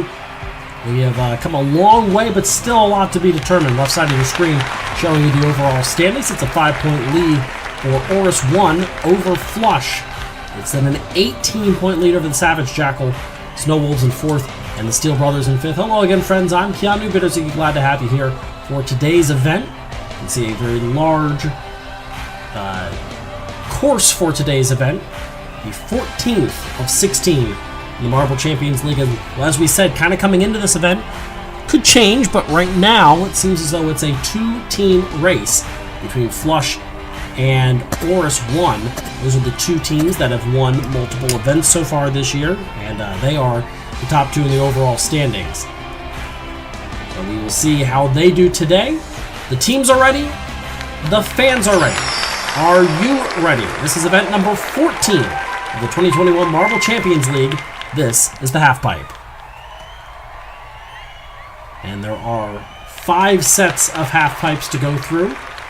All of them those orange half pipes that you'll see, and they're numbered there 1, 2, 3, 4, and 5. So that you can see how far down the course you are. There's the finish line. As always, this is a group event. And we're going to really pay attention to groups B and C. That's where the top 2 stand. Oris 1 in Group B, and Flush is in Group C. But first, we'll start with Group A. This is the Snow Wolves, Tattoo Bola, the Sphery Spiders, and Swiftblade. Quickly down to the second set of half pipes are 3 of the 4. Now everybody's in their second half pipe. Who gets down first? The answer is going to be both the Snow Wolves and the Sphery Spiders. Now everybody's down to 3. Now all the way down to number 5. Here we go. It's Swiftblade and the Sphery Spiders. Here comes Tattoo Bola. It is Swiftblade. It is the Snow Wolves. Tattoo Bola comes in third, and the Sphery Spiders really hurting what's going to be a low-scoring day for them. 28 seconds time there, and let's have a look at the replay. You can see these ones go very quickly here. Tattoo Bola got through the first half pipe first. Ultimately, they weren't really seemingly in it that much. Although as you got down to 3 and then 4 and 5, things really tightened up. So an advancement for the Snow Wolves and Swiftblade as they'll advance into the semifinal. Here is Group B, the Janitors, the Vikings, Oris 1, and Lynx Rufus. Let's see what Oris 1 does. They're the last one out of the first half pipe. They're going to be the last one out of, or the third out of the second half pipe. However, here they go, down to the final half pipe. Oris 1 and Lynx Rufus going side by side. They are both through. They both advance. And the Lynx Rufus runs the fastest time at a 15.567. That happened in a hurry. Vikings take third. Janitors are fourth. But even with a fourth place finish for the Janitors, that was 6 seconds faster than our last place finisher from Group A. That was a whirlwind of an event there. And Oris 1 able to advance after Lynx Rufus picks up the win.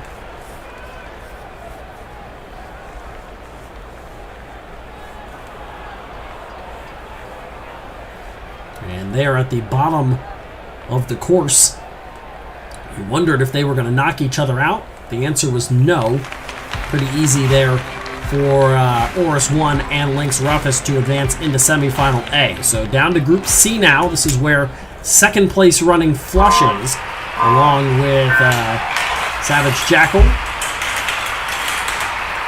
the Archangels, and the Speedy Hunters. And right now it's the Archangels in the lead, followed by Flush. They're both down to funnel number 3. Now it looks like a pass is made. That's Archangels and Flush. Here comes Flush. They're down to number 5. They're in the lead. Can they hold on? Who's going to get down first? Uh-oh, here comes everybody down to the final portion. Flush and Savage Jackal advance. The Archangels go into the 5th set of half pipes in the lead. They will come out third and will not transfer.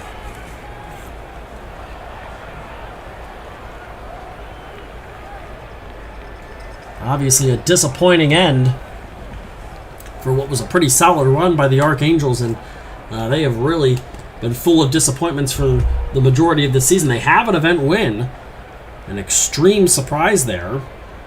However, for the most part, it has been disappointment. As you see, there was the winning move by Flush and the transfer spot for the Savage Jackal. So they are in the semifinal B, and they will face the top 2 finishers of our final group.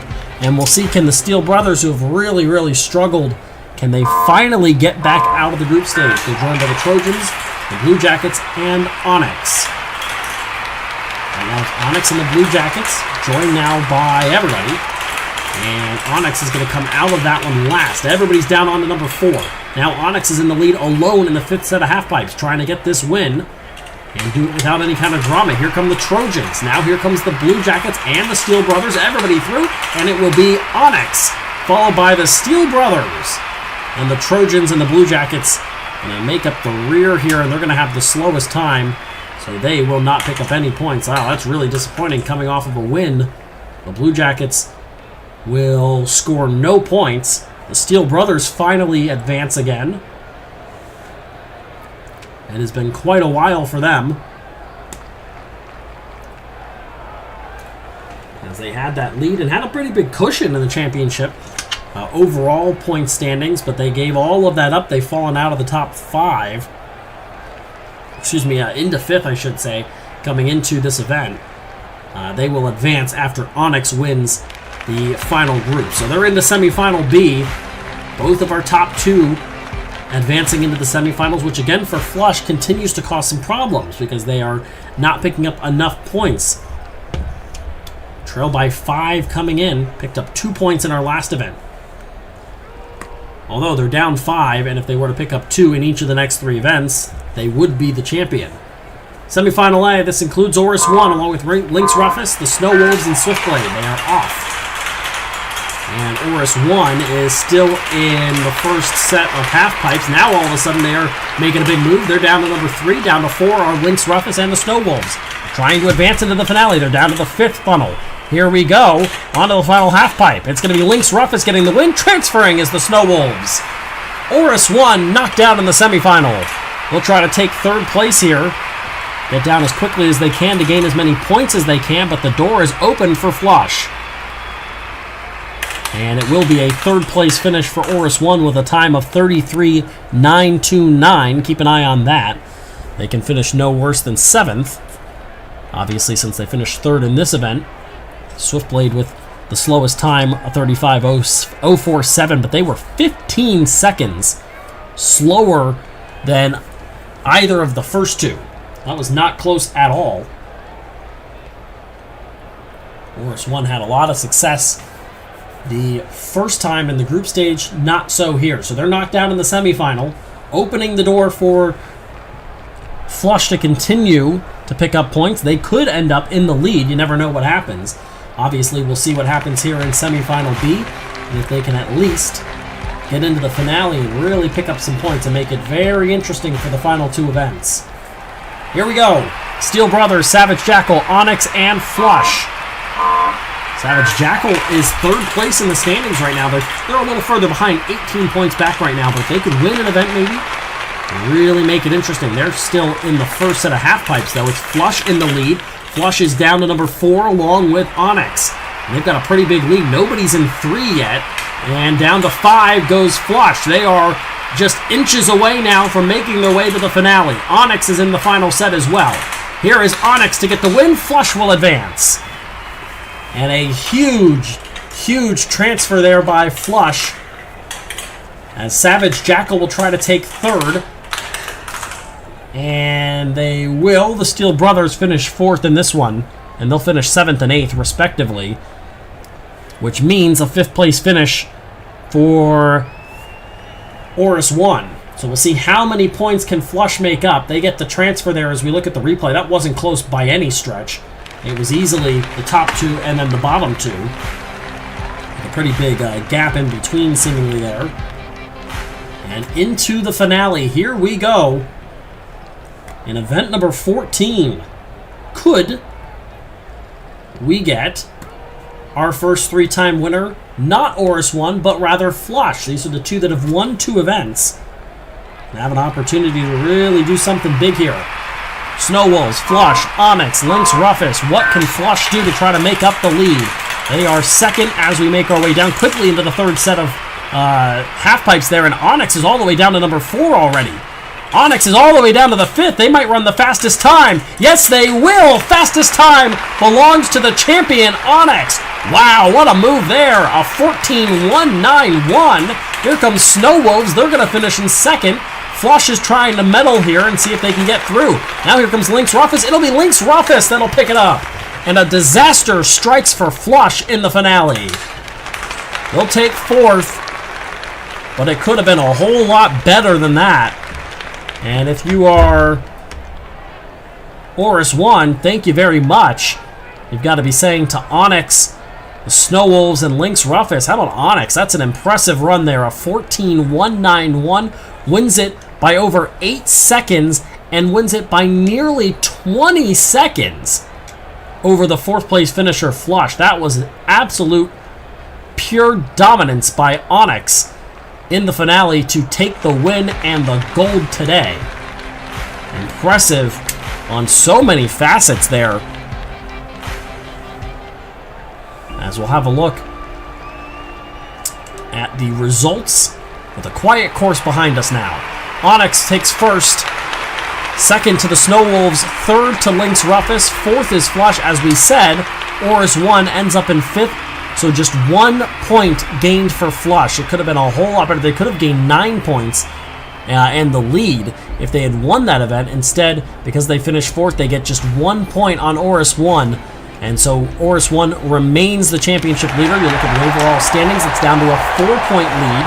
It's now a 14-point lead over the Snow Wolves, who are in third, Savage Jackal fourth, Steel Brothers are fifth.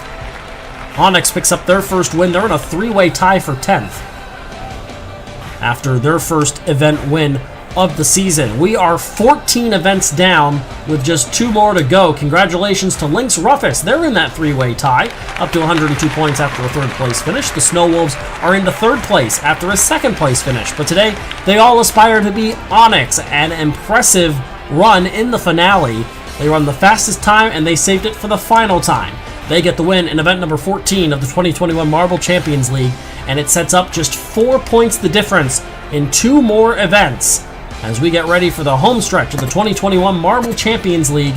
This has been a presentation of Marble Fubeca, and until next time, I'm Keanu Bittersaki. Thanks for watching.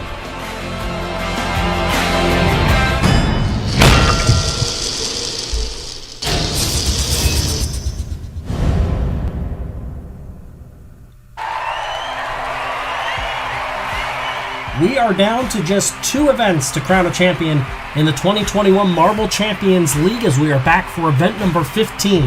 Well, again, friends, I'm Keanu Bittersaki. Glad to have you here as we are really coming down to the final push for a championship. You see on the left side of your screen the overall standings. It's really mostly a 2-team race between Oris 1 and Flush.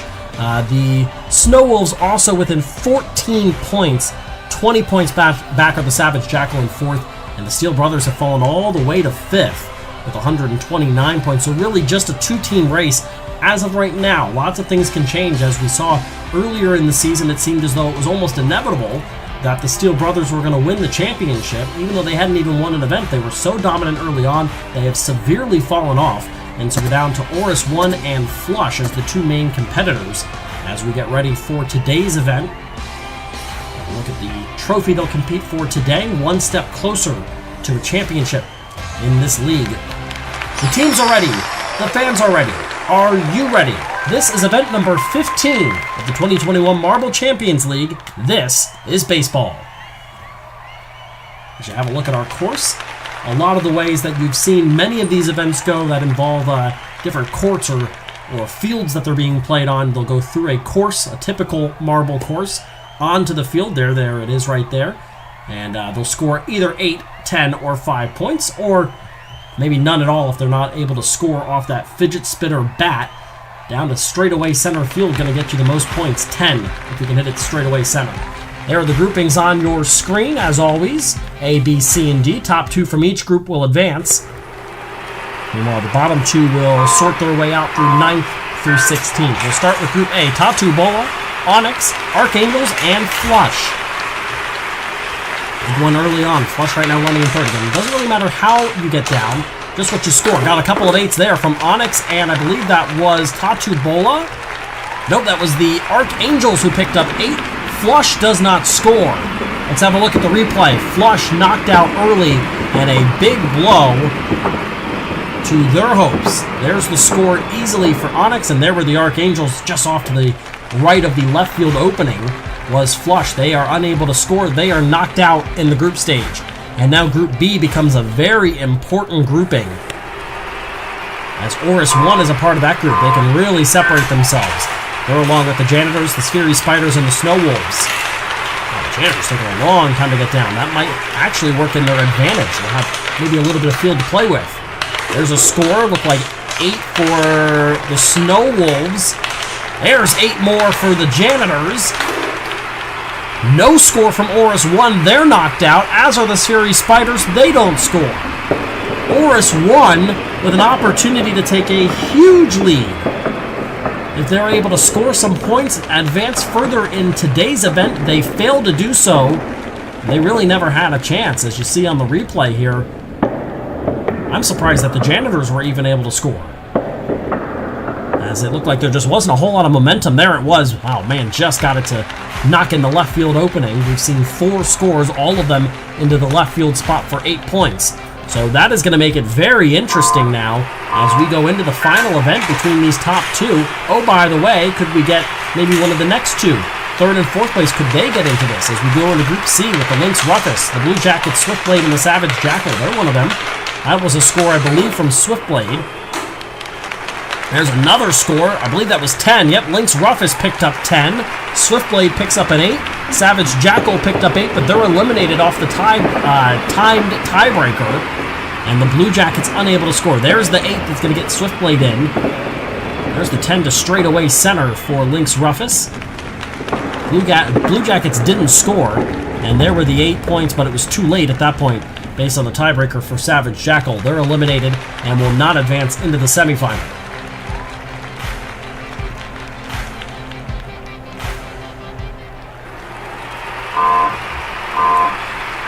And Group D, the Vikings, Speedy Hunters, Steel Brothers, and Trojans. Did the Steel Brothers make a late gasp attempt at this? Looking for a score. I don't think we've gotten one yet. There was one. 5 points for the Trojans. They advance, as do the Speedy Hunters, and that's because they were the first team down. With a time of 7.783 over the 7.910 of the Steel Brothers. They're eliminated, as are the Vikings. So they can't do anything about it. Maybe the Janitors could have a chance to try to get a little bit closer in this one, but a very interesting group stage knocks out a lot of big-name competitors as we move into the semifinals. Off they go, the Archangels, Onyx, Janitors, and Snow Wolves. This one down to the Janitors. There's 8 points. There's a 10. Gonna need some big scores. Instead, no score from the Archangels or Onyx. Snow Wolves put up 10. They get the win in the semifinal. And the transfer spot goes to the Janitors. So the Janitors got down in a hurry. They scored quickly. And wow, look at that. A ricochet off of Onyx puts in the 10 points for the Snow Wolves. That is huge and a killer for the Onyx as they will be eliminated in the semifinal round. It moves the Snow Wolves and Janitors into the finale. Semifinal B now. See what happens. First one down is going to be the Trojans. And our first score, looking for it. There's 8 points. And that's going to be it. Quickly, no one else scores, and the Trojans, by virtue of being the first to hit the field, they are advancing into the finale. Swiftblade scores the 8 points. Wow, look at that. That was in and out for 5 points for Swiftblade. Then they knocked it into left field for 8. So they scored twice, kind of, as they couldn't quite hold on to those 5 points down the right field line. Picked up 8 instead. Either way, any score was going to do it for them. And the Trojans were the first to hit the course, so they're able to advance as well based on the time tiebreaker. As we get to our finale, going to try to shake it up here as we get late into the season. Just one more event after today. We'll see where everybody shakes out with that group staging as far as where they're placed, 9th through 16th. Will fit somewhere in there, but first we've got a champion to determine. Swiftblade, the Janitors, Snow Wolves, and Trojans. First one down is going to be Swiftblade. What late get for the Trojans there, as the Trojans picked up 8, as did the Janitors. The Janitors, as we'll see on the replay, win the gold with 8 points to left field. Let's have a look at it. First one down was Swiftblade, but they didn't score. Where's the game winner? There it is. Perfectly done off the left field foul area. Off the corner of this field. Perfectly placed. And actually, for that matter, the Trojans did the exact same thing. The problem is they did it 1.7 seconds later, and so they'll take home the silver. The bronze goes to Swiftblade based on the time tiebreaker, and the Trojans come away without a medal in 4th place. Congratulations to the Janitors. You can see their cheering section loving it here as they get the win. And we'll look at the event results for today. The full results, which will give us a little bit more clarity of what we're going to look at coming in.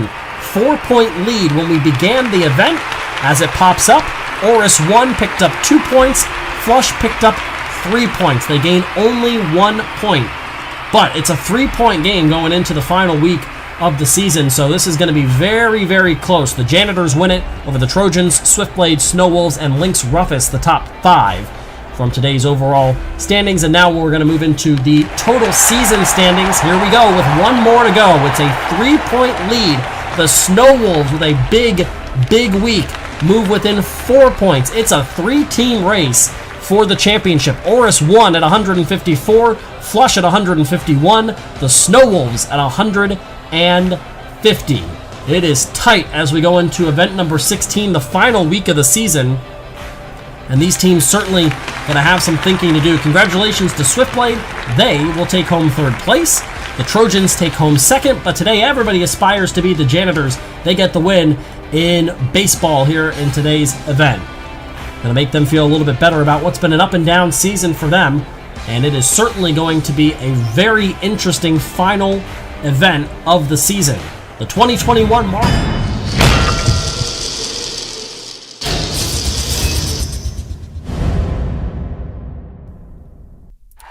16 teams began.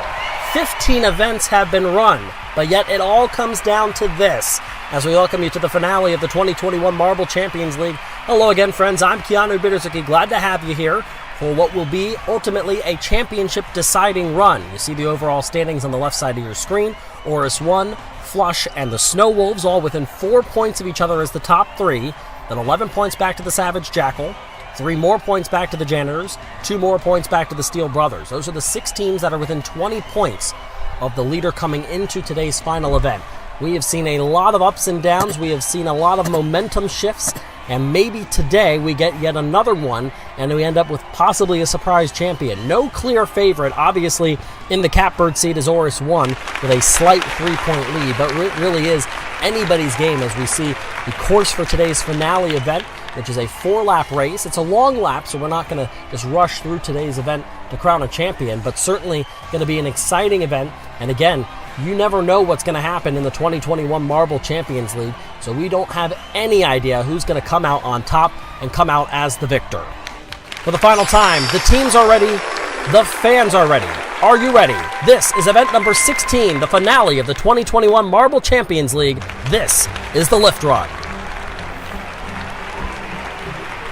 Our course for today's event is a long, winding course involving everything from funnels to those switchback portions of the course, even to those climbing stairs there. You see the blue and white stairs will cause an interesting, different portion of the course that we've never seen before. That's down in Sector 3. It's a 3-sector course. And then there is the lift hill, which will bring you right back to the start, which is also the finish. See there at that green flag, the first green flag on the left side is where you set up for the start. It's also where you'll restart the next lap. So ultimately that's our finish line as well. 4 laps to determine a champion, and we are off. Here we go. Let's see who grabs the quick lead. It's going to be Swiftblade in the lead, followed by the Steel Brothers and Onyx. Now in the lead of the Blue Jackets. They make their way down to the 3rd funnel very quickly. They're followed closely by the Janitors, it looks like. There's maybe Flush in there as well. That's the case. It's a crowded funnel there as they're looking to make their way through those 2 different areas with the funnels, or with the, the windmills as they make their way to the switchback portion of the course. It's a crowded course here. Right now it's the Janitors in the lead, followed by Swiftblade and the Speedy Hunters, and now the Speedy Hunters are stuck. They're going to get hit eventually. Let's see how much time it costs them. Doesn't look like it cost them a whole lot of time. It's the Janitors in the lead making their way up the stairs for the first time, followed by Swiftblade, the Trojans, the Sphery Spiders, and the Speedy Hunters, the top 10. Oris 1, your championship leader coming in, runs in 7th right now. And the Janitors, who came in, as we said, what it was, the 18 points, I believe, 18 points back.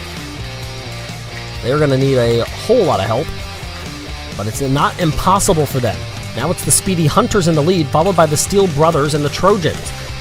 The Janitors running 4th, the Scary Spiders are 5th, Oris 1 still running back in 7th. Flush has moved their way up to 5th. They're now in a good spot championship-wise. And now they're all the way into the lead here in lap 2. Big run for them. Oris 1 has made their way onto the second lap, but it's now Flush who's pulling ahead. They're the only one in that lone first blue funnel there. Let's see if they can pull. Not going to happen. Here comes Swiftblade. They're going to try to make a pass for the lead, and here come a couple more. That's the Steel Brothers and Lynx Rufus. Who gets out first? Here comes Oris 1. They're now into 5th. They're making themselves known in that blue funnel there.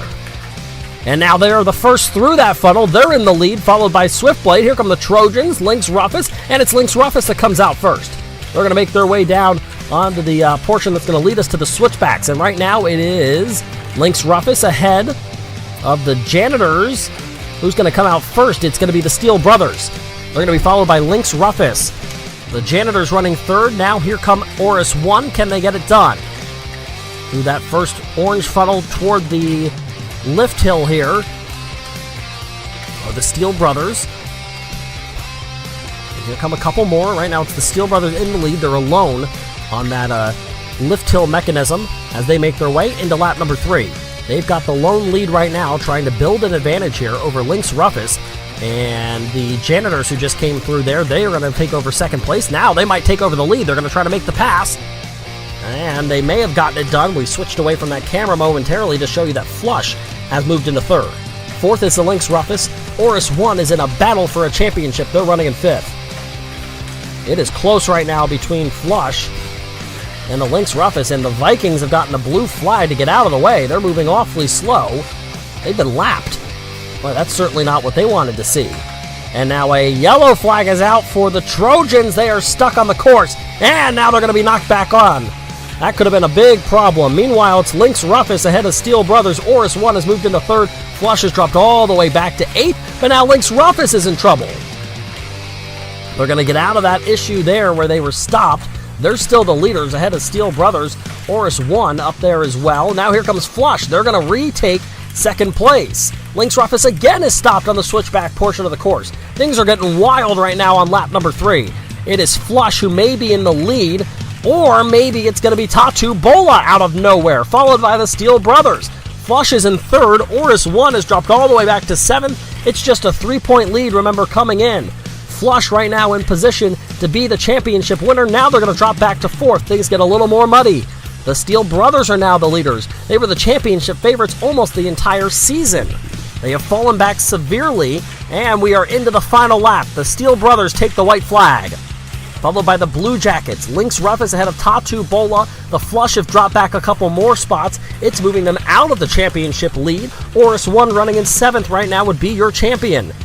And they are running side by side along with the Snow Wolves. Those are the top 3, and they're all running very close. Now the Snow Wolves have jumped all the way up to 3rd. They're in advantage now.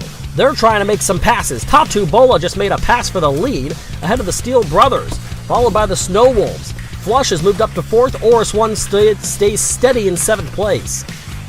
Things are getting awfully tight as we've still got Marbles making their way onto the final lap, but who really cares about them at this point? It's all about Countryball in the lead for the win, but then also the Snow Wolves who may have just taken a pass for the lead. Yes, they did. Followed by the Steel Brothers. Countryball is going to drop back to 3rd, and now the Steel Brothers are in the lead ahead of the Snow Wolves.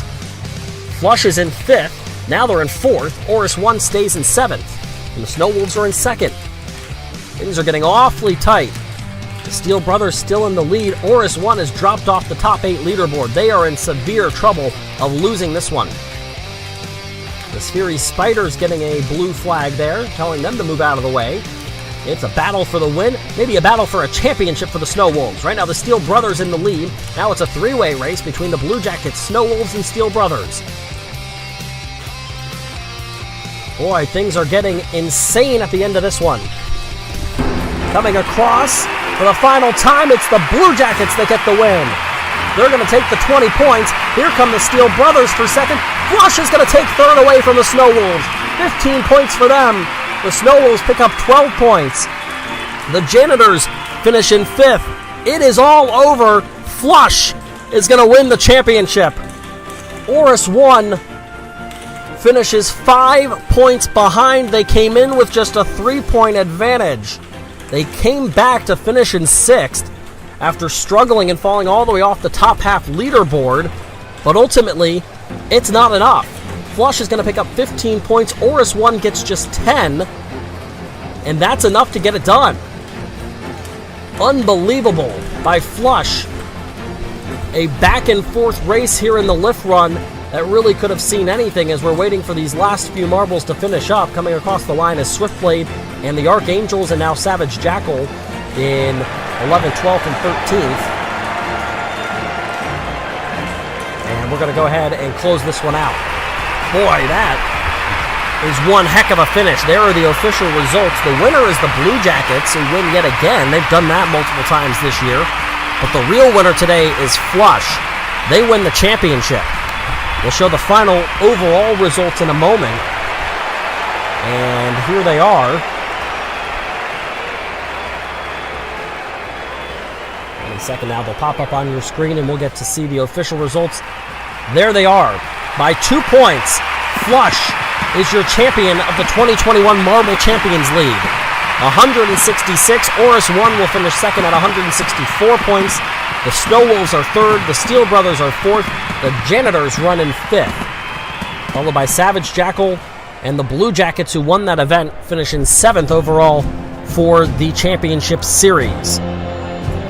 Gonna go ahead and pull up the podium. Flush picks up enough points to take the lead after finishing third. They get the bronze. The silver goes to the Steel Brothers. I normally would say that today they all aspire to be the Blue Jackets. However, today everybody really does aspire to be Flush. They get the championship win. Don't take anything away from the Blue Jackets, who definitely had an up and down season. They get the win to finish out this year, so congratulations to them and what they were able to do.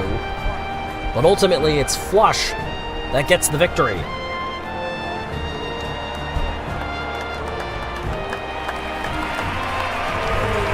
Party is on for the green and black and their fans, who, as we've said this entire season, have done a fantastic job of packing the house. They do it once again today. There is the specific cheering section for Flush, and I'm sure you're going to hear a lot of cheers throughout the entire crowd. Those that were rooting specifically for the team in green and black, those were that were rooting just for a great round of racing. We certainly saw that today. A lot of back and forth, and like we said, anything can happen. Ultimately, it is one of the top 3 that gets it done, and they get it done with a bronze finish in the event.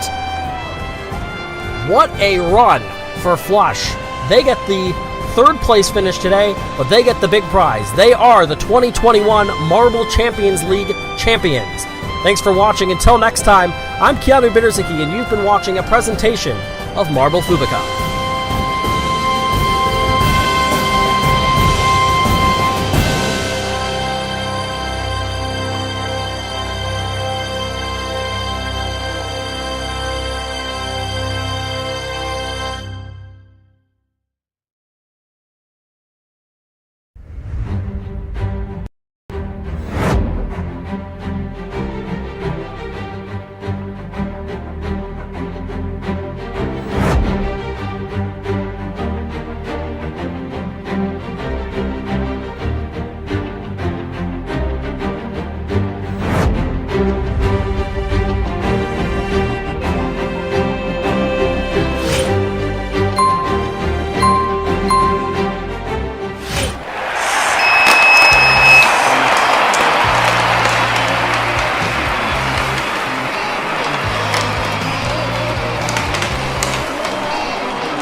MSPN's coverage of Marble Fubeca continues.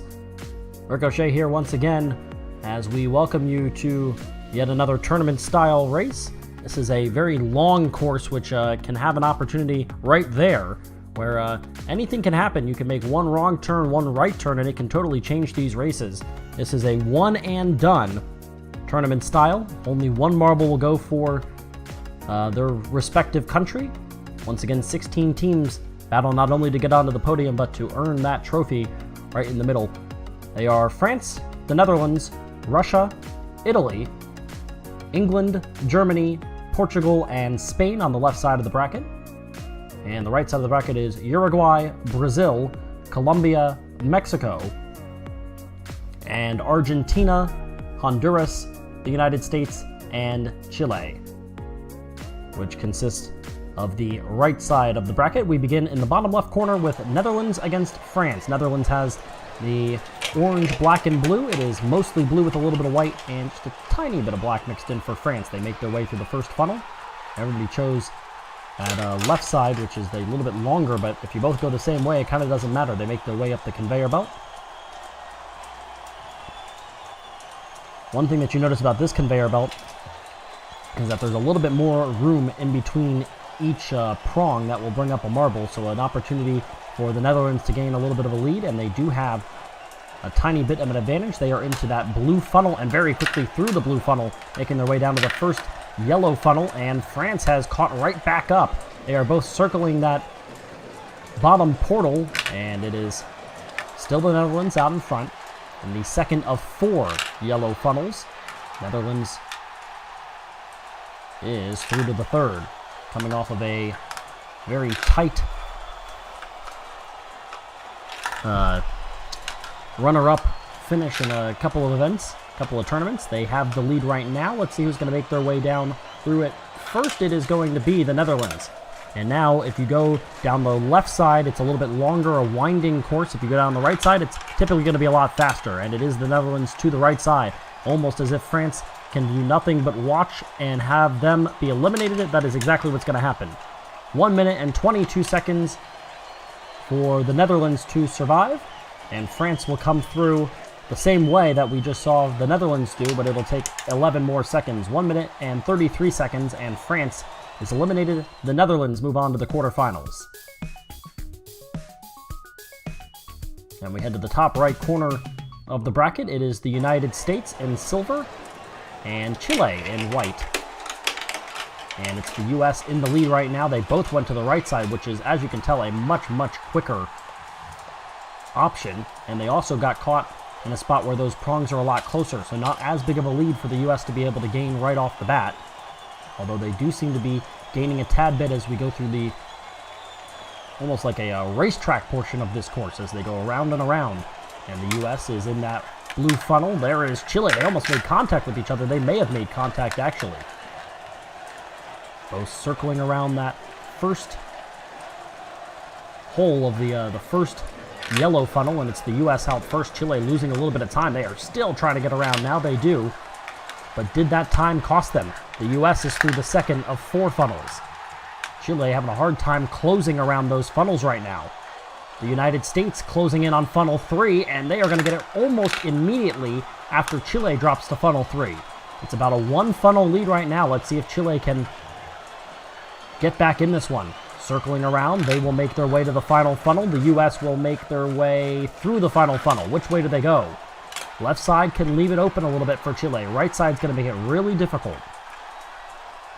Chile still in that 4th and final funnel. The U.S. has not made it through yet. They're both going to go down the right side. It's going to come right down to the finish. Who makes it out first? Chile may be in the advantage spot. Nope, it's the United States that will crumb across first and will take out Chile by just under 4 seconds. 1 minute and 30 seconds for the United States, which was a significantly slower time than the Netherlands. That was a much closer matchup. But the U.S. survives and moves on to the quarterfinal. And now you get Portugal against Spain. Portugal immediately drops behind Spain. A little bit of a slow start, but they both end up right next to each other. And so far, we've only seen the Netherlands end up in one of those spots where they are able to gain a large advantage right off the bat. Now through the red portion of the track. Look at that great camera view there. Down into the blue funnel and immediately into the yellow funnel is Spain. Here comes Portugal. And Portugal making up a lot of time right now. They come up, oh wow, they came through almost at the exact same time. That is a great run right there by Portugal. Portugal actually might be in the advantage spot now. Nope, it's still Spain that comes out first. And Portugal now makes their way into the third funnel. Spain in the lead, but Portugal's done a really good job in these funnels to keep it close. They are both into funnel number 4. And it could come down to that wire and determining if you go left to, for a lack of a better term, the frowning face portion, or to the right side with the smiley face, the shorter, more direct opportunity there. Oh, they made contact with each other. Spain goes to the right. Portugal goes to the left. Portugal is going to try to make their way through. Oh, they're going to do it. A comeback for Portugal. And they beat them by less than a second. Trailing the entire time, Portugal pulls off the upset. That is an incredible run at the very end by Portugal to advance. And now Uruguay went to the right, and Brazil goes to the left, and it's a huge lead for Uruguay right off the bat. They are already making their way up towards the top where it's going to drop them off, and they are going to make their way around the red portion of this track. A huge lead. Now just coming to the red portion of the track is Brazil. The very first opportunity for one country to take a large lead over the other, and immediately Uruguay takes that advantage. They're giving it up just a little bit though, still having a hard time getting through that blue funnel. They gave up almost the entire advantage they gained at the very beginning.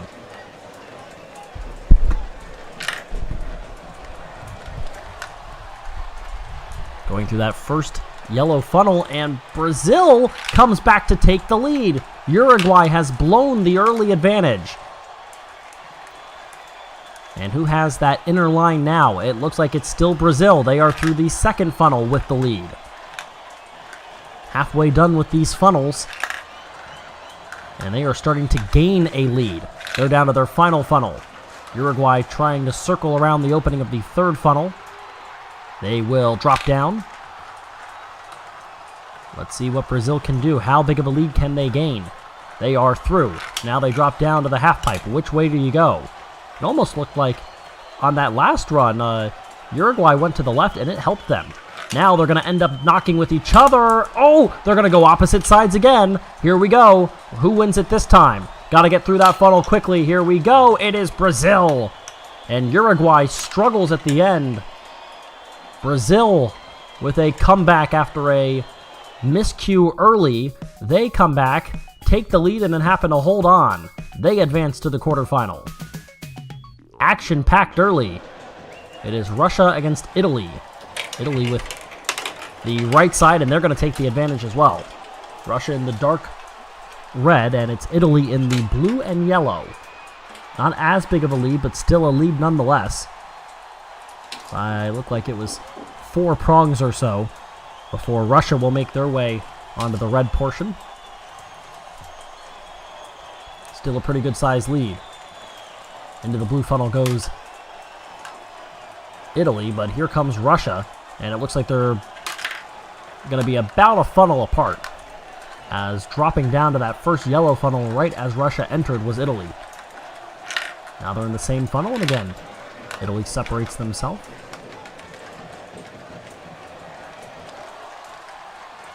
Both circling around the bottoms of their funnels, and once again, Russia drops, and then Italy follows suit to maintain essentially a one funnel lead. And this time a little bit bigger of an advantage for Italy. They gained a little bit there. They're on their final funnel of the large yellow portions of these funnels, and they will make their way to the half pipe with about a funnel lead. It's a matter of whether or not they can make that decision and be knocked off of the half pipe themselves. They do. They will head for the left side, which is the winding portion, But it's a pretty big lead right now for Italy, and they are going to win this one handily as they finish at 1:33, and we'll see how long it takes Russia. They really struggled with those large yellow funnels and ultimately were unable to come back as they did not make it even to the half pipe by the time that Italy was finished. They finished at 1:50. It is a nearly 17-second win for Italy as they will move on to face the Netherlands. And now it is Honduras against Argentina. Honduras in the red and yellow. Argentina mostly silver, and again, they're going to gain that advantage. We've seen that the last few times. One marble has gone to the left, one marble has gone to the right. It is very clear there is no way to go around it, that if you go to the right side, you're going to get an advantage over the other team. The left side is by far a much longer and more time-consuming portion of track to have to gobble up. Into that blue funnel goes Argentina. Let's see if they can get out of that funnel before Honduras enters. Basically even, dropping down when one gets in. Very similar to what we just saw with Italy and Russia, where Italy was able to hold a one funnel lead. Not quite that big of a lead because Honduras making up some time here. But it is still Argentina with the lead. Honduras making it very difficult, though. Honduras nearly making contact with Argentina as Argentina drops down to the third funnel. Here comes Honduras. This one could be close. Final funnel of the large yellow variety to go. And both are in. Gonna have to take a comeback if Honduras wants to get out of this funnel first, though. Very tight. And let's see which way Argentina decides to go. They might be forced into it. Oh, again, it's going to come down to the end. Who's going to come out of that funnel first? It's Argentina that will not be able to survive. Less than a second separates them. Honduras with a comeback. And clearly, as they are going to face the United States in the quarterfinals, and we see now England against Germany. Germany in the all-black. Very menacing look. They will head to the left side and immediately have to come for a comeback. We've seen, though, this is a course that clearly lends itself to the comeback. We saw Brazil with a large portion of track that they had to make up, and then they did that, took the lead, and had to survive a comeback attempt of their own. Into the blue funnel first goes England. And they are going to make their way down. They're in the first of 4 yellow funnels, and so is Germany as they're trying to pick up some ground there. Looks like they are just a tad bit. The real difficulty is if you don't get off that half pipe at the bottom of this course before the other country reaches the half pipe, you could be in some trouble because they can just knock you right out of the way. We almost saw that in that last matchup. They ultimately ended up forcing each other to opposite sides as down to the final funnel goes England. Germany trying to catch up. The half pipes are pretty difficult here. They have caused a significant amount of stress, I think. Here comes England. And let's see if they can finish this off quickly, or will Germany make contact? England down to the right side. One more funnel to go. Germany moving very quickly, but it's going to be too little too late. England moves on with a time of 1:34. And now Germany coming to a standstill. 17 seconds was the largest win. And that might be passed. Let's see. Germany going to come to the end. They're going to have the slowest time we've seen so far, and they're going to lose by just over 20 seconds, 1:54. So Germany at the end, ultimately, when you've got nothing left to play for, it makes it a little harder to keep the intensity up. And so we move on to Colombia against Mexico.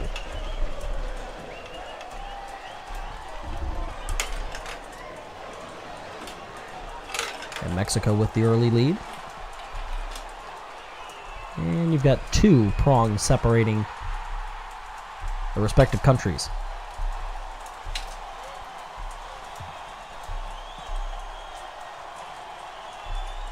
Look at that. They look like they're about one length apart for a portion of that track.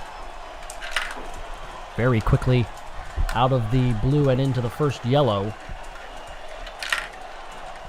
Now they are neck and neck.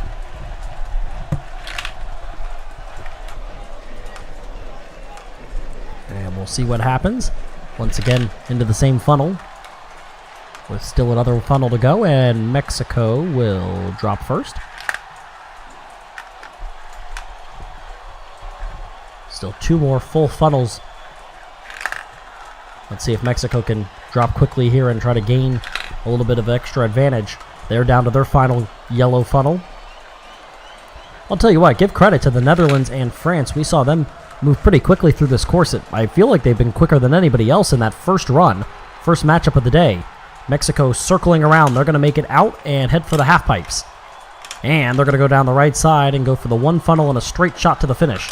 Here comes Colombia. They're going to need some help if they want to make that comeback. It looks like Mexico's going to fall. They're going to get the win. At 1 minute and 39 seconds. And now it is Colombia that will try to decide which way they're going. Almost coming to a standstill now. They'll go to the left side. Head down one funnel and then the S's to get them to the finish at 1 minute and 56 seconds. So another 17-second win as Mexico takes care of Colombia rather easily. And we have our quarterfinal matchups. First one is Netherlands. The Netherlands against Italy. Whoa. Contact there, and Italy goes to the left side. The Netherlands gain the early advantage. They're to the right side. And they are headed for the conveyor belt right as the Netherlands are making their way off the conveyor belt.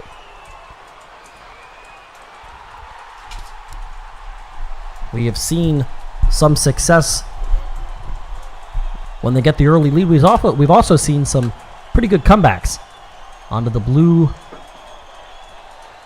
funnel, and the Netherlands are now going to drop down. Not exactly a dominant moment there. They have opened the door back up for Italy. Everybody's close. The Netherlands are going to fall first, though. Onto their second yellow funnel. And here comes Italy.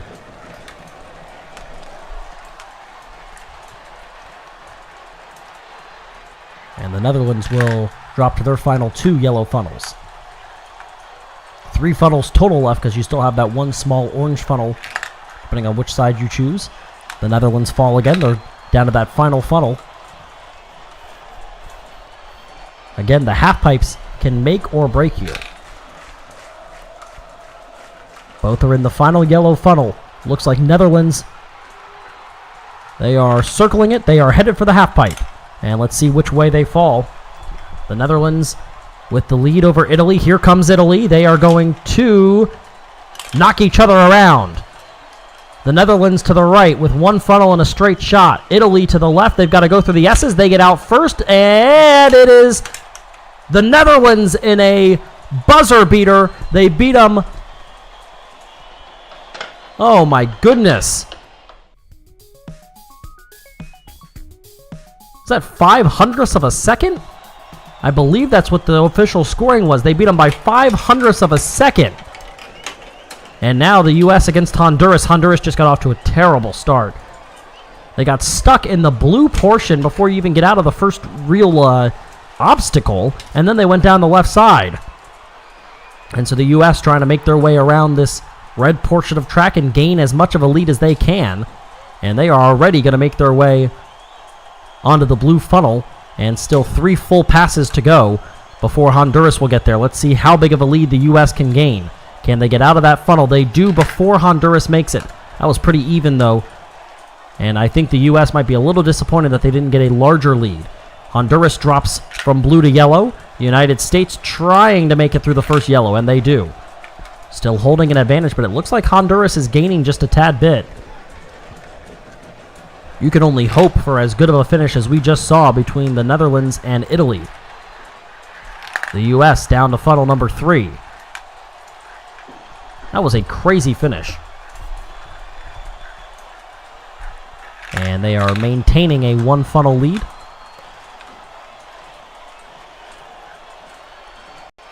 Here comes Honduras.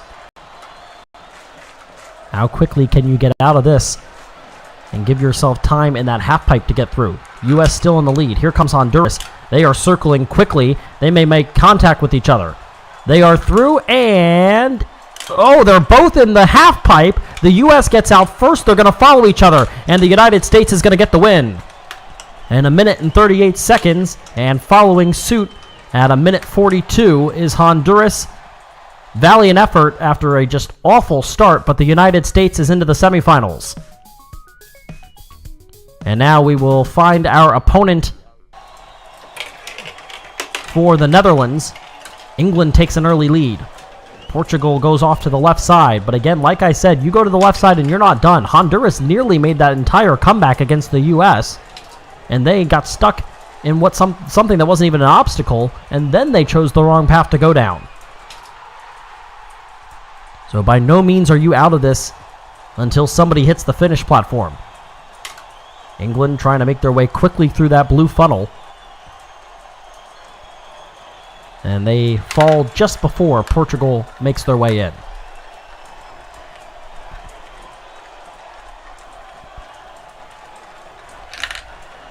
And again, good job so far by England to maintain that lead. Portugal looks like they're about to drop, but so is England. Very smooth run that time. The English trying to advance to the semifinals, and they gained a little bit of time there. For just a moment, there was an entire empty funnel separating these two. So England did a great job to gain that lead. They're going to drop a little bit of it back. Had a little bit of a slow start there to try to get out of that final funnel. They make their way down to the half pipe. Still a pretty good sized lead. Let's see if they can capitalize and get out of the half pipe. Here comes Portugal. England still trying to decide. They're going to make contact. Portugal comes out first. They both go down the left. It's going to be a matter of who comes out of that funnel first.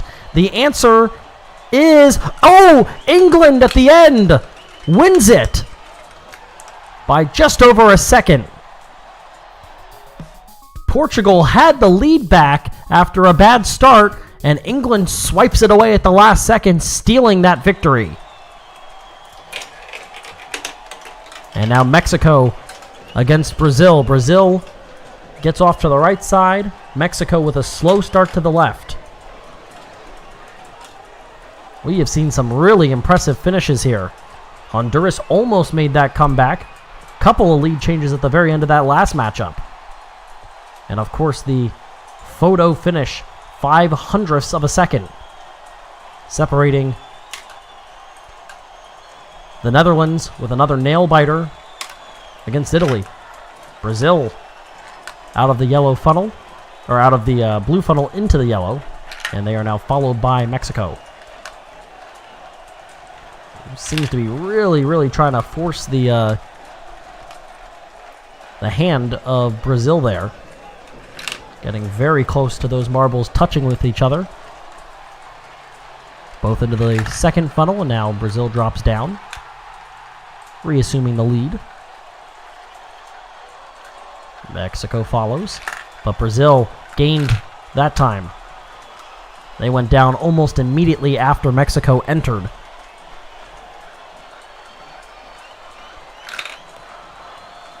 Let's see how much time they have to try to maneuver the half pipe. How much time do they need? Could be another question. Mexico trying to swarm around it. Let's see which way Brazil goes. They will go to the right side. It's a straight shot. Let's see how quickly Mexico can try to make something of this. It's going to be too little too late, as Brazil will come across at 1 minute and 40 seconds, and Mexico still stuck in the half pipe. And they will go to the left side. The more scenic route, if you will, taking the S's to the finish line. Dropping out of that final funnel and crossing the line at 1 minute 56. So Brazil held that one, the lead from start to finish. They will face the U.S. in the semifinal. But first, it is England against the Netherlands, who hung on by the skin of their teeth there. And they are going to be behind early. Both had to go through the same side, but it is England who makes it out much quicker, and it is a 1, 2, 3, 4 prong lead right now going through up that conveyor belt. This is where the speed of the marble can become important. If you are a quick marble, you can make up a lot of time, and it looks like the Netherlands is making up some time, as they are both now in the blue funnel. That is a big win for the Netherlands, and they may have gotten the inside track there. Nope, it's going to be England coming out of the blue funnel first.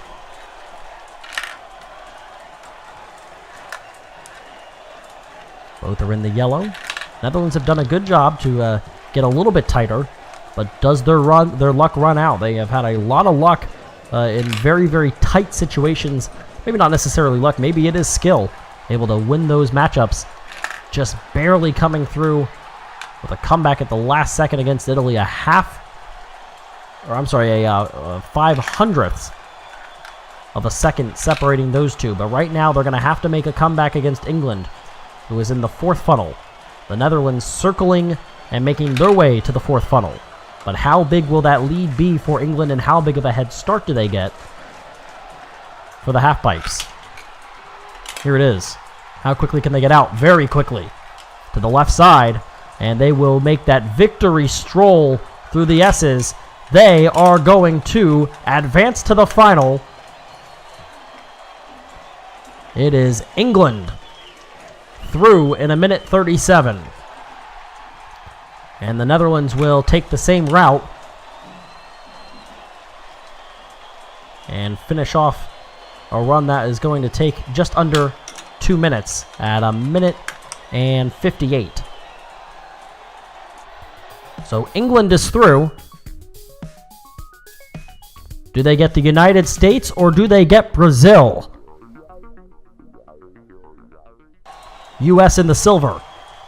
Yellow and blue. Oh, what a move by Brazil. They just hopped right over the U.S. Both go down the right side, and we are neck and neck early.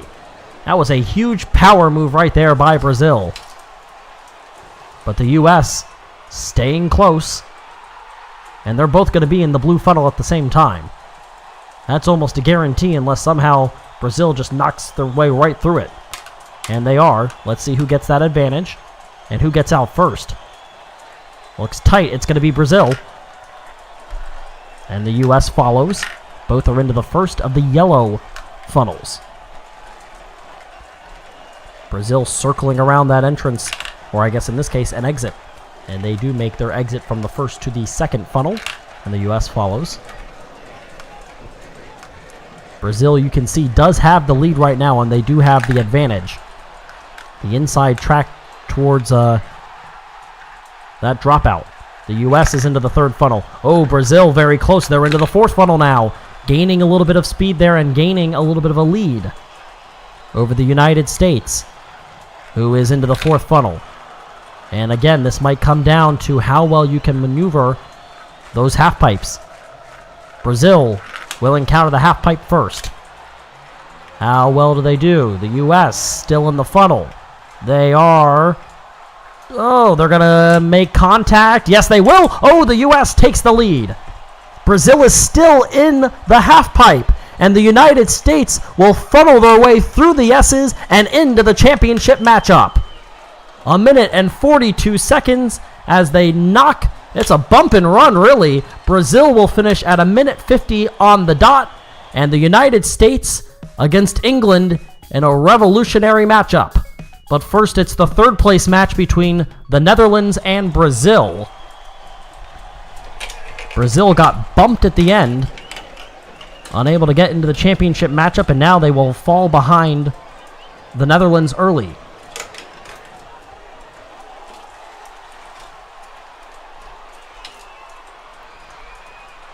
Still unable to make their way to the red part of the course, and now here they are, but a big lead for the Netherlands, who did all they could to try to make that comeback against England, but ended up finishing, I think that was a 16-second win to get England into the championship against the United States. And now the Netherlands trying to place on the podium. Good comeback here by Brazil, as they are gaining a little bit of time here, but it's still the Netherlands in the second yellow funnel.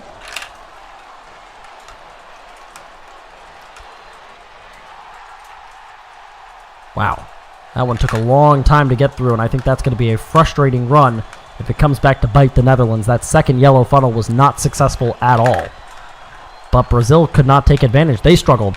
They nearly made contact. Down to the final funnel goes the Netherlands, trying to place on the podium. The loser of this matchup falls right back in with the other 13 countries. The Netherlands will make contact first with the half pipes. They are going to make contact with each other, though, and Brazil with a bump and run. But here comes the Netherlands. They're not going to give up easily. It's going to be who falls through that funnel first. The Netherlands is going to need to have it happen first. It does not, and Brazil gets the win by just over 2 seconds. At 1:48, they get third place. And now it is the United States against England, and the U.S. out first. They go to the left side and take the advantage. They're up the conveyor belt. Still in that funnel is England, and they will head up the conveyor belt, but they have 4 pretty well spaced out prongs separating these two marbles. And so the U.S. with a lead early. We are 25 seconds into the championship run, and at 27 seconds even, the U.S. drops to the blue funnel. And by that time, that is about a 7-second lead from when they entered the blue funnel. 27 seconds and 33 seconds for England.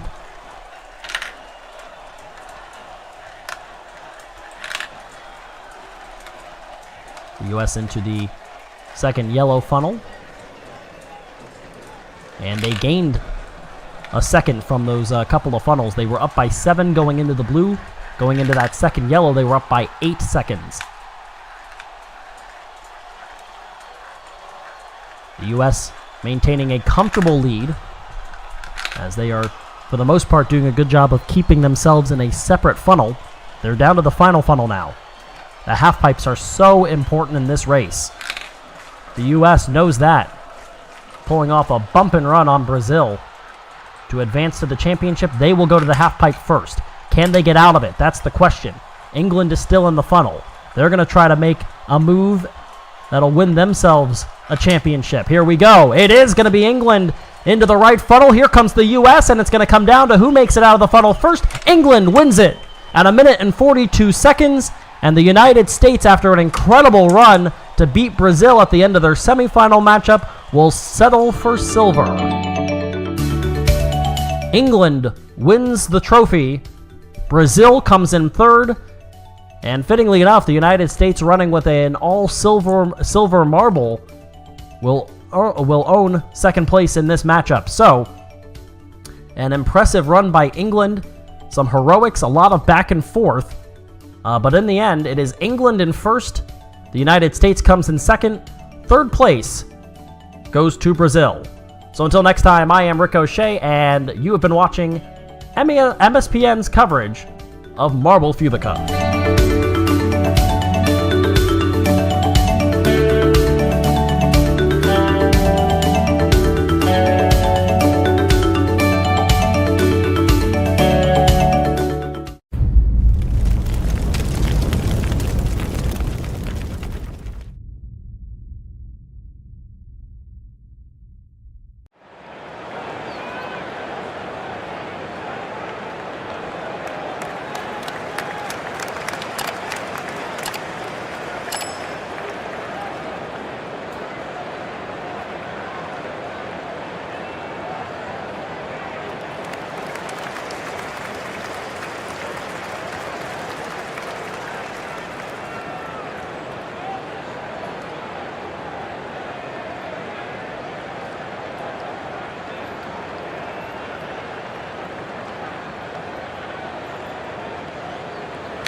Yeah! Não, Brasil, não! Não, Brasil! Passou dois! Neymar pipocou mais uma vez! É o Messi! Messi na frente, Argentina! Vai, Brasil!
Hello friends and welcome to a brand new tournament here on Marble Fubeca. I'm Keanu Bittersiki, glad to have you here as this is the Hape Quadrilla Marble Run Tournament here on Marble Fubeca, presented by our friends at Hape Toys.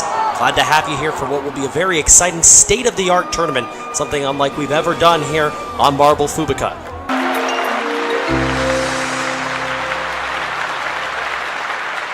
Let me give you the official welcome to event number 1 of the Quadrilla Marble Run Tournament presented by Hape Toys. Glad to have you here for our first event of this 6-event series. Hey folks, do you have a hunch who's going to win this tournament? Well, our friends at Hape Toys are giving you the unique opportunity to predict the winner. All you have to do is download the Hape Quadrilla app, choose your winner for a chance to win one of 3 Quadrilla Marble Run sets. Great opportunity from our friends at Hape Toys, and like I said earlier in the video, a chance to get 20% off an Amazon purchase as well with a special promo code for our Marble Fubeca viewers. And we have our first event. It is the Hurricane. Our 16 countries competing for the title in our biggest and best tournament yet. See their first action on the track, and there is the track. Beautiful combination of both plastics and wood, which is something we haven't seen much recently. Should be an interesting curveball for these teams and nations to compete with. All the way down to the finish line. As we have a look at our bracket, 4 groups, A, B, C, and D. Each group will have 2 winners advance, so the first 2 finishers advance to the semifinals. Same will happen in the semis, on to the finale. Group A, the UK, Brazil, the Netherlands, and Mexico. Right now it's in the United Kingdom in the lead, now being taken over by Brazil. They're the first down to our first wooden funnel. Brazil, then the United Kingdom, Netherlands, and Mexico finishing in 3rd and 4th right now. Who's going to get first out of that first one? It's going to be Brazil. They move into the lead, followed by the United Kingdom. Now stretching out the lead is Brazil. Mexico in 3rd, the Netherlands right now in 4th. Down to the final funnel, and it is still Brazil and then the UK. The Netherlands have passed Mexico down to the finish line, and across is Brazil, followed by the UK. The Netherlands in 3rd, Mexico in 4th, Brazil and the United Kingdom advance. A 34.152 the time for Brazil, just under 0.7 of a second behind them is the United Kingdom. Both of those countries will advance into our semifinals, and they are out of Group A.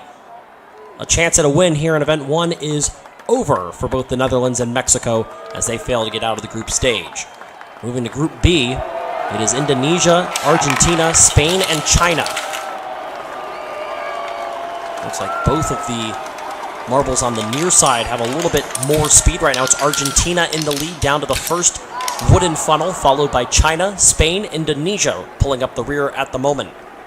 And the first out will be Argentina. Pretty significant lead there as they're still making their way down. Argentina, then Spain, China, Indonesia. That's still the leaderboard right now, and it's a big lead for Argentina. Let's see if they can keep it. They're down through the final part, the Plinko portion. They are across the line of 35.352. China's going to take second. They will advance. Spain and Indonesia eliminated here, as they will advance and move into this B semifinal. We make our way back up to the starting gate for Group C. Germany, Switzerland, the United States, and Portugal. And the U.S. has a stunted start. They start behind, and let's see what happens. Portugal comes out first, followed by Germany. The U.S. has now passed Switzerland to move into 3rd. And now the United States has moved into 2nd. Right now, both of the marbles coming out of that right side are in the lead. Portugal has that advantage. They're followed by the U.S., then Germany, Switzerland currently in last. Who's going to make the lead? Now it's looking like Portugal has the U.S. right on their heels. Who's going to get the win? It is Portugal. The United States finished 2nd. Switzerland, Germany, both eliminated. As the U.S. went from last out of the gates and were able to move into 2nd. Here's a look at a replay. As you see some of the cheering sections, a full stadium here for this exciting event. Group D, Canada, Italy, India, France. 2 advance, 2 are done. Let's find out who it'll be right now. Canada in the lead, followed by Italy, India, and then France in last. Looks like it's pretty close right now. Canada still maintains that lead, being followed by Italy. Still pretty close out of that final, or now into, I should say, the final funnel. Still Canada, Italy, France is now past India. Canada is across, they've got the win. Italy is in second, they will advance. France and India will be eliminated here in the group stage. And so that will move Canada and Italy into the first semifinal. And our point standings, 9th through 16th, will receive 7 points all the way down to Indonesia, who had the slowest time. They will not receive a point here for today's first event, so a disappointing start to their tournament. As we move into our semifinals, once again, 4 come in, only 2 will leave. Canada, the UK, Italy, Brazil, trying to secure their spots in the final right now. Canada and the United Kingdom are in the lead. Italy has moved into third. Brazil right now running in last. Brazil is a heavyweight. Typically in Marble Fubeca events, they passed Italy to move into third now. But it's still Canada and the United Kingdom leading the way. And they're almost in a dead tie. Canada still in the lead. They will get down before the UK, but they'll come across the line almost at the same time. Canada and the United Kingdom advance. Brazil and Italy will settle for a semifinal loss, as they are going to settle in the middle of the pack from this first event. So Canada and the UK showing strong. Now the US, Argentina, China, and Portugal for the other 2 spots in the final. Who takes on Canada and the United Kingdom? Right now it's Portugal and Argentina that are in the lead. The United States is in third, and a very distant right now fourth is China. Let's see if they can make up any time. It's hard to pass on these. You really have to get off to a good start and keep it going, but the U.S. has shown that they can pass. They've done it a few times. Trying to make a last-minute pass here. Portugal in the lead. Argentina still holding second. Distantly in last place right now is China, and sure enough, the U.S. does make a pass, and they're going to get the advancement past Argentina, as China finishes almost 6 seconds behind anybody else. As the United States does it again. Portugal gets the win, but the U.S. survives. They advance to the final here. You can see Portugal after that semifinal win. They're excited. They're the 5th through 8th finishes. Argentina will finish 5th. Brazil, Italy, and then China taking up that middle ground area. And here we go. The U.S., Portugal, the U.K., and Canada. And it's a slow start for the United Kingdom. Can they come back from that? The U.S. has done it before. Canada is in the lead. Now the United States are in the lead. They've made the pass on Canada, their neighbors to the north. Portugal in third, and the U.K. trying to make an advancement. Portugal now makes a move into second place. It's still the United States in the lead. Portugal, Canada, and the U.K. Who's going to get the title and win our first event here in the Quadrilla Marble Run Tournament presented by Hoppe Toys? Right now it is the United States. Can they finish it off? They're getting close. Portugal tries it at the end, cannot get it done. And the USA wins gold in event number 1 by less than 1/100th of a second.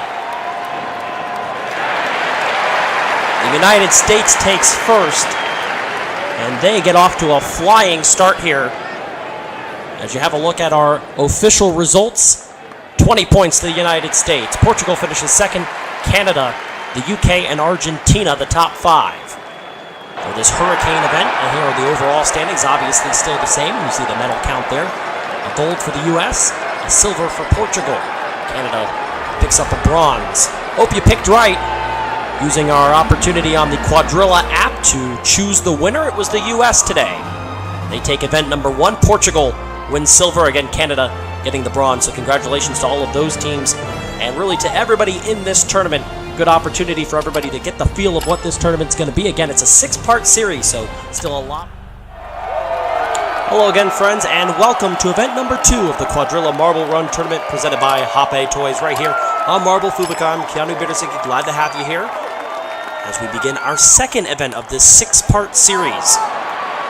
The U.S. winning our event number 1, the Hurricane, and so they are the points leader. Let's have a look at a sneak peek of our fantastic course today. There's the overall standings. The U.S., Portugal, Canada, the U.K., and Argentina, the top 5, with medals for the USA, Portugal, and Canada, respectively, gold, silver, and bronze. And as we are glad to have you here again, another reminder of that opportunity to use a promo code for 20% off select Hape Toy Quadrilla Marble Run sets on Amazon.com using that promo code on your screen. And without further ado, here is event number 2 of the Quadrilla Marble Run Tournament presented by Hape Toys. There's the Group A, B, C, and D. They are the same for event number 2 as they were. In event number 1, you know the teams and you know the way it works. And you also know that you can download the Hape Quadrilla app and predict the winner of today's tournament for an opportunity to win a Quadrilla Marble Run set courtesy of Hape Toys. Great opportunity there, as you see our very, very lengthy and tall course for today's race, which includes a jump, something that we haven't seen. Should be a very interesting ending to this course because it's very close to the finish line there. See how that affects these teams today. Group A, UK, Netherlands, Mexico, and Brazil. And out of the gates, it is Brazil and Mexico in the lead. Now the Netherlands has passed Brazil for second place. The UK bringing up the rear now. They moved into third. Mexico has dropped to last. And it's now the UK in last. It is still the Netherlands and Brazil leading the way. They're getting close to that funnel, and it will be Mexico coming out of nowhere.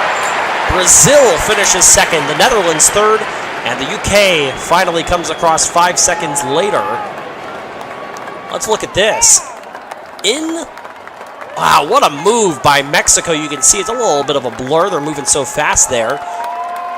But Mexico was the second in, but the first out, and by a pretty good margin. They advance, as does Brazil. The Netherlands were the first in, but they do not advance. So that last portion, that funnel there, after the jump clearly could become an issue. It was an issue early on for the Netherlands. Here's Group B, Spain, Argentina, Indonesia, and China.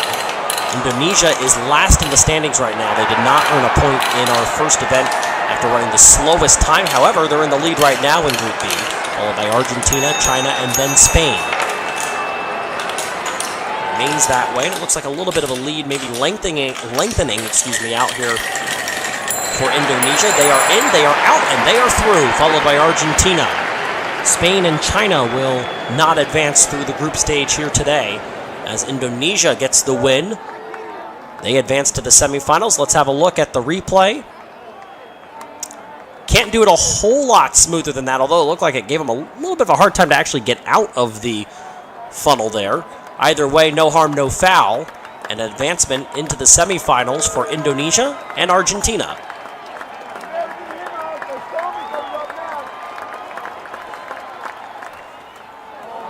As we move into Group C, see some of our wonderful spectators here for this second event after a great first event. Looking for even better things here today. And Group C includes our leader in the point standings. That's the United States, Switzerland, Germany, and Portugal, the rest of Group C. Right now it is Switzerland and Portugal in the transfer spots. The USA in third, Germany currently in last, but now it's the United States running in last. And we'll see where we go. It's really the ending of this course that can cause a lot of problems. They remain in the same spot now. Here is Portugal. They get through immediately, and they are advancing. As are Portugal, Germany, and the United States will not make it through this group stage. And after a win in the first event and a points lead for the United States, they are likely to fall out of the lead after failing to advance. It will, of course, finally see where they end up in the standings, depending on the remainder of the competitors and what time they finish out with still one more group to go. You can see there was the jump that got it done for Portugal to advance them. And oh my goodness, the United States, wow, was that close. They almost didn't finish, which would have been disastrous for them. It looked like they were bouncing around almost like a basketball on a rim there. But they got it to go. It was still the slowest time of the group, though. Here's Group D, India, France, Italy, Canada. Canada, who finished third in our last event, took home the bronze. Right now they're in third place. Not a transfer spot. Right now that belongs to France and India. make their way through the winding portion of this course. Now for the jump, and an easy win for France. They're going to be followed by India, Canada, and then Italy, who will not advance. And an easy win there. As you can see, they were already in the funnel by the time we get to this replay here. Pretty smooth run there by India. And for that matter, by Canada as well. As we are into the semis, from 16 down to 8 now, in our first semifinal. You know the format, it's the same. But first, the results from 9th through 16th. 9th will be Canada. We'll go all the way down to the UK, who will not earn a point. They had the slowest time.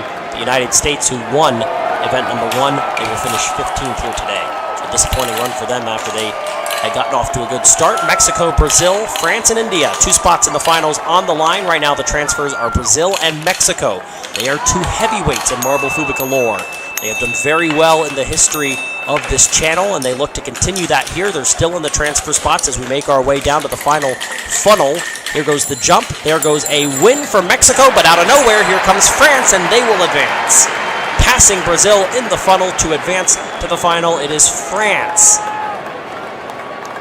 Mexico got it done and led basically wire to wire, and you could see there on that first replay. Let's see if we see it again here. Brazil goes in. They kind of get lost. You can see there Brazil gets popped up. And then it's France that comes out first. They advance into the final, and a disappointing finish there for Brazil. And you can see on the replay here, they got stuck pretty significantly there. They were in that funnel for a long time before they were able to come down for a 3rd place finish. But it is Mexico and France into the final. Portugal, who finished 2nd, has a chance to maybe better that. They're still in the semifinal here. The other 2 medalists from our first event, Canada and the United States, are out here of event number 2. And as we make it to our second semifinal, Indonesia off to a slow start. Anything's going to be a positive for them after they did not score a point last time. Right now it's Portugal and Switzerland in the transfer spots. Argentina a close 3rd, a little bit of a distance between them and Indonesia currently running in last. And we make it down to the teeter-totter. And a very smooth run by both of those front runners there. Switzerland and Portugal will advance. Argentina and Indonesia will go home. Head back to the locker rooms there and see what they can do to better their chances for event number 3. As they will not make it to the final. That was a good run right there by Switzerland. And Portugal back in the final again. So Mexico, France, Switzerland, and Portugal. But first, let's show you the standings and the official results for 5th through 8th. Argentina finishes 5th again. And Indonesia, Brazil, and India. So Argentina's strong. Hasn't made it to a final yet, but they've been strong in each of the first 2 events. Let's see who takes home our 2nd gold medal. We're in event number 2 right now. It's Portugal who finished in 2nd. In event number 1, they are in the lead right now, followed by Mexico, France, and then Switzerland. And it is still Portugal in the lead. Right now, a pretty significant lead for them, but now that's been shortened up. Now Mexico's taking the lead. Mexico, this is close, making their way down the teeter-totters. They both going at the same time. Mexico gets it done by less than 0.2 of a second.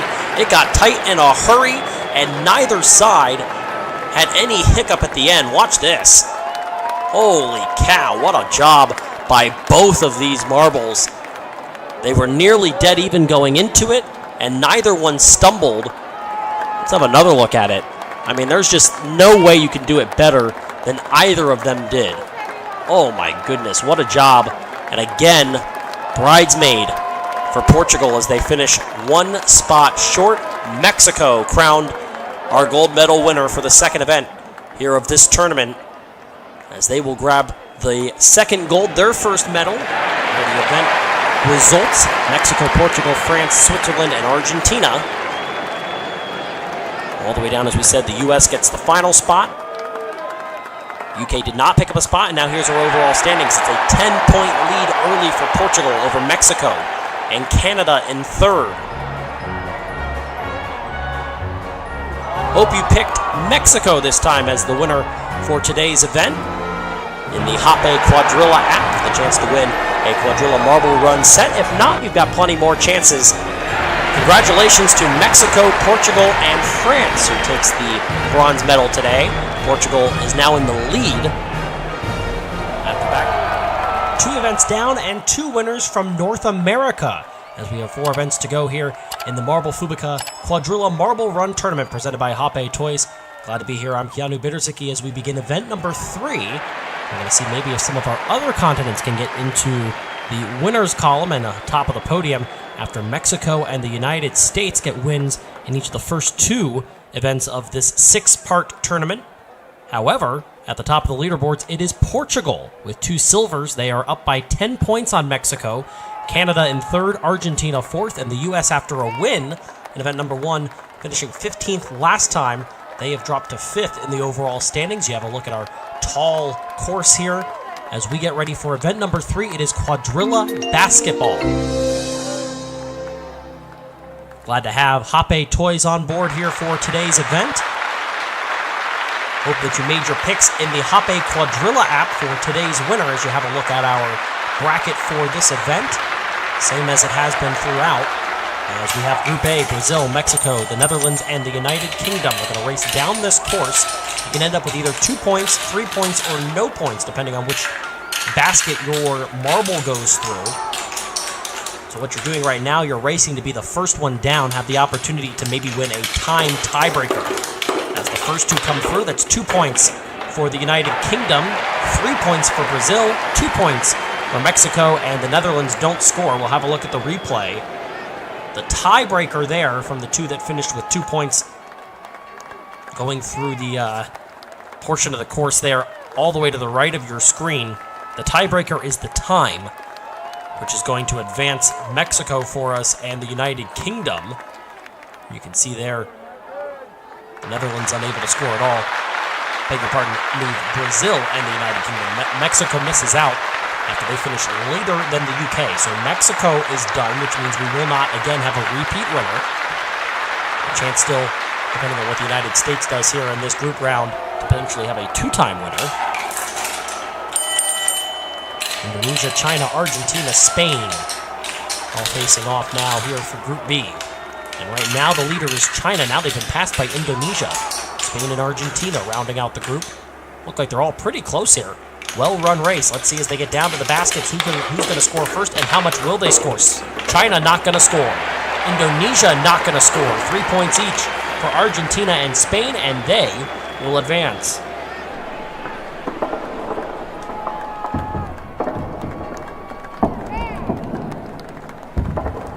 You look at the replay here. Indonesia, had one rim out there.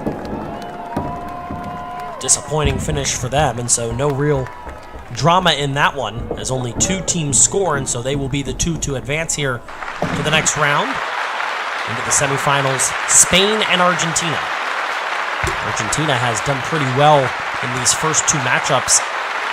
These events here haven't been able to grab a medal, but they've done well enough to be 4th overall in the standings. Here's Group C, Germany, Switzerland, Portugal, and the United States. 2 of the powerhouses here, the U.S. and Portugal. They are the point standings leader. The Portuguese are. The United States trying to become the first 2-time winner. Right now they are the slowest of these marbles. First one down is going to be Germany, followed by Switzerland. They have the first chance. Looks like Germany's not going to score. It is Switzerland and Portugal as the U.S. finishes 0.2 of a second behind Portugal, so they will not advance. And your point standings leaders just barely get it done.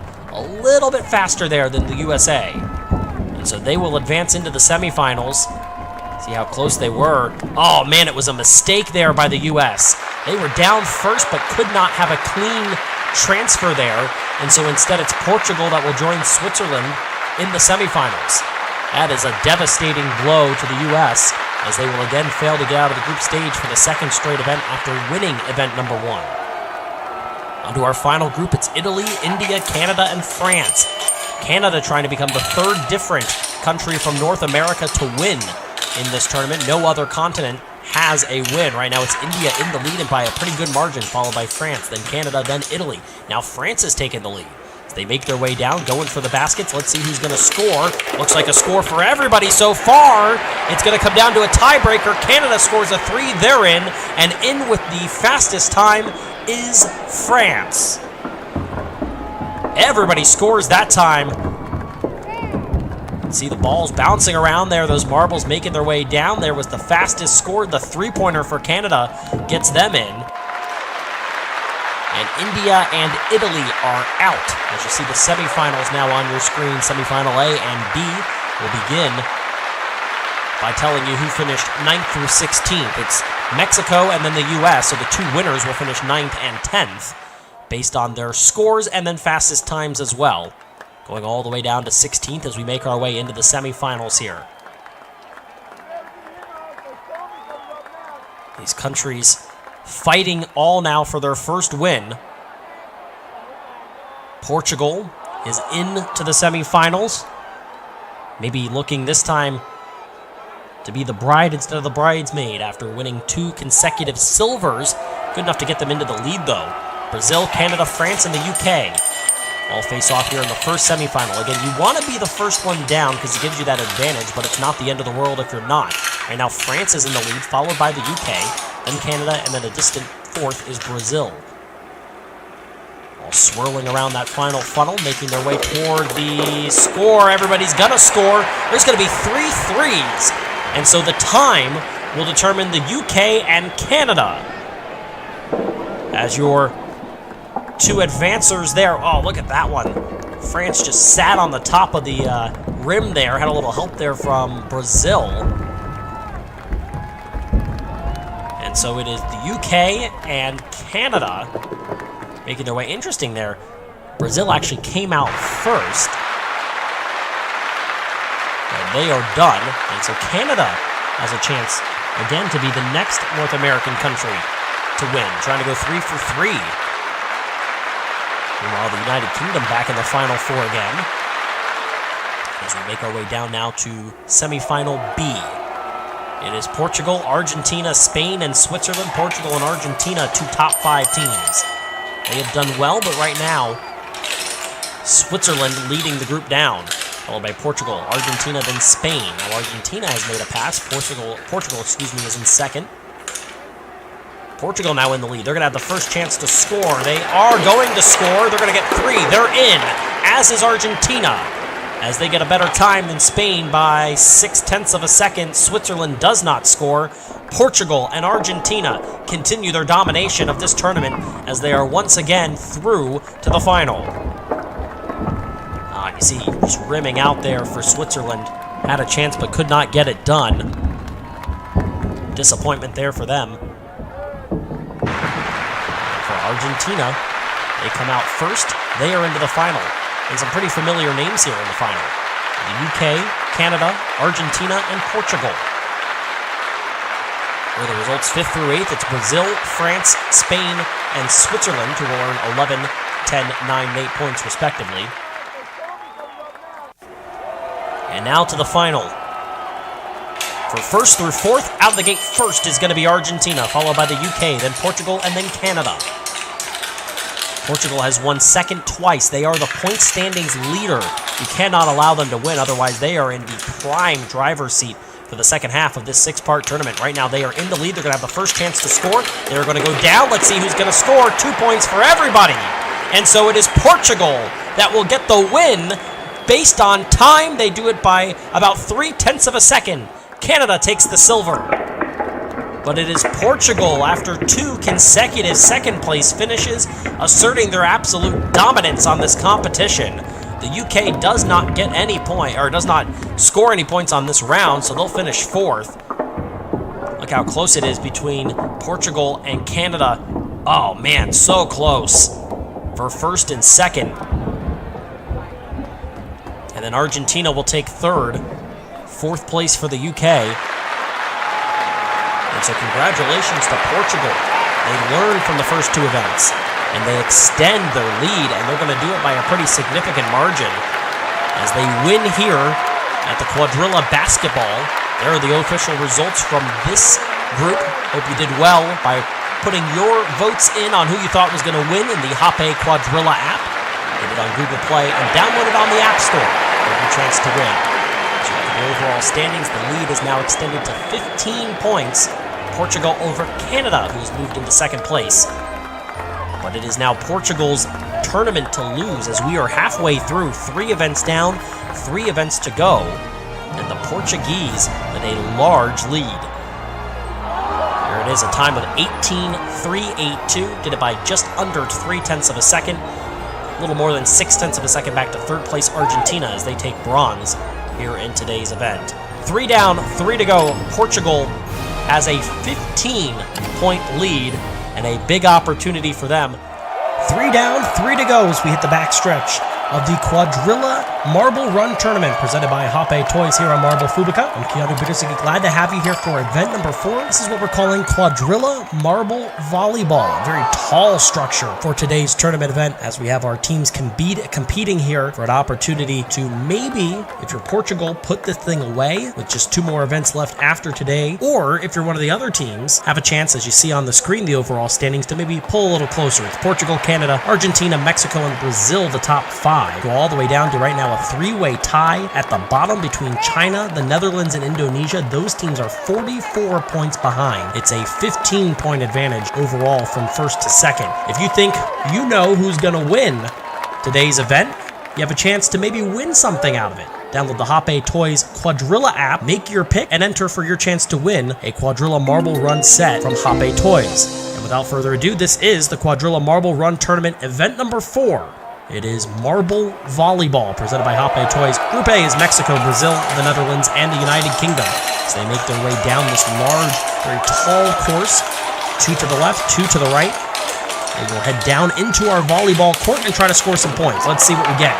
4 points for the Netherlands, 2 points for Brazil. They'll advance. No scoring, so that's an automatic 1 from both Mexico and the United Kingdom. They will not advance through this group stage, and so Mexico, for a second straight time, after winning event number 2, they will not advance past the first stage. As you have a look at that replay there, showing you, again, you want to be the first one down just like last time with basketball. This is a similar style. Bouncing off those walls and trying to score as many points as you can. That time, only 2 teams score. If you do not score and you land on either side of the board, you're given an automatic 1. And so that is going to result with 2 1s, and so those 2 teams are out as we move into Group B. This is Spain and China, and then Indonesia and Argentina. Argentina has been a powerhouse in this tournament. Consistently in the top 5, finished 3rd, took home a bronze last time in event number 3 as they make their way onto the volleyball court. Some scoring for Indonesia. They're going to get 4 points. They will advance. They're joined by Spain, Argentina, and China are out as Argentina, for the first time, not going to advance through the group stage here. That is a devastating loss for them, as they have been good throughout this tournament. But with how good Portugal has been, you have to be great to keep up with them. And this time, a big loss there for Argentina. You can see they were the last ones on the court for quite a while as well. And so they are going to be eliminated here as we move to Group C. Back to the top of the stadium here, where we begin this event. A daunting task for these teams, as Group C is Germany, the United States, your points leader Portugal, and Switzerland. Switzerland had a strong run last time. Right now it's Portugal and the U.S. that are in the lead. They're going to be the first ones down. Portugal is going to score. Actually, maybe they're not. They are not going to score. Portugal will get a 0. They don't score any points. The U.S. scores 3. They're through, as is Germany with 2. And Portugal, the overall standings leader, they are done. And they are very likely headed to a 16th place finish here, because they didn't score anything at all. It's a costly loss for them, and potentially going to cost them a lot of points here on their lead. I'm a little surprised right there. I thought it was going to land in at least one of them. Oh, man, just rimmed out And in fact, it looked like it got some help there from Germany in keeping Portugal from getting through. Wow, that is a really costly one. You can see the scoreboard right over the Germans. As we move to our final group, Italy, Canada, India, France. 2 more spots in the semifinals on the line. Big chance for Canada to make up some ground. They are in second place right now, down 15. They're going to score a couple of points, as will Italy.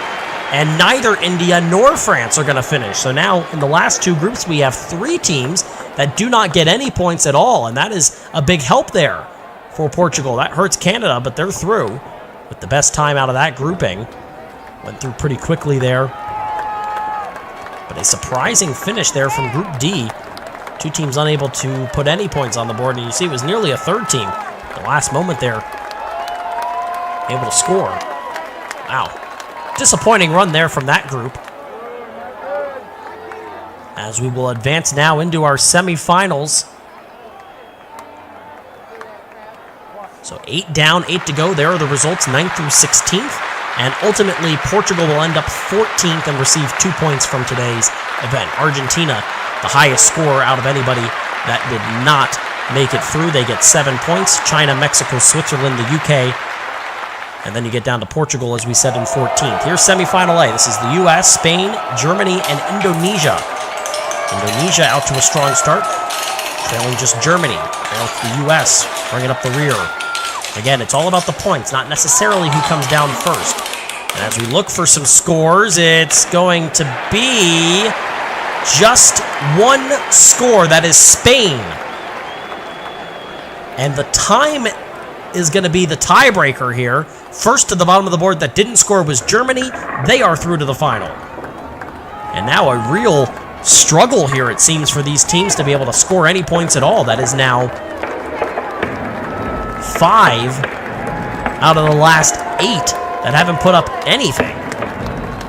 How about that? The U.S. looked like they lipped out of one there, which cost them. They will not advance back to their second final, but they did get out of the group stage, which is a step in the right direction there for the American team. But you've only got 2 more events after this one. Is it too little too late for the team that won the first event?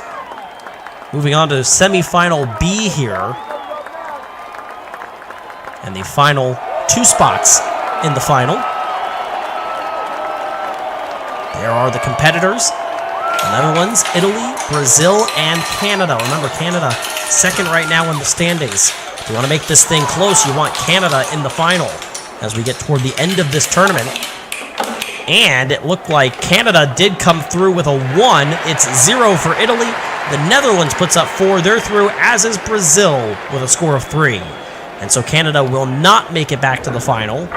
Will not have a chance to improve on their silver from last time and finish out the entire continent of North America scoring wins here in this tournament, as they will be eliminated here.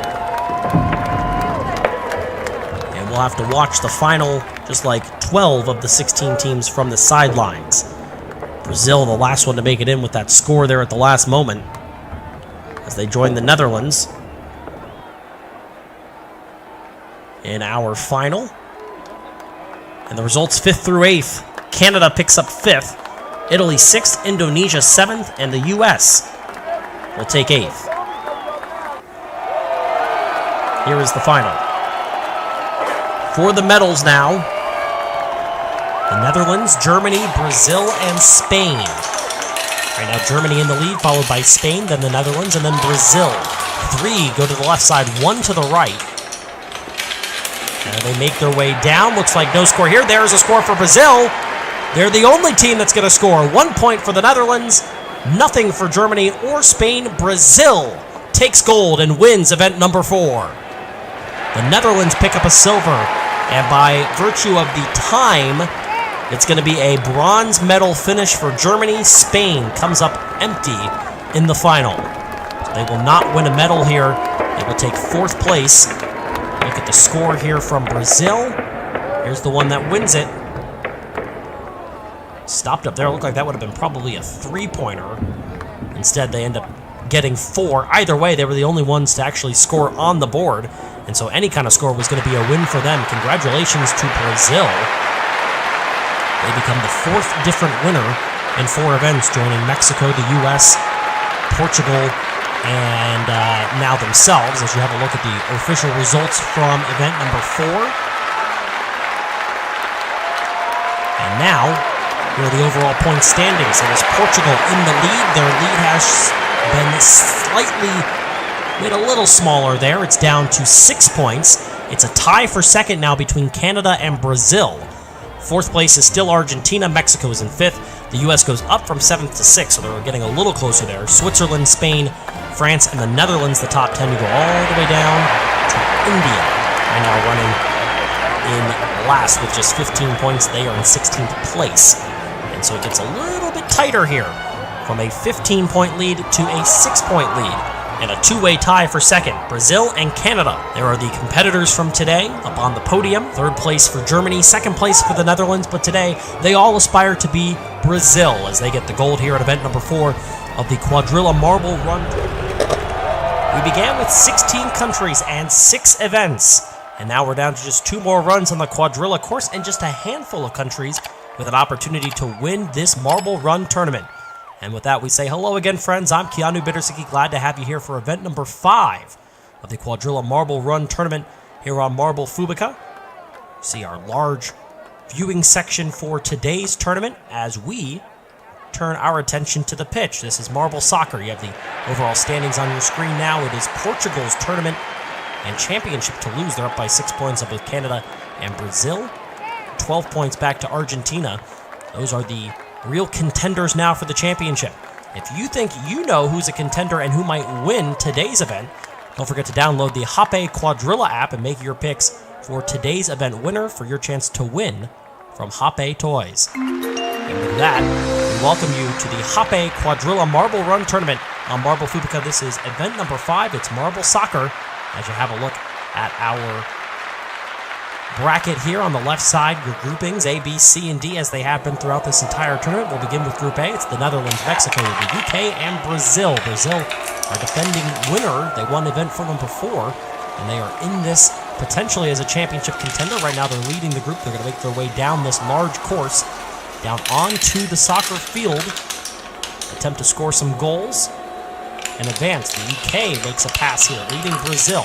And it's the Netherlands and Mexico going back. They're on the course. There's a goal. It's the UK scoring first. Will we get another? The answer is no, and it'll come down to a tiebreaker. The UK is through, as is Brazil. They were first onto the field, and so they win that tiebreaker. That's the way the tiebreakers work here for soccer.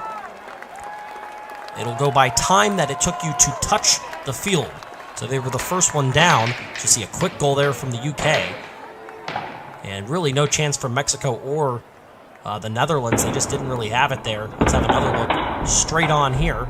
And it looks like a few opportunities, as you see a couple of times, that Brazil makes contact with that middle fidget spinner. Missed it on that last try, and that's what cost them. But they're still through. It is the UK and Brazil. Brazil won the last event, as we said. One of 4 different event winners through 4 events. See this aerial view of the large course for today's event as we move into Group B. And again, 2 more marbles and their teams, those countries, advancing into the semifinals. Group B on your screen, it's China, Argentina, Spain, and Indonesia. China's in the lead right now. Argentina 4th in the championship standings. Indonesia and Spain. This is a grouping that hasn't produced a lot of all-stars, but certainly Argentina has been very consistent. And now they are trailing just China. Now Argentina makes the pass. They're in the lead, and they've got a little bit of room to work here. But look at Indonesia for a moment looking like they had a chance. First down is Argentina, and it doesn't look like we're going to go. Oh, maybe we will at the last moment. China gonna fall, and China advances. They had the slowest time, and so that goal is going to allow them to advance. Argentina is in on time. Wow, how close that gets at the end as you have a look at the replay, and you can see nowhere near the rest of the grouping was China, so they have to score that goal, and they just got it done. off the side of the goalpost there. And then it just spun its way over and over and over again, and eventually it's going to fall and advance China into the second round here. Waiting, waiting, waiting, and finally, here it comes. And there is your goal for China to advance them into the next round, so they're into the semifinals. They will join the UK and Brazil. Argentina yet again moving past this first round. They've been extremely consistent. Here's Group C and a couple of the favorites, Switzerland and Germany, and then you've got the United States and Portugal. Portugal a 6-point lead, as we said, over Canada. And then also Brazil there. Right now it is Germany in the lead, followed by the United States. They're in 6th right now, the winner of the first event. Struggling a little bit. They're in the lead here. And right now, Portugal's in trouble. They're going to have to score a goal here. There's a goal for the U.S. I believe we just got a goal for Switzerland as well. We do. Portugal is knocked out in the first round, as is Germany. After 2 goals, our first matchup here in which multiple countries have scored a goal. The U.S. will take the first spot there. They scored it before anybody else even hit the bottom. How about that? From the United States, dominant, and the same can be said for Switzerland. It was over before Germany or Portugal even touched the course, as both of the first 2 score there, and did it quickly. And so therefore an easy win for the United States and an easy advancement for Switzerland. Nearly a goal there for Portugal. It didn't matter at that point. It didn't matter, as I said, before they even hit the bottom of the course there. Switzerland and the United States advancing from Group C. And this brings us to Group D, including Canada. A lot of momentum, I think, for Canada. They have placed very well, trying to finish off the sweep of the North American countries winning events. They've won 2 out of the 4. Right now, Canada running last out of this grouping.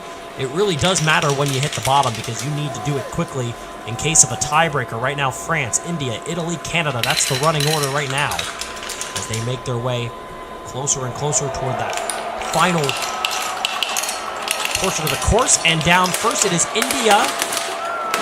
Will anybody score? There's a goal. There's another. And that's going to be our 2 advancers. Give it to Canada. Give it to France. They're in to the semifinals. India and Italy end up right next to each other in the corner, and they are headed home. Yeah, India just got a bad bounce there. Canada didn't have a great run either, but they had enough speed on it to be able to recover a couple of times. In fact, they assisted the goal there,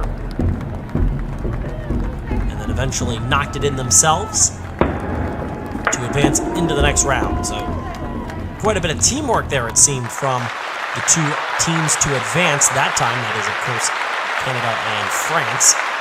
They're into the semifinals from Group B, and we have the results 9th through 16th.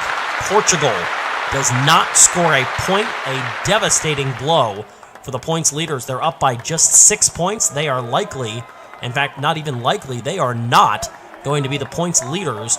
Once this event ends, they'll have to come from behind in the final event. First semifinal, Argentina, China, the UK, and Brazil. If it's Argentina or Brazil, we are in for a doozy at the end of this event. Right now, Argentina is in the lead. They're followed right behind by Brazil. Then the UK and China. China a little bit further behind right now. It's a seemingly pretty big lead for Argentina. Let's see if they can continue that.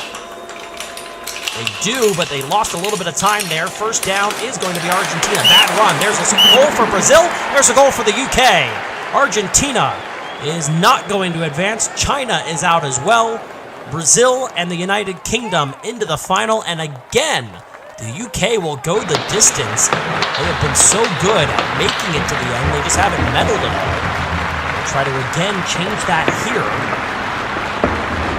No chance. Perfectly done by Brazil. And another perfect run by the UK. Got the bounce off the side of the goalpost, it seemed there. And that was that. Ending the tournament of Argentina and China. So the UK and Brazil into the final. Who will they be joined by?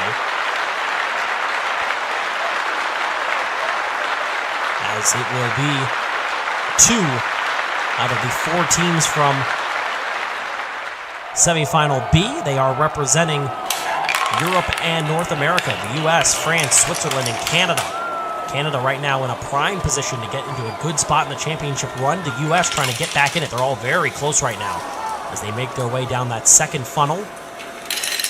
Split off now 2-2. It's going to move Switzerland into the lead, followed by France. Now France takes a pass. Down the Plinko board they go. France is in the lead. They're going to be followed by Switzerland, then the United States, then Canada. Switzerland scores the goal. France is going to get in by default. And the US and Canada both eliminated in the semifinals. So France gets down first. That advances them into the final. The only goal with an assist from France. It goes to Switzerland.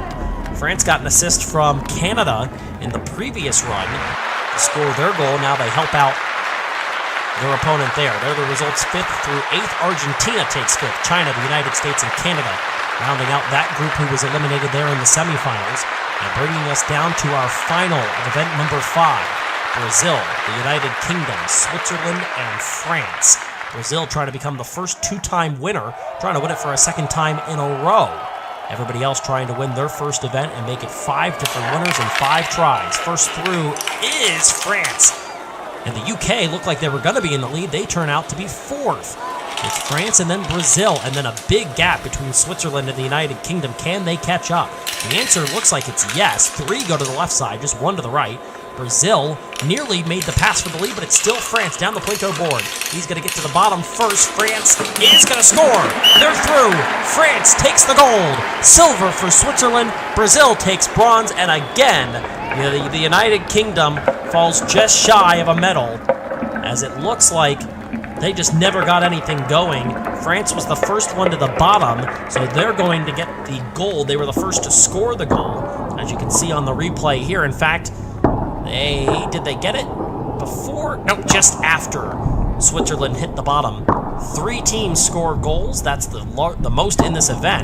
There's Switzerland just scoring before Brazil, but again, it goes based off of time there and who was to the bottom first. And so that is the difference between a silver and a bronze for those 2 teams. But it is France that gets the win. They become our 5th different winner in 5 events. And set us up for a fascinating finale. In the Marble Fubeca Quadrilla Marble Run Tournament presented by Hoppe Toys. Hope that you had a chance to win by downloading the Quadrilla app and making your picks for the winners. There are the results from the event based on times from each round. Here are the overall standings now, and we have a new leader. It is Brazil, and they will take a 7-point advantage into the final matchup over Canada. Portugal again picked up no points. They dropped 2 spots to 3rd with 56 points, and within 10 is Argentina. They are in 4th. France jumps to 5th in a tie with Switzerland. The United States drops back to 7th, and the UK is in 8th despite making it to the final multiple times. They just can't quite get it done. And again, they miss out on having this final shot where we show you the podium.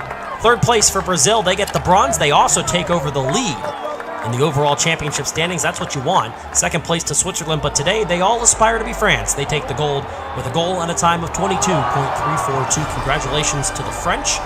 They get the win, and they open up just maybe, a window at a championship.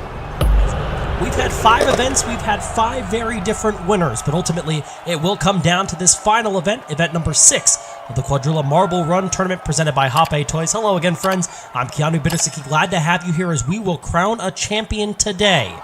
Our final event of this great promotional series we've had here with Hoppe Toys. Glad to have them on board for what's been a fascinating, very interesting tournament. And if you've been interested in enjoying what you've seen, it's a great chance to tell you that Marble Champions is coming up starting in March. A 16-team season will begin then. But first, there is still unfinished business today. Just the overall standings on the left side of your screen. If you think you know who's going to win, you've got your final chance. If you download the Hoppe Toys Quadrilla app, either from Google Play or the App Store, go ahead and put in who you think is going to win today's event for your chance to win a Quadrilla Marble Run set, courtesy of our friends at Hoppe Toys. There are 4 teams within 10 points of the lead, as you see all of our 16 teams on the left side of your screen in their groupings, A, B, C, and D. You know how it is by now. Brazil with a lead of 7 points over Canada, then Portugal, Argentina, all within 10 points. We will start with Brazil. They're here. The UK, Mexico, and Netherlands, the rest of Group A. Right now off to a slow start is Brazil. As we begin our final event, this is the equivalent of marble golf. Very interesting event, and a slow start remains for Brazil. The UK and Mexico leading the group, followed by the Netherlands. They're going to make their way down. Here they go onto the golfing course, and this is a couple of scores for everybody. Here comes Brazil. They're going to need some big points. I don't think it's going to happen. In fact, they're not going to score at all. Oh my goodness. And drama begins the finale. Have a look at the replay here, and as they come down the fairway, trying to make it into one of those holes there. 8 points there for Mexico. There was a 10 for the Netherlands. The UK put up some points as well. There is first the amount of points you're going to score, but the tiebreaker is going to be the distance that you traveled. No points on the board for Brazil. They are done and likely now out already. They're in a lot of trouble, even with a 7-point lead coming in. Here's Group B: China, Spain, Argentina, and Indonesia. Argentina has a chance. They are 10 points behind. They need a big run this week if they want to have a chance to be the champions. Right now, Indonesia leading Argentina, then China. And now China past Argentina. Spain running in last right now. They're making their way down to the fairway. Let's see if we get some scores. We've got 4 for Indonesia. That is an 8 for Argentina, and it looks like the other two may not score at all. They will not. Argentina, Indonesia. They will advance. Spain and China finished here for this tournament as they are eliminated. Spain traveled 120 for the distance, but couldn't put any points on the board because they didn't end up in a hole. Ultimately, that's what's going to be your automatic saving grace if you can score like Indonesia did. Didn't travel super far, but Indonesia able to put up 4 points. Just missed it. Did Spain. But it actually propelled them much further, but they needed to score in order to have a chance. They did not. They are going home. And the first semifinal is complete. The Netherlands, Mexico, Argentina, and Indonesia will face off. Argentina, one of the championship contenders. Here's Group C. It's got another one. Portugal. Also Germany, the United States, and Switzerland. Portugal right now running in 3rd place. They are 9 points back. The championship leader right now, they are in 2nd in this group. Germany 3rd, the U.S. is last, and Switzerland leading the group right now. They're going to get passed, though, by Germany. Here comes the United States. Let's see if we get some scores. There's a couple of 4s, and they're going to be our advancers. Switzerland and Portugal will advance with 4 points each. Nothing for Germany, nothing for the United States. In fact, the U.S. traveled just 28. A disappointing run for them. They were way up there, got to about the 100 range, but couldn't put anything in a hole. And so the United States and Germany both eliminated, and Portugal, just like Argentina, creeping closer and closer to Brazil after a bad start. And Brazil eliminated in the first round. They are in trouble. And our final competitor, we got lucky. We got one from each of the groups. That final competitor is going to be Canada. You see, there's the wonderful, what a beautiful logo for the Marble Champions League 2021. As we said, that will begin in March.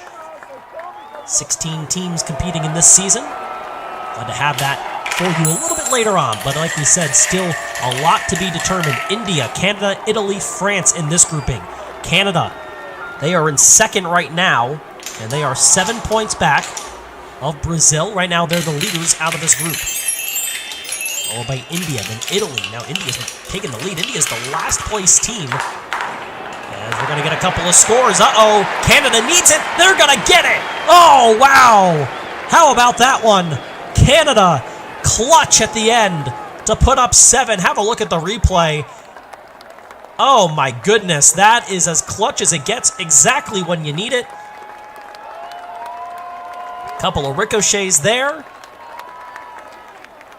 Just missed contact with India that likely would have ended their day. And it sinks. 7 points. Canada advances. On the tie, it's Italy that gets through ahead of France. They scored first, so they get the extra point there. And there are your results. 9th through 16th, Brazil gets just 2 points. And they will not be the champions. Almost certainly now. They were up by just 7. They pick up 2, which would put them up 9 points. They are in some trouble. Argentina, Indonesia, the Netherlands, and Mexico. Argentina, our lone competitor here. Out of the championship 4, if you will. One already eliminated. Argentina right now running last. It is Mexico and then the Netherlands. Here comes Argentina. They're going to make a move. There's a score. There's another. Here's another. And everybody scores. The Netherlands puts up 8. They get the win. Argentina gets the tiebreaker. They got into that hole first, and so they advance ahead of Mexico. So a great move by them. Watch how quickly they score here. Almost just a bullet there, rather than the slow roll of Mexico, which cost them. They didn't have a chance, and then you see Indonesia there scoring just 4, but a score from everybody still respectable there. The Netherlands, Argentina moving on, and that will eliminate Brazil from championship contention. They are done.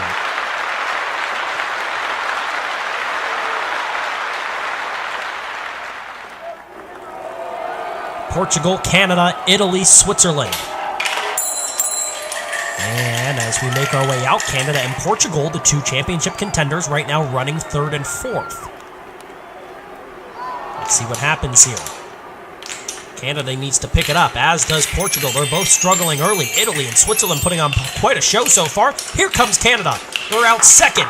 Couple of hard scores. There's 10 for Canada. They're going to the next round, as is Portugal. They put up a 7. No score from Switzerland. Italy gets just 4, and the championship contenders move on to the final.